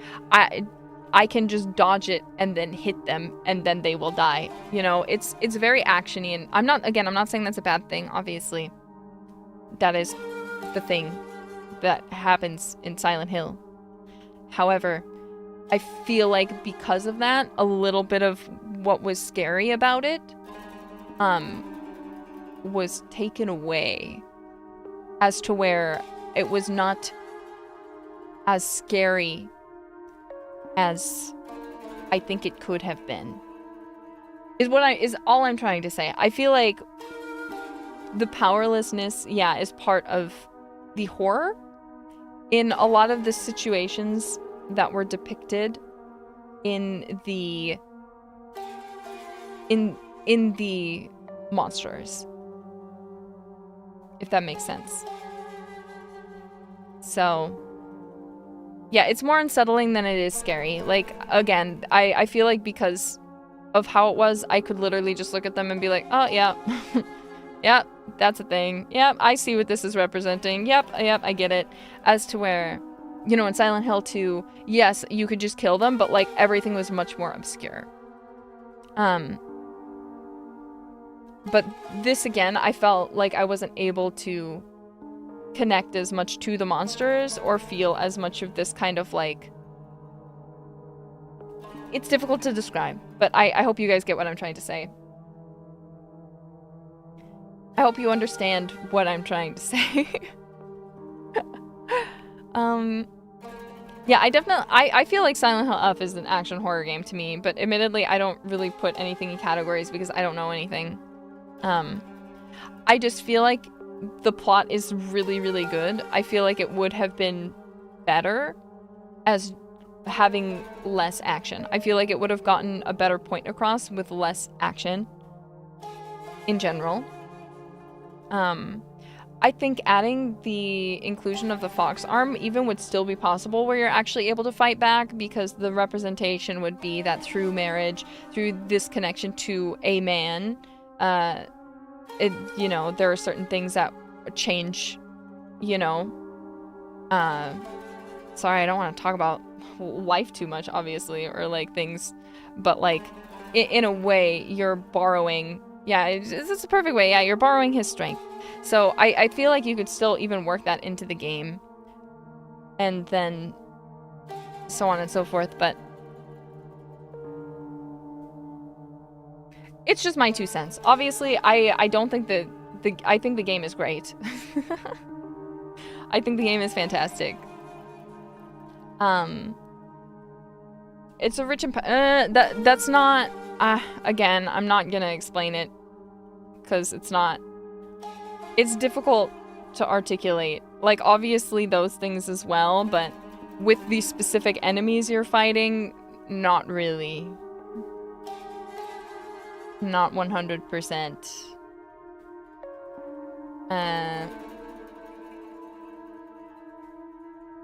But yeah, it's very heavily gender focused, exactly. So it's hard to... It makes it hard to talk about. But you know, it is frustrating because I've watched a lot of breakdown videos, and I'll watch it and I'll be like, this isn't right though. I'm like, what are you saying? I'm like, what are you talking about? Like, I can tell you don't know what you're talking about because what the fuck are you saying? One thing I did see people point out though that is a point is because a lot of this is so normalized, Kotoyuki, it's implied that he's possessed by some sort of spirit, which is just, I think, supposed to be the expectation that he has on himself rather than any actual spirit, right?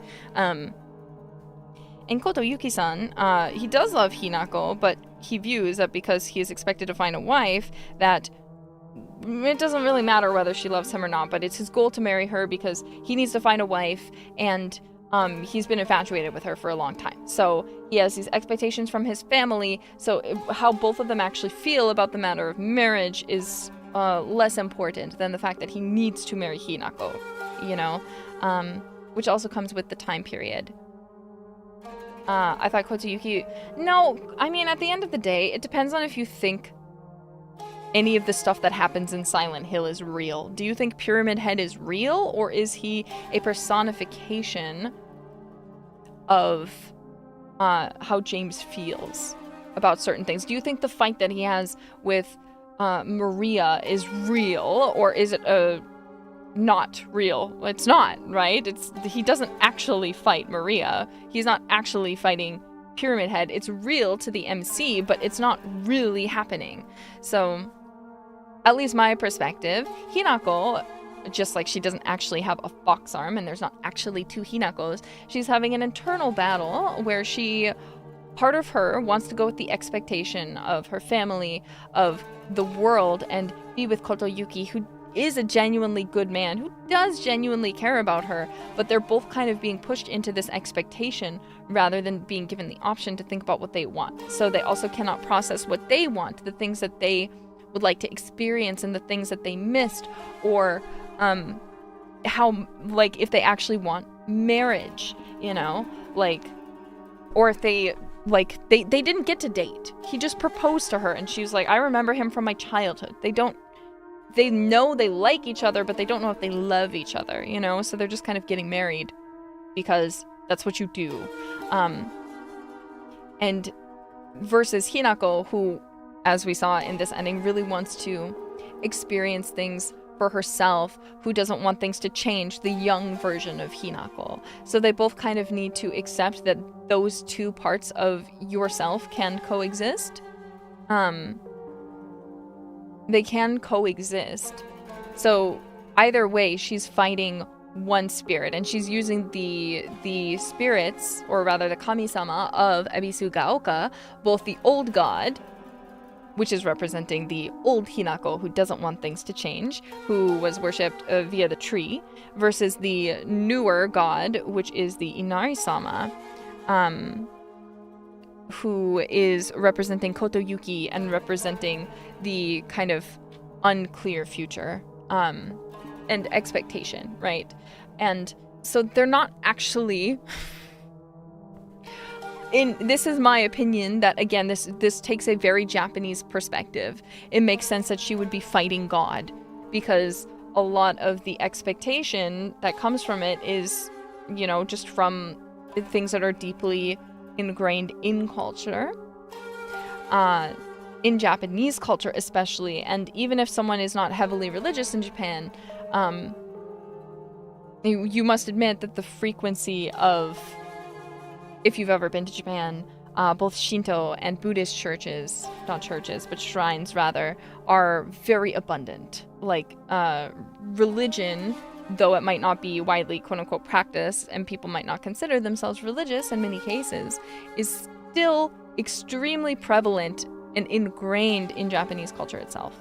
So, I feel like that's one of the reasons that, like, if James suddenly was fighting God, it wouldn't make sense. But for this story, which takes place in Japan itself, it's very important to keep in mind the cultural relevance of everything happening. So people being like, well, it can be taken literally, she's literally fighting these gods. I'm like, it's Silent Hill. She's not actually fighting gods. But yes, for a Japanese context, it would make sense that they would go this direction for the big bads, because it is prevalent and important in Japanese society, and it ties in with the storytelling that is happening. So it makes sense that her delusions, partially due to the White Claudia, would be reflected in the things that she views as kind of having control over things such as gods. Okay. So I think, yeah, if you want to interpret it as real, I think honestly that is totally up to you. If you want it to be real, I think that's also fine if you want to take it literally.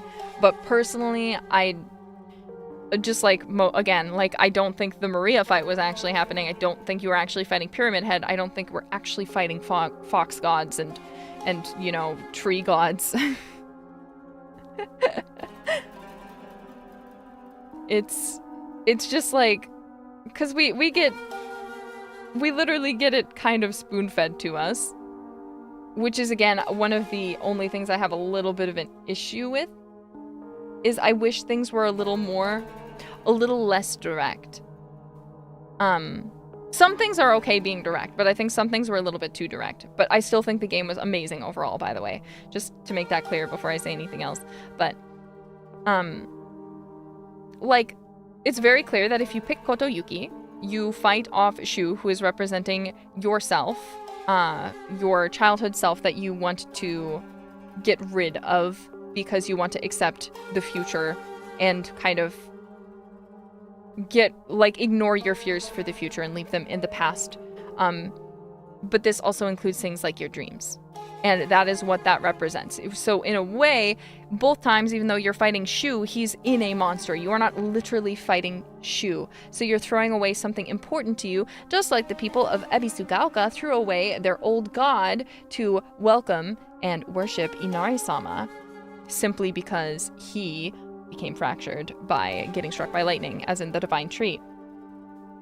Then, with Inari-sama, you're being led constantly by the old god of Ebisugaoka, who is using the possession of your doll, who is quite literally a very direct representation of your girlhood, of your childhood, of the things that you want to accomplish, of your dreams, you know, those sorts of things. It's a very, very good, clear, direct representation of that, but the implications is being controlled by this god, who again is being used to represent this other side of Hinako herself. So then, when you are persuaded by that to fight Inari-sama, who in a way you could say is a false god, in a sense, as he took over for the previous god, you are not literally fighting Ninetales. You are fighting Kotoyuki. Not literally. You're not actually fighting him. But the issue is that, again, we see Kotoyuki. He has these expectations. He comes from a rich family. He believes that this is just how it's done. He has worked his way up. He has done everything he is supposed to do. Yet Hinako does not want to marry him, and he does not understand. And she has to convince him that despite the fact that she does care about him, she doesn't hate him, that she cannot proceed. You know? Yeah, she's not fighting the idea of Kotoyuki. Her and Kotoyuki are having a verbal discussion about the ideals and why his expectations are, the way that he thought to her is wrong. It's not correct. She's like, we do not have to get married. I do not want to marry you. I do not want this future. I want to do these things. So even though she doesn't hate Kotoyuki in any of the endings, and that's why at the end, Kotoyuki is able to still understand her and let her go. He doesn't actually die. We don't see Kotoyuki in any sort of actual pain. But he lets her willingly go with Shu in that ending. Because she was able to convince him that what was happening, in her opinion, was wrong and that it was not what she wanted. And because Kotoyuki is not a bad person, Kotoyuki was able to, even though he was obviously initially very upset, that to her it felt like fighting the very god of Ebisugaoka, he was able to overcome these things that are, at the end of the day, also projected onto him. That, as we can see in the true end, he also wants to be able to discard as well. So in accepting that, he lets her go. But then she goes to another ending where she presumably abandons the part of her that does want to expand and does want to see a future. Instead, she's stuck in the past, which is why neither of them are good endings. Because one, she lets go of her inner child, basically, and her younger self and her dreams and aspirations to follow society and their expectations. And then in the other, we see her giving up on the idea of a future and expectations and everything to continue to live in the past with Shu. Which is why the true ending is very good, because we see Hinako, again, accepting that it is possible to reject both of those. You do not have to solely hold on to the past, and you don't have to solely move towards the future. You can use both of those things to forge a future for yourself, and that's the whole, you know, you can make your own decisions.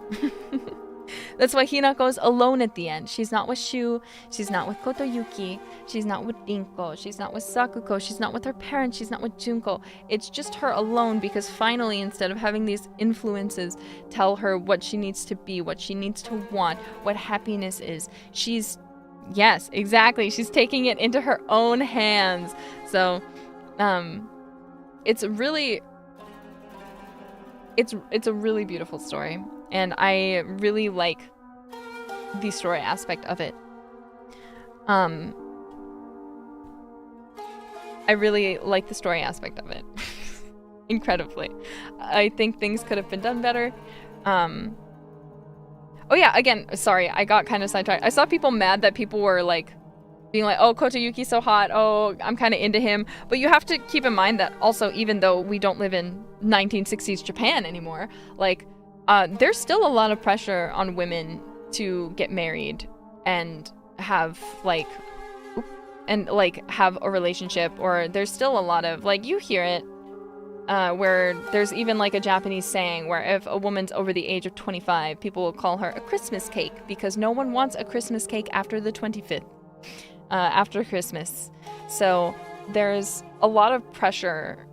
And that's not just in Japan, right? Obviously, this is a thing that's widespread, where people will view women as less desirable if they don't do this by this time. If they aren't married, then you'll never find a man, because no man will want you if you're this age, you know, so on and so forth.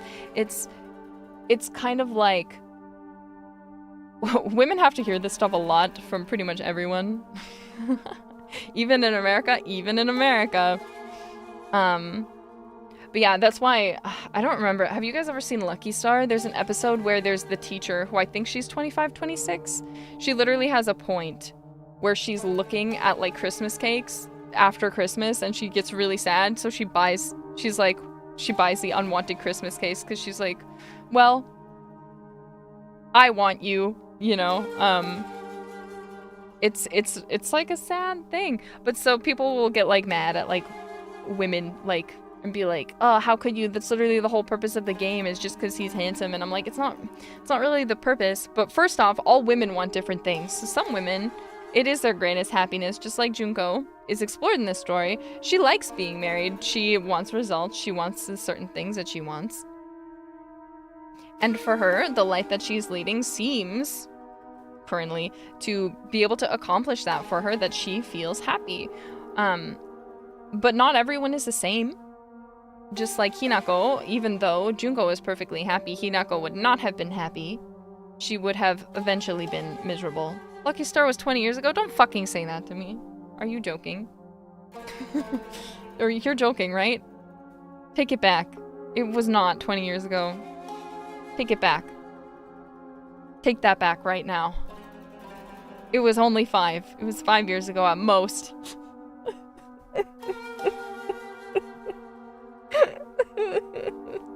Where has the time gone? Anyway, again, sorry, I know this is like a very deep conversation, but this is also a very deep game handling very real, very deep societal issues. So I feel like because we're playing this game, we can talk about it because it fits with the context. Because I feel like I can't explain certain things of my thoughts on the game if we don't have the context. You know what I'm saying? Anyway, so I was kind of annoyed seeing people being like, how could these stupid girls playing this game think that the main guy who's clearly not a good guy is hot? And I'm like, because the part of the point of the game is that not all women want the same thing. We're playing as Hinako, but we are not Hinako. I can think Kotoyuki is hot. I never said I'd marry Kotoyuki. I joked about it, but I never said I was gonna marry Kotoyuki. I just think he's hot, and that's fine. Like, why am I not allowed, when being a woman playing a game, to say, ooh, anime girl hot?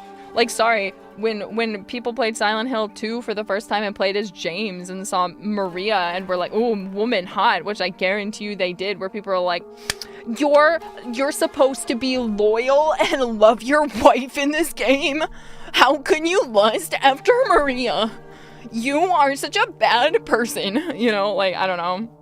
People totally did do this. Like, it doesn't matter. Who cares? It's a game. Let me lust after anime boys who are hot. Okay? Let me lust after video game characters. Yeah, God forbid a woman have hobbies. I just think it's silly. Yeah, he's meant to be attractive. Exactly. Because he is attractive. The whole point is that he's supposed to be everything that is right for Hinako. But the problem is she still doesn't want him. Because that's not what she wants. You can have the most beautiful dessert presented to you on a plate, cooked by a Michelin star chef, cooked by Gordon Ramsay himself. But if you're not hungry at all, if you're so stuffed that you feel like you're about to throw up, then are you going to eat it? Are you going to force it down anyway?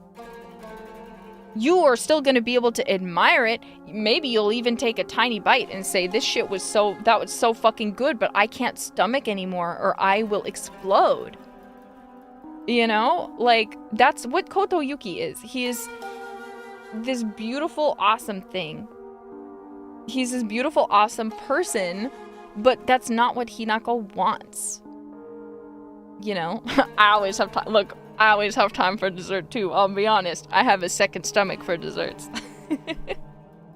I felt the problem. I mean, there was a bit of a problem that in the ending where you do the Fox wedding, because you have not had the opportunity to explain your true feelings to Kotoyuki, you've both just kind of accepted things the way that they are, that there is a potential that things will end up the way that things just end up being because you are both not living as who you truly are. That's the thing, is actually just as much as you kind of need to be saved from what's happening, Kotoyuki does too, because as we see in the note we get from him, he never got to have a childhood. Through all the notes we found, his mom was forcing him, breeding him basically to be this heir for the Tsuneki family that she was correctly believing that he would be someday. So because of that, he never got to be a kid. So he is just living the way that he has had these expectations put on him to live. He's been told, this is who you are, this is what you should do. Sorry, I feel like the word still works in this. But yes, I did technically mean grooming, I guess, but I don't know. I think I was thinking of Oliver and Company. See how the breeding shows. Ugh! You know that song by Georgette from Oliver and Company? Anyway, that's beside the point. I'm pretty sure it works in this context too, but I guess it could be either one. Yeah. Regardless. Stop second guessing me. Stop making me second guess myself. The point is, if you just marry him, he's still a good man, but there's the potential that Hinako will end up at some point just like her mother, that because they both don't actually understand themselves, because they've just been living in expectation rather than living freely, that they will find that deep unhappiness much later, and that bad things will happen and they won't be able to go through it because they were not brought up to do that. They were brought up for the things that they were brought up for. Also, we have decided on the boar. Sorry, I'll end the poll now. The weasel has lost. The weasel lost. So yeah, that's the horror of the marriage ending. It's not a promise that things are going to be bad. It's not saying Kotoyuki for sure is going to turn out just like her father or anything like that, but it's the fact that Hinako is scared of that still and did not get to address that fear. That is the horror of it, that she is always going to be living in this fear. You know? Like, that's more of the issue that's at hand rather than... Because I saw some people being like, oh, Kotoyuki is actually abusive, so if you do that one, actually she ends up just like her mom because he's actually abusive. And I'm like, that's not the point. You're missing an important point. There's another interesting fact about this game, which is that Hinako is an unreliable narrator. And we see this in varying different cases, where she assumes the worst of her friends, or she is very hypocritical, like with her fight that she has with Rinko, where she's like, oh, choose your own path. You know, you should, if you want this, you just have to make it happen. But like really, at this point in the story, she hasn't taken her own advice. However, sorry, one thing, someone got a free camera mode and they saw Rinko does have her hands up when you fall down the stairs. So Rinko did push you down the stairs, but it's also Silent Hill and none of it's actually happening. So who cares? But just so you guys know, Rinko did push you down the stairs. Just in case you were curious. There you go. Just in case anyone wanted to know.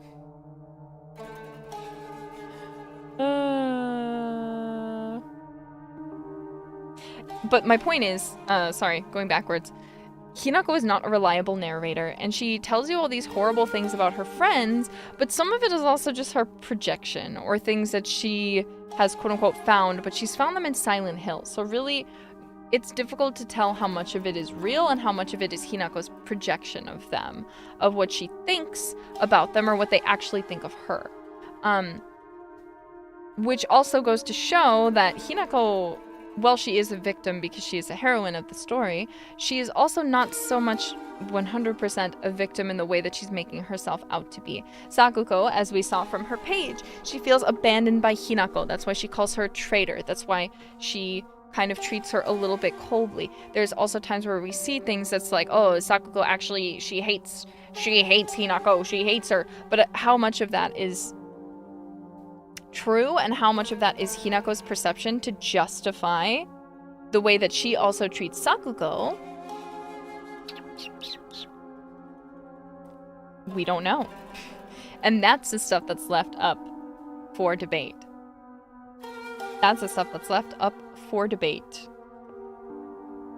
Also, no one is debating whether or not Kotoyuki quote-unquote bought her or not. Like, have you guys ever heard of like dowry and stuff? Like that's a common thing even in today's world, where people will still sometimes like give money or like paying for the wedding, stuff like that. It's just it's like, I'm not saying it's a good thing necessarily, but it's just a thing. Like no one is debating that. No one is debating it. No one is debating the morality of it either. It's just a thing though that is still common even today. So anyway, it's beside the point. I don't know why I'm still talking. I have a lot of thoughts about this game, as you can tell. As you can tell, I've got a lot of thoughts. How big would your dowry be? Mine? I don't know. You'd have to ask my father. You'd have to ask my father. I think I and myself am the dowry though, no? I think you'd owe me money if you got to marry me. You would have to pay me.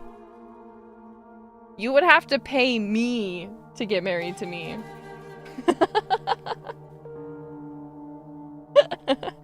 My family would be like, you can't have our daughter, give us $20 million. If you want her, then you give us $20 million, we'll consider it. We'll consider it. Anyway, sorry, I'm just joking around, obviously, but $1 gazillion and you only send a $10 super chat? Wow. Jailbird. Is that what I am to you? Is that what I'm worth to you? $10? 10 measly dollars? Unbelievable. But I don't think my family operates under those kinds of things, thankfully. None of my sisters had a dowry. They married for love and happiness, and I'm happy for them. So, congratulations. Happy for you. Glad that happened for you. So happy. So happy. The wedding isn't cheap. Hey. Yeah, speaking of weddings, me after playing Silent Hill F, do you guys want to know what my dream wedding is? Oh my god, I'm so stupid. I want to get married in a big princessy ball gown, and I want it to be at like a really, for the aesthetic. Okay, this is all for aesthetical purposes. I want to get married in like a really, really old, but like really well upkept, like ancient looking church, okay? And I need everyone to be dressed really, really nice at the wedding. And I need to also be dressed like a fucking princess at the wedding. Okay, I need to look like a princess from the 1800s in a giant cathedral. And I need the most dramatic photographs of all time taken. I need the most dramatic photographs of all time. That's my dream. It's never gonna come true. An Irish or Scottish castle would also be perfect. But then the aesthetic would be different. If I was getting married in like Scotland, for example, I think I'd actually want to get married probably like in like more of a dilapidated one, and I'd want to be dressed more like a forest fairy. Like a bridal forest fairy. You know? And like look very like free and wild. I'd also be okay with that.